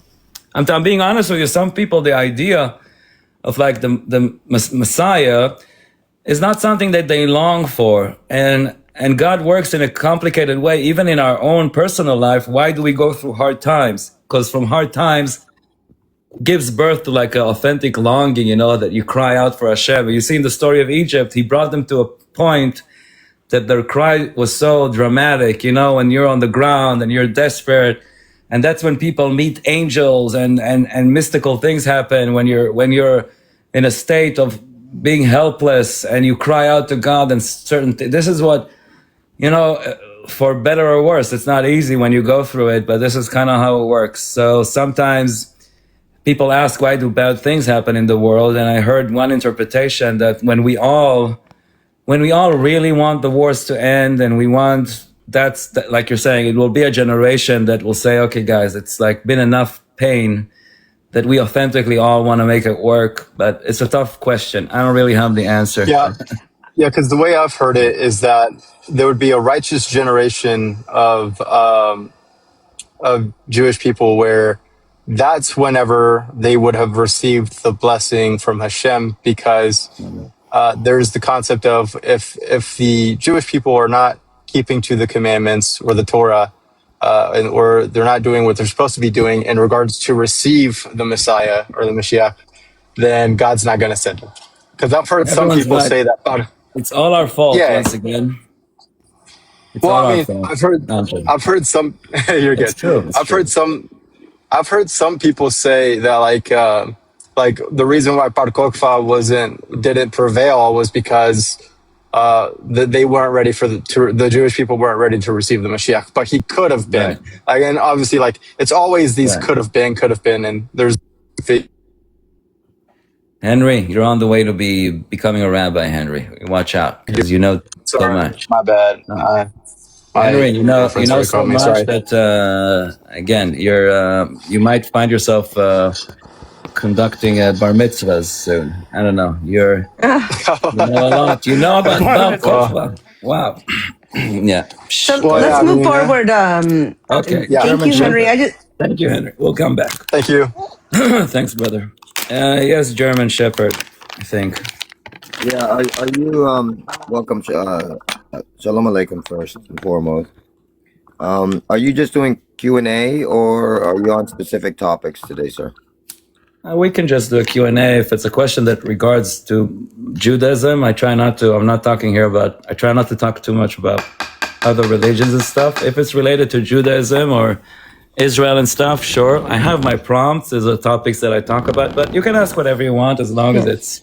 And I'll tell The you. basic rules are no proselytizing and also no cussing. I could off the top of my head. Okay. Okay, wonderful. I just have it's pretty much a prophetic question of Zechariah 5. I don't know if you deal with Zechariah 5. prophecy. Yeah, I don't know if you deal with prophecy or you want to stay away from that. Because if you don't want to go into that, then I would track. What religion are you, German Shepherd, if you don't mind me asking? I really don't up tier to what we say a religion. What's your interest in Zechariah 5 then? Well, it speaks about looks like a war going on. Uh-huh. And I just wanted to know if this war would happen before the Zechariah 14 prophecy. We're not Torah experts, really. So, I mean, yeah, we're not. Yeah. First of all, if you have a different question, but I will take a look and see what I can tell you about it if I can. But yeah, I'm not an expert and I don't know, but you mean chapter 5, the whole chapter? Yeah, well, I think you have a gist of it, right? About the flying scroll and the woman in the basket. And this is supposed to be the curse over the earth from the ones from the east who are lying and the ones from the west who are robbers or thieves, depending on the translation. But I noticed that if you were to look at the word woman, it's supposed to be this woman in a basket with this lead top in the ephod. I know that in the ancient scroll. Isn't Cassiopeia a woman in a basket? In the Let's astrology? see. Okay, so the prophet, I want to sum it up. So the prophet sees a big scroll flying in the sky. It's 20 amma. That's a way to measure. It's kind of the size of from your elbow to your hand. This is a not regular scroll, but a scroll of curse and judgment. It goes on all the face of the earth to get rid of the sinners. The angel explains 2 sins, the thief and the one who swears to a lie. These are not private misdoings. They express a fundamental kilkul, which is kind of like a fault between man and his friend and between man and God. The thief hurts the other, and the one who swears falsely disgraces the truth and the name of God. The curse gets into the house of the sinner, stays there, and mechalauto kind of consumes him, his trees and its stones. By the way, trees and stones, okay, I'll tell you, there's a lot of interpretation about what is the trees and the stones that it repeats a few times in the Torah. Klomar, so the sin is not just an external thing. It's when a society is built on lying and gezel, like when you take from, like stealing from people, the root of that house gets destroyed. So that's, I'm not reading the whole scripture, but summary. The second one is what you told about the women inside. It's like a measuring tool. It's kind of basket. It's ephah is a very special word. Some words don't appear a lot in the Torah, so they're very special. It's not exactly a basket. It's kind of a thing that you would measure something. It's a measuring container. And inside of it sits a woman. And the angel says, this woman is wicked. She is representing not a private person as a spiritual, social force of sin. They put on top of her lead, right? Oferet. I think it's lead. I'm sorry, my English. I know the terms in Hebrew. I'm trying heavy to seal it. Yeah, like a lead, meaning a lead lid. So it's like okay. Yes. that's covered. Yes. Thank you. Right, a lead lid to close it, meaning to restrain it, to imprison it, and to prevent it from spreading. Then two women with wings come and take this measuring to Eretz Shen'ar. It's somewhere in Bavel, in Babylon, that they will build a house for there. The evil is not destroyed completely, but is being taken away from the Holy Land and gets returned to its the place it's supposed to be. And the deeper idea, it says here that the Holy Land should clean itself from impurity, from lies, from thievery, and from organized wickedness. The pshat, there's 4 levels when we read scripture. The acronym for this, we call it pardes, which is pshat, remez, drash, vesod. The pshat is like you read the story like a child, like what does it mean? Then you have resh as a remez. There's hints within the story because the scripture has levels. Like remez is like it hints to something. Drash is the interpretation, the more sophisticated, like allegorical interpretation. And the last level is sod, which is the secret. They say every text in the scripture also holds a kind of mystical secret. So it always has 4 levels, especially... Oh, sorry, I didn't interrupt. But you're speaking of the pardes or the garden interpretation, correct? I'm saying that everything in the Torah, especially texts like this that are obviously, they're like very poetic, has these 4 interpretations of scripture. 4 layers, let's say, yeah. So it says here that the pshat, the simple interpretation, I was just giving an intro to it, says here that the simple interpretation is that God shows Chara that the building of the temple and the redemption is not just an external structure.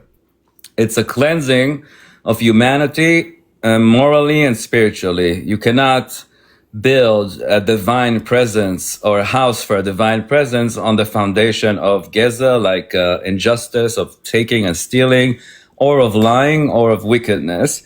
First, you need to consume that evil to be able to build a holy house for God.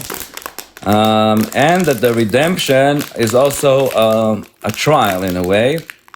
God does not only comfort his people, but he has to clean the camp, it's called here, meaning he has to find ways to contain evil parts of society and cannot leave them where the divine presence is supposed to come. Now, on top of this, there's probably 3 million interpretations of the piece, but I'm not an expert, you know what I mean? So, but... You could read my favorite book, which is the Mayim Loaz. There's a verse. If you have a verse, we have a book that... Is there a particular verse that... Because we have a book that analyzes the verses in depth. That's what was your question, German? I'm sorry. Well, I just wanted to get to the point really quick because I don't want to take go ahead. Make this about this specific verse. I just wanted to go ahead. A possible misinterpretation that has been going on for ages. Because I also study the Hebrew. I study for about 20 years now in the Hebraic thought. Again, I'm very open. I study a lot of languages and different religions. And when I was coming across this a few years back, I noticed that the word woman is also the same letters for the word fire without the vowel pointings.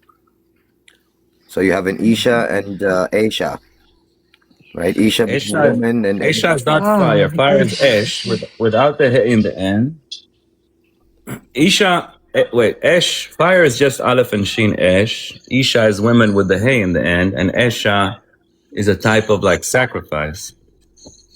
Okay, but okay, what's your question? Sorry, yes, go on. Well, if what I'm being led to see is it plausible that this woman in a basket, because it doesn't really make sense that a woman sitting in a basket got a lead top on it and it's contained, stopping Right. from a curse to occur. But if you was to look at it as a fire, could this flying scroll that is roughly about 22 foot long and roughly 10 foot round be a missile that is going across the air? Here we go. Nuclear weapons. Interesting. Yeah. Big Shabbat. Right. Real So quick, I what do know you think that. about this? Sorry to interrupt, German. Somebody says that thinks he's David sent from heaven. Thinks Yeah, he's David. I have a lot of haters, and he's just this guy chases me around. I've literally been like 6 lives, and he just chases around and starts talking smack. He's So So you don't think that you're. yeah, So you don't think that he's you're my biggest David. cheerleader. No, he's my biggest cheerleader. I So don't. so you don't think get you don't I'm think you're definitely David. no. I definitely believe that I am chosen by God to figure something out within this. Like I've wanted to be a rabbi when I was a little boy. I just Are want you to. Jewish? I have Jewish roots that I found out about from my ancestors. All right, it's okay, brother. I don't want to. It's okay, whatever. I like the question, and I like the reason to study. And okay, I'll just read to you this book about that. It doesn't say. It's verse number 7, the first one that it says that the kikar oferet noset vezot isha achat. It's verse number 7 in chapter 5 of Zechariah. I'll tell you what this book says. I don't think it's really answering the question, but it's very short, so I'll just read it to you. Zechariah then beheld another vision. A loaf of lead was lifted up. A massive lead object was raised miraculously above the earth and remained in Wow. the air.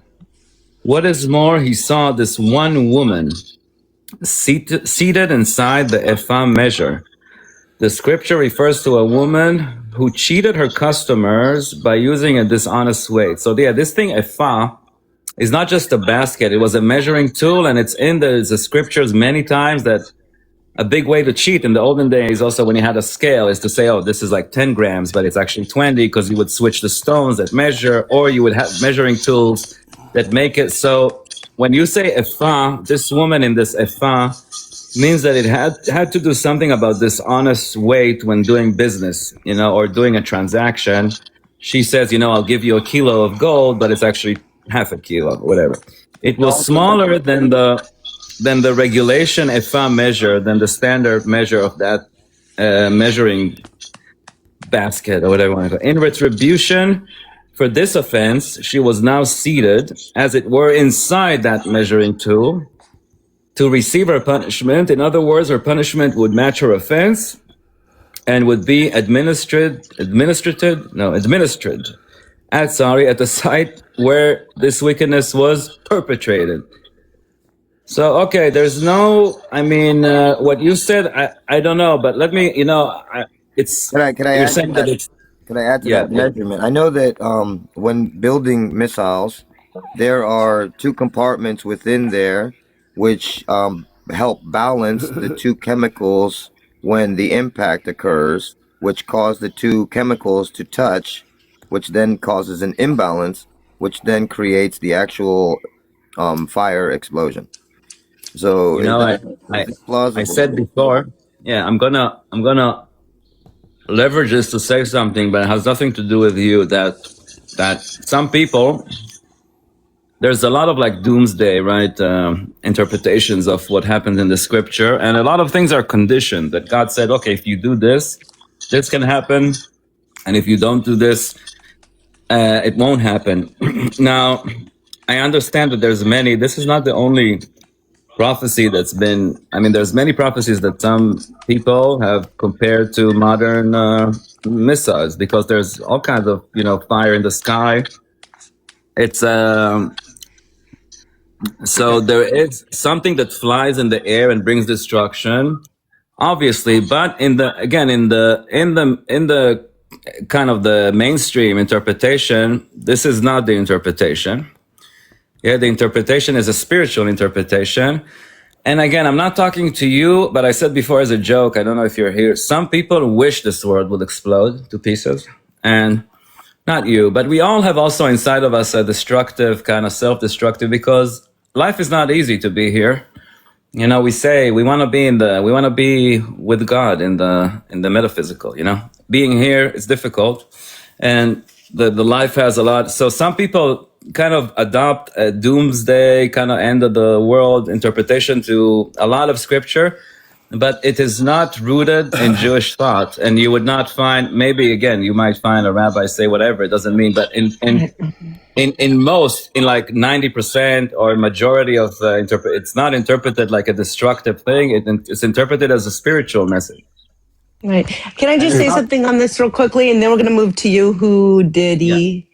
So there's and maybe you can. My husband is more well spoken than I am, I have to admit. So maybe you can help me with this if any ideas come to Razel.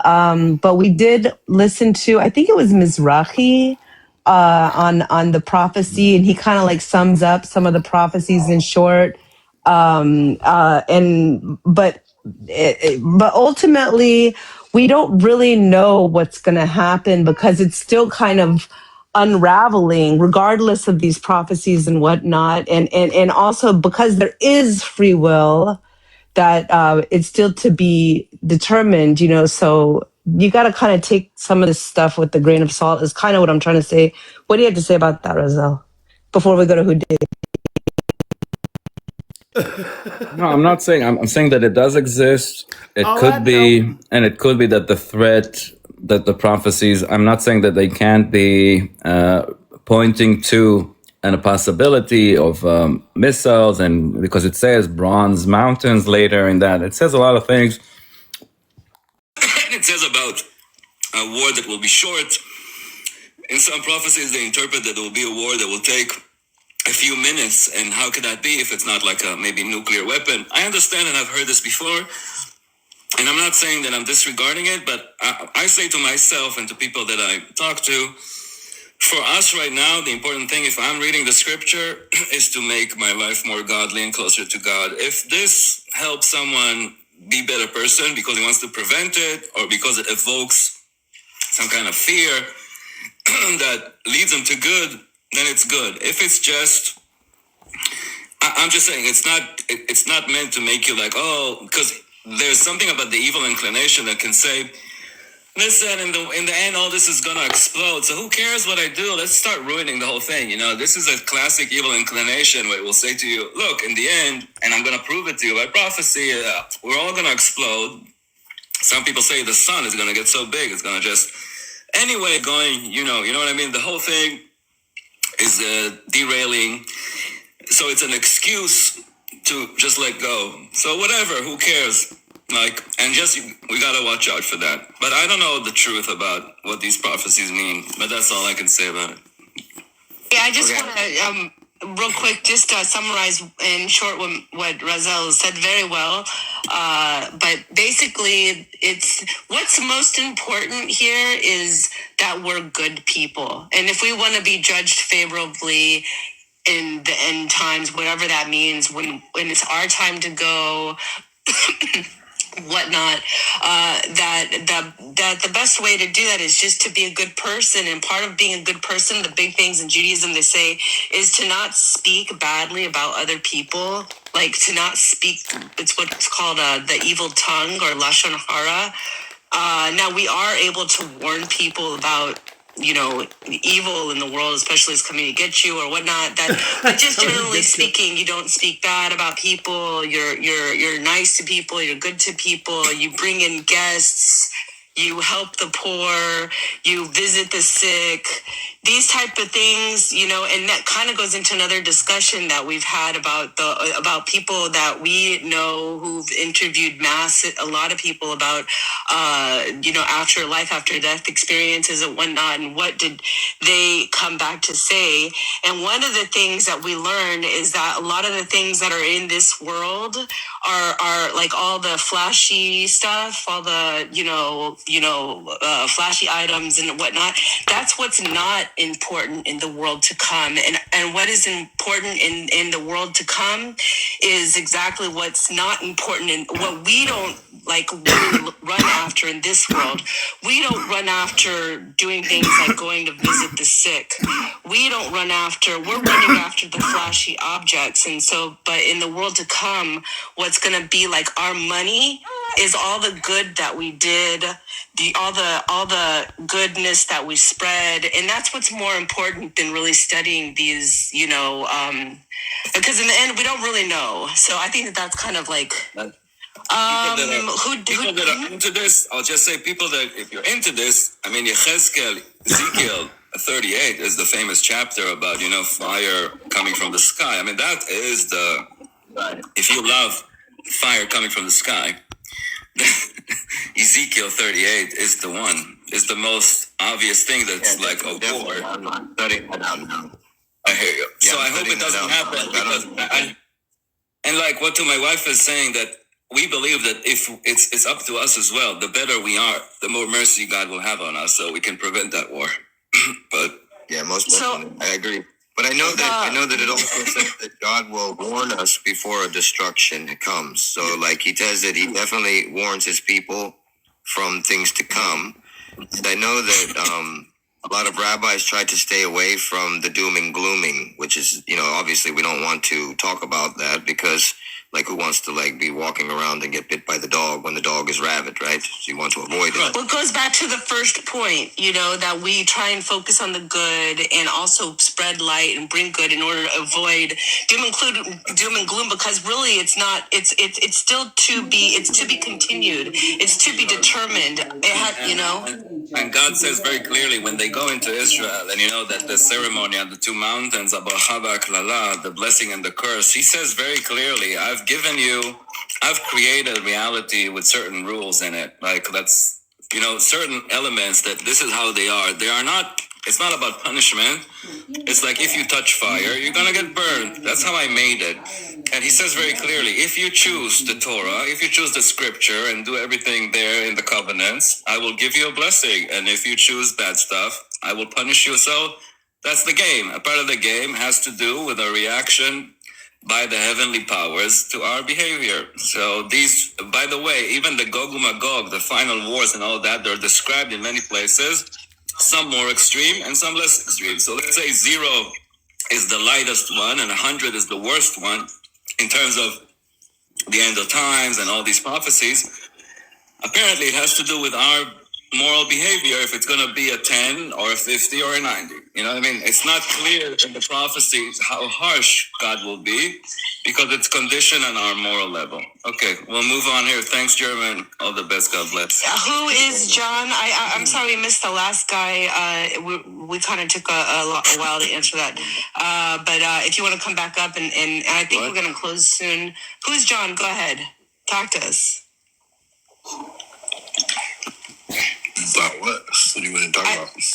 Well, actually, I've seen your name before. Who is John Galt? And I chat GPT'd it, and that's a pretty creative, name you got there. I don't really know much about that read book. the book? No, I haven't, but I did. Doesn't surprise me. Well, you sound like a nice guy. Lovely guy. Right. Anyway. I was trying to be cordial, but hi, Skunkworks. Is the point of punishment to further teach or create awareness for the guilty?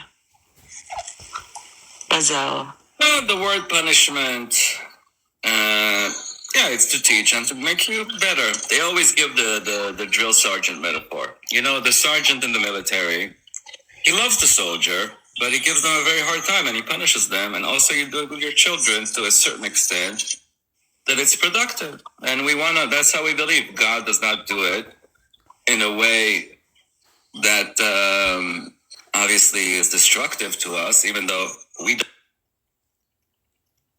don't see the divine justice and everything. So for us, it might seem differently, and it's not easy always to accept when it comes to your personal life if you go through a hard time. But our belief that it's done for our best, just like with your child. If you have a child that, let's say, he steals something, what are you going to do? Oh, my child is. So if, or let's say worse, if a child is displaying immoral behavior, let's say even worse, what are you going to do? Now, so if